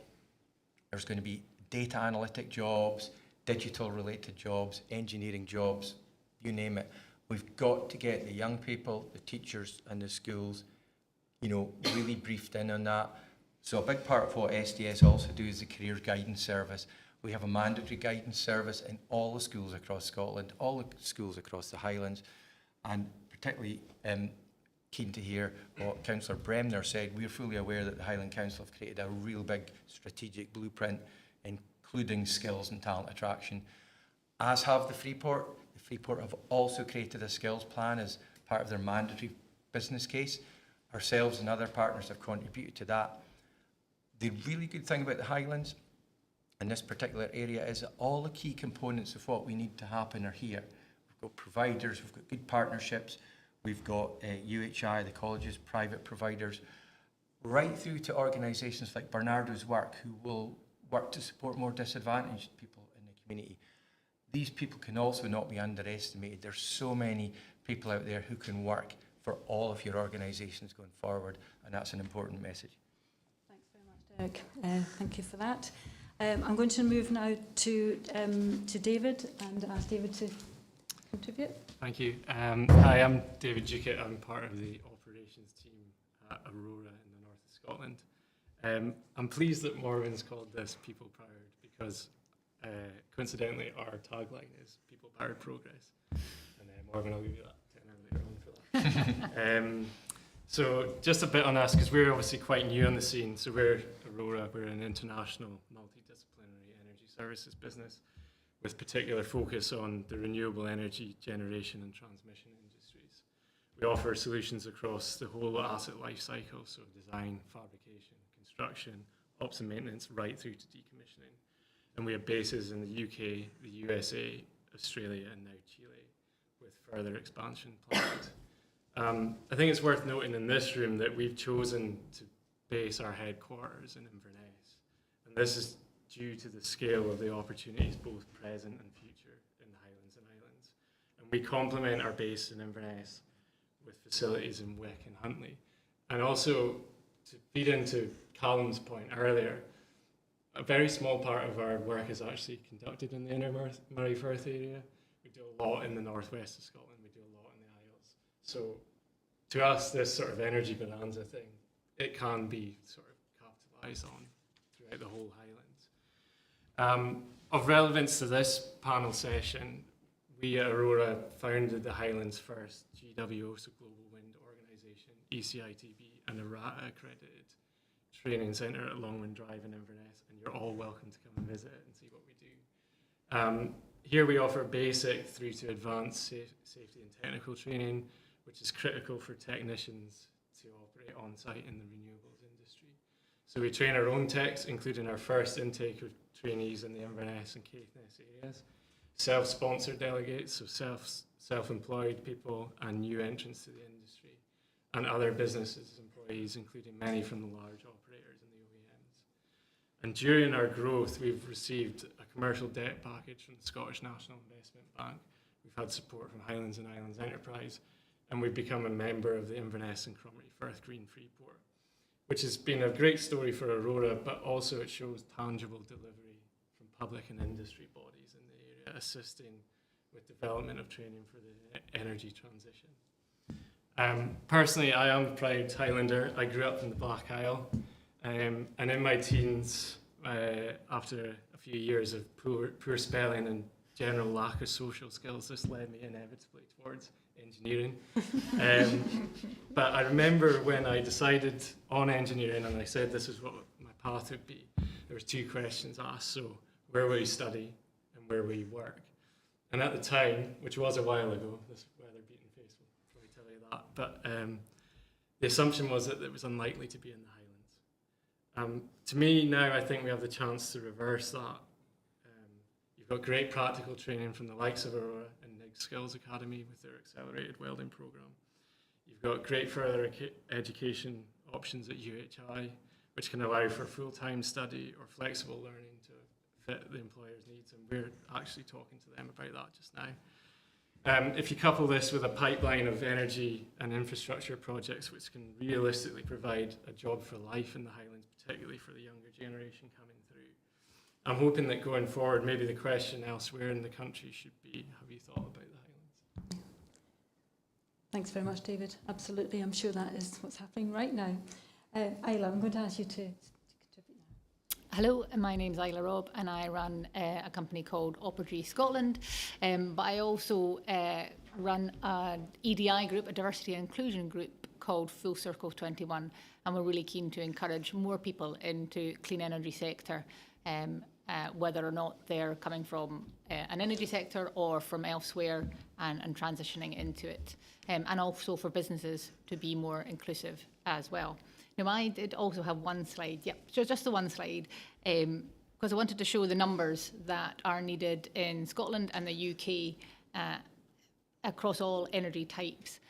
So I would highly recommend that you go to this website. We worked with Apito to create this energy skills hub, Once you log in, there's a wee square at the top right and you register, and you can then play around with it to see what jobs are needed across which sectors and the skills level for it.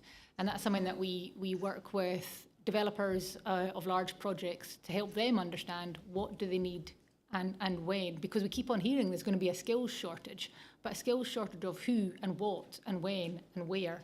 And yes, we can see, for example, there's not enough welders at the moment, and that's something you can't quickly pull out 100 welders from your pocket tomorrow. You need to train them. But again, these projects that are going to get built, what will they need and when? And that's something that I would always applaud projects to go to national bodies like SDS to work together on that. And also what's helping the work or the skills shortage is what we've found is people's work ethic is changing. I think it's been changing for a few years, but COVID really struck home that people want a different work-life balance. People want to work a 4-day week. People don't want to work away from home so much. So that is exacerbating our skills shortage, and it's not something that I don't think is going to change.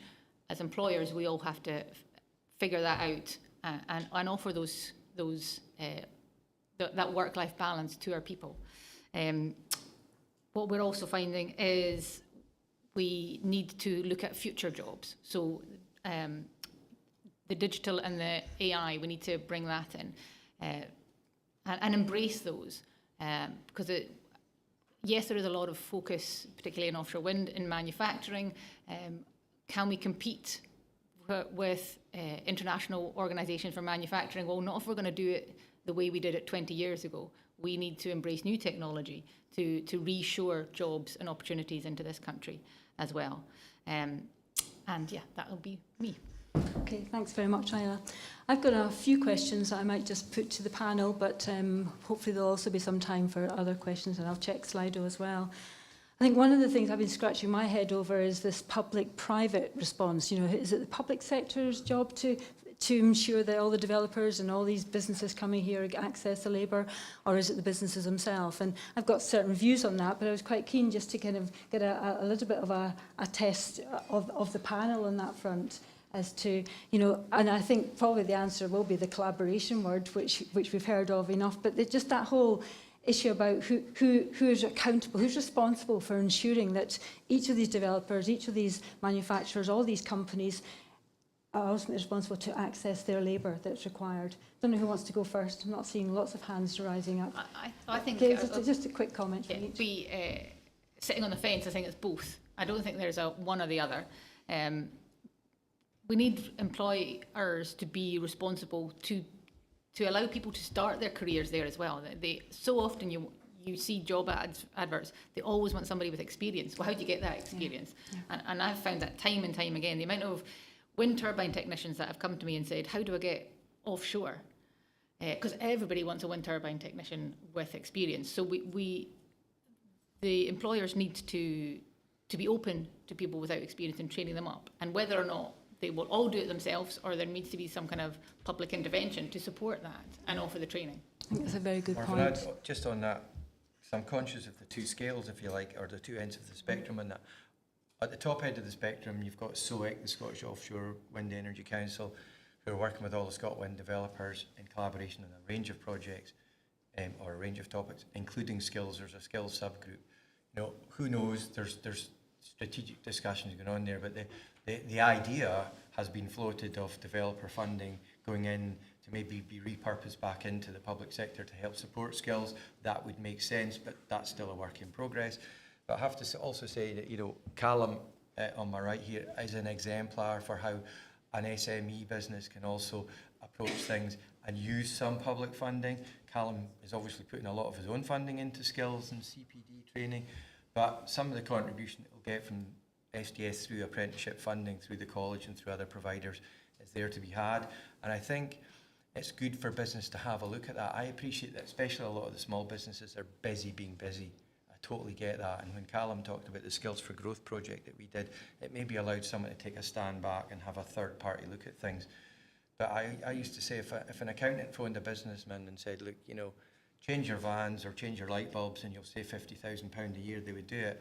If we say, look, have a look at how you're recruiting, have a look at how you're training and how you're talent attracting. If you do it well from the beginning, you will save money and effort down the line as well. And I think it's really important to get the balance right. Thanks. Yeah, I was just going to say that obviously that apprenticeship route that we do is great because it offers experience whilst being trained. So when people are normally 4 years, they come out with experience and a qualification. And I can't speak highly enough of it, really. What I think is a lot of people are talking about today as well is the actual need to speed things up. We're talking about the amount of people we need and all this in the future, and nothing really happening right now. So what we're looking with apprentices, you're looking not quite in the same league as a whisky distillery looking that far ahead, but you're 4 or 5 years ahead looking to where your labour needs to be. So it's trying to get that blend of having your training coming through at the right time, where all the opportunities are also going to be coming with grid constraints and planning things getting approved. Okay, thanks, Callum. David, do you have any comment on that? Yeah, I think generally from the private sector, we have to take ownership of ourselves, and that was partly the reasoning behind our training school. Yes, it's great to offer training to other people, but we found that generally we're fishing in the same pool as everyone else for technicians, and it just doesn't work. It's already a congested market for that.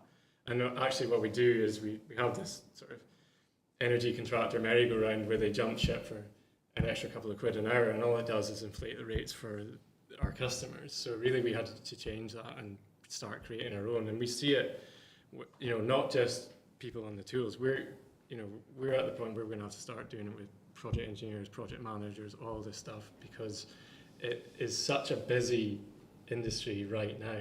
And if you think about what's coming over the horizon, we have to be ready for it. So like Crudens, in the same manner, we felt like we had to start creating our own workforce for 5 years' time. So the trainees that we took on this year, they'll be leading our jobs in 3-4 years' time. That's excellent, and particularly Isla's comment there about not just expecting the young people to, or not so young people to roll up with the actual experience, but to take them on board and nurture that going forward. So I think that's the kind of answer I expected, which is I think it's the businesses that are working hardest, that are rewarding, that are training, that are nurturing these young people and not so young will be the winners in all of this. Thinking a bit about the balance of effort, again, maybe this is public-private or not, in terms of capturing young minds. I don't want to labour this too much because it's a fairly well-discussed point about how young do you go in terms of trying to influence. And sitting behind that, I think, is that responsibility and urgency about raising awareness. So we're all in this room. Some of us are learning new things today, and we're all in this sort of sector, in this space, but the wider community don't really necessarily understand about the sort of cumulative number of jobs coming at us. So how do we go really young to try and build? I mean, the answer is probably, and I'll say it myself, will be every level, but how do we have to target really young? I mean, I know we've got the Science Skills Academy project, which is exactly doing that at that 10 to 14 age group. So any thoughts on that in terms of that building that huge workforce for us going forward? Given that we've got the career service within SDS, I would say yes. I think the earlier the better in many ways. It's been referenced several times today about STEM projects, really good STEM projects. UHI have a STEM ambassador network. We've got the Science Skills Academy. We've got My World of Work Live. But when we were looking at this as part of the Freeport Skills Plan, it's quite a cluttered landscape. So we've got to try and make sure it's cohesive and collaborative. You've got to look at it from the point of view, if you're a business or you're an inward investor and you're planning to come and create jobs this year, next year, 27, 28, it's a pipeline that you are creating. It's youngsters going into S1 just now might be working for these businesses in 5 years' time. If they don't hear the story and if they don't see it for themselves, they won't understand that it's there. To me, it would be unforgivable if you're at Allness Academy, for example, and you don't know what's going to happen across the A9. Something's far wrong. Yeah. That you can't make a career decision based on knowing what's coming. I think also it's got to be made more fun in terms of through the schools. You know, how they do some of these fun things that are STEM to get, you know, girls in science and other things to realise that they can do these jobs and that these jobs are real. I think it's really important. So there's probably no real early or late time to do it, but do it now is the time to do it, and do it collaboratively. Any other comments on that?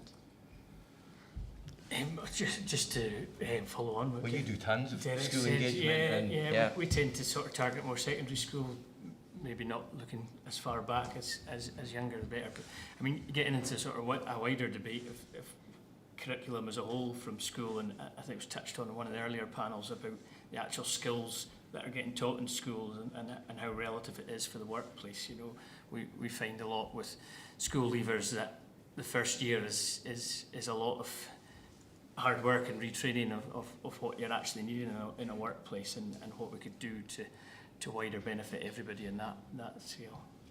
So I think, yeah, you start them as young as possible. I think STEM's great, but we need jobs that are not STEM as well.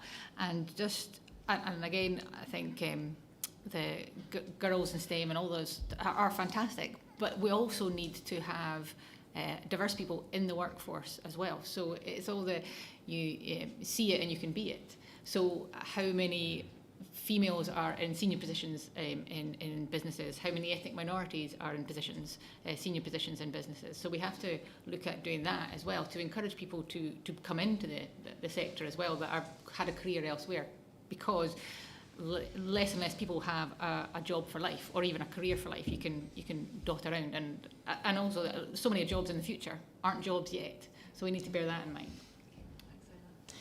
We've got about 5 minutes or so left. I just wonder if there's any questions that want to come from the audience at all.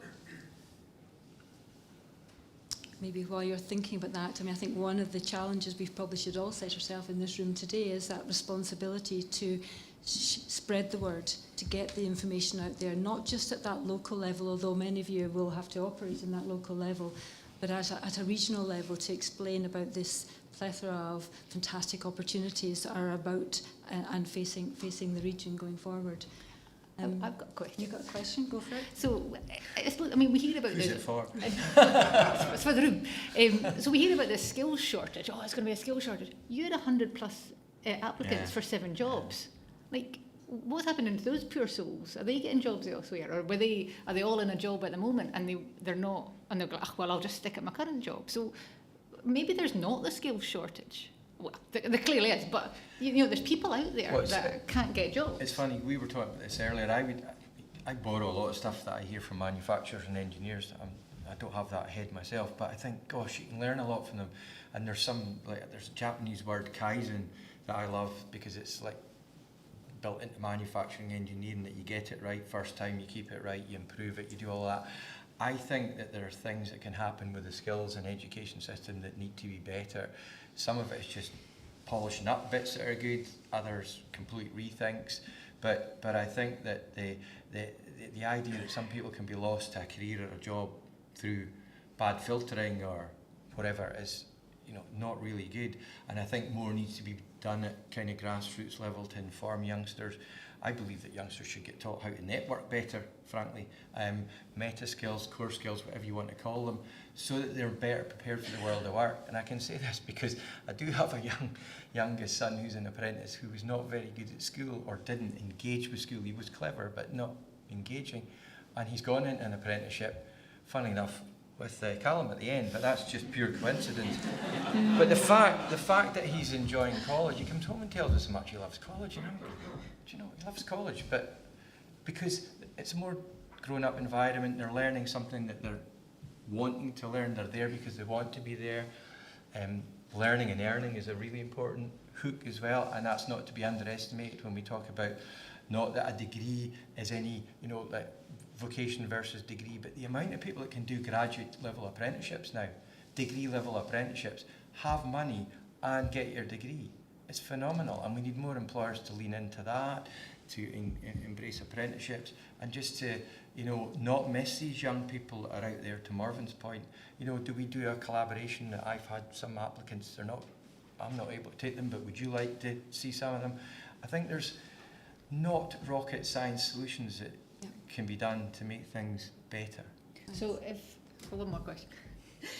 So if business hasn't taken on an apprentice before, can you help them hold their hand on the way through it? Yeah, I mean, the careers advisors should be able to do that in terms of engaging at school. We've got developing young workforce that work well with business. Funnily enough, talking to the National Manufacturing Institute of Scotland, Inverness, who were mentioned earlier, I was talking to their head of skills academy recently, who was thinking about an idea of the amount of people who miss out on something and who is talking to them, and should we be creating a register or a repository of people who have just missed on something, but they could be used for something else? That's something that needs to be looked at. Thanks for that. One question. Okay. So we've heard from a lot of the speakers today about the challenge of resource in the planning system, and for planners, we hear a lot about STEM and graduates, but what are we doing to get more planners? What, I'm glad I don't know. I don't have to. Well, what I don't know is, I was talking to somebody last week about degrees, and do people make the right choice early enough? Are they well informed if they're picking the right degree to go and do something? I guess that's back to career guidance early enough to understand, are people even thinking that way? What I do know is I've seen a fantastic visual that's been produced by BVG Associates on all the jobs associated with an offshore wind farm. There's about 35 different occupations, from environmental, marine jobs, all the way through to engineering. And I think that that's quite a powerful visual to let someone who's currently sitting somewhere in a school, not realising that a job in planning is a thing, or what does a job in planning do, and that if they have a job in planning, they can be contributing to the creation of a wind farm. It's quite a powerful. I think how we tell careers stories or careers awareness has to become different and more visual, more touch it, see it, experience it. I mean, this is something we've brought up with the Chief Planner. She's been visiting Highlands, I think, just 2 or 3 weeks ago. And actually in previous conversations and different sessions, we've talked about this. So they're very much on it and aware of the challenge, Christiana, that has to be addressed there. So it is really of a concern. Okay, any final kind of questions before we round off this session? Oh, there's somebody there. There's Ali. There's a mic just coming, Ali. One of the things I think is really important, that if we are having sort of skill shortages like planning and things, it is down to everybody in this room. You know, there are careers that lots of people will be interested in and applying for, and if we know there's a skill shortage, or we know that the demographics for that particular type of role is not even, then it's our responsibility, I think, as a parent, for me, to be able to say to that next generation, do you know what? You might not get the job because there's only 2 apprenticeships at that particular business. But do you know that there's this career, this opportunity that is not being at the forefront of those career and opportunities? And I think that's the really important message, that when we have these collective conversations, that when we are aware that there are those skill shortages, I think as individuals as well as business people, we have the ability to be able to influence that as well. And for people that would never have considered being a planner, do you know what? Let's find out about it. Let's tell our young people what options and opportunities are there, because I think it will make a difference in the future as well.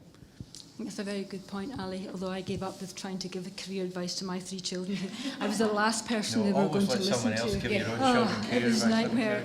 The final point really is based on what Raymond was saying earlier about this legacy. So if we're talking about upwards of 25,000 new jobs, okay, stretched out over a long period, for me, the legacy will be in 10, 15, 20 years' time. What is that population figure looking like for the Highlands and Islands? How do we grasp them? I'm not just in the Inner Murray Firth, but how do we ensure that we have that growth in every part of the Highlands and Islands? And I think it's definitely within our grasp to do that. Can I just ask you to thank our panel very much indeed?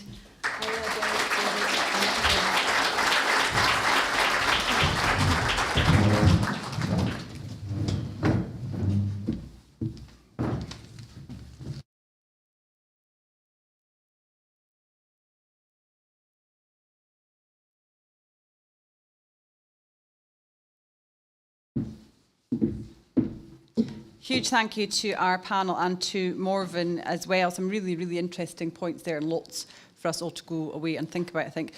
So we're almost at the end of our day, folks. I would now like to invite Christiana Logan from SSE and Transmission back to the stage again to make some closing remarks. All right, thanks Nicola. And I probably spoke too long and took us over time earlier, so I'll make sure I keep this one brief. Just massive thank you to everyone who's attended today, and I hope, like me, you have been enthused by what you've heard. I first attended this conference a year ago, and I really was energised by the excitement that there was about the scale of the opportunity from green energy for the Highlands and Islands.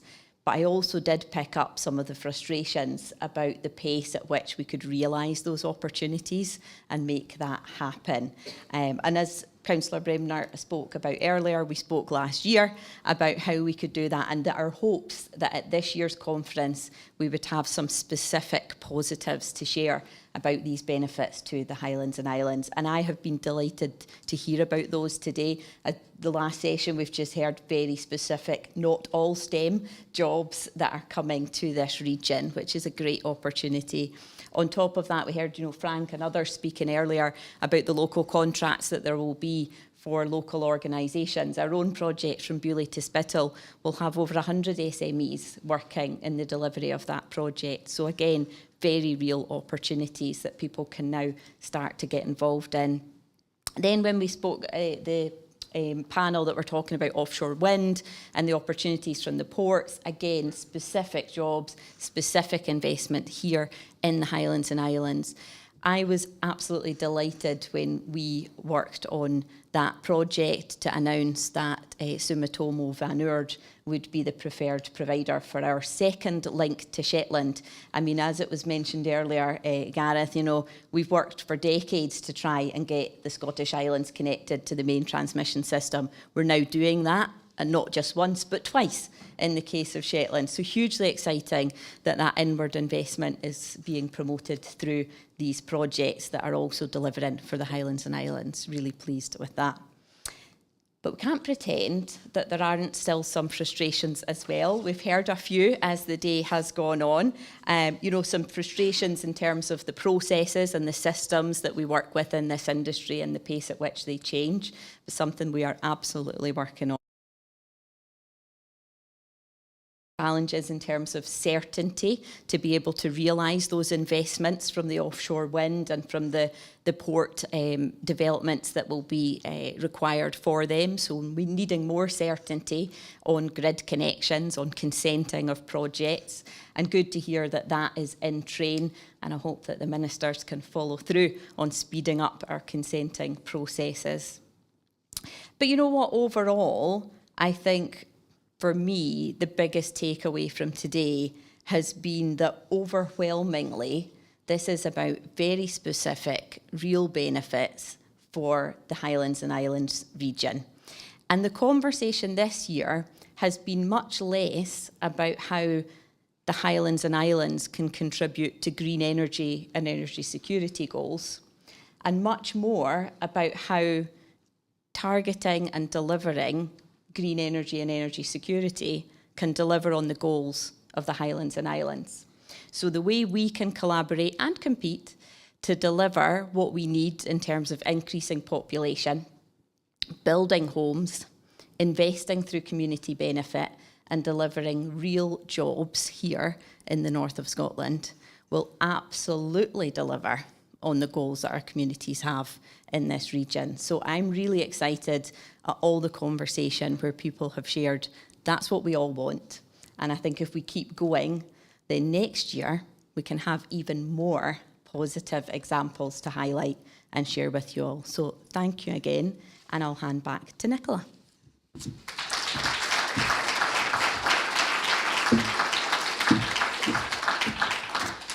Thank you so much, Christiana. So it just remains for me to say a big thanks to all of you for coming along today. We hope you've enjoyed it. We hope you've been informed and sometimes entertained too. A big thanks to all of our panellists today for all their words of wisdom and expertise. Thanks to our event partners and exhibitors, SSEN Transmissions, Terra Energy, Vattenfall, West of Orkney Wind Farm, the Highland Council, Drax, SSE Renewables, Scottish Power Renewables and Aurora Energy Services. So thank you all once again for attending today. There is now some tea and coffee next door if you would like to continue the chats, and we thank you all for joining us. Thank you. Bye-bye.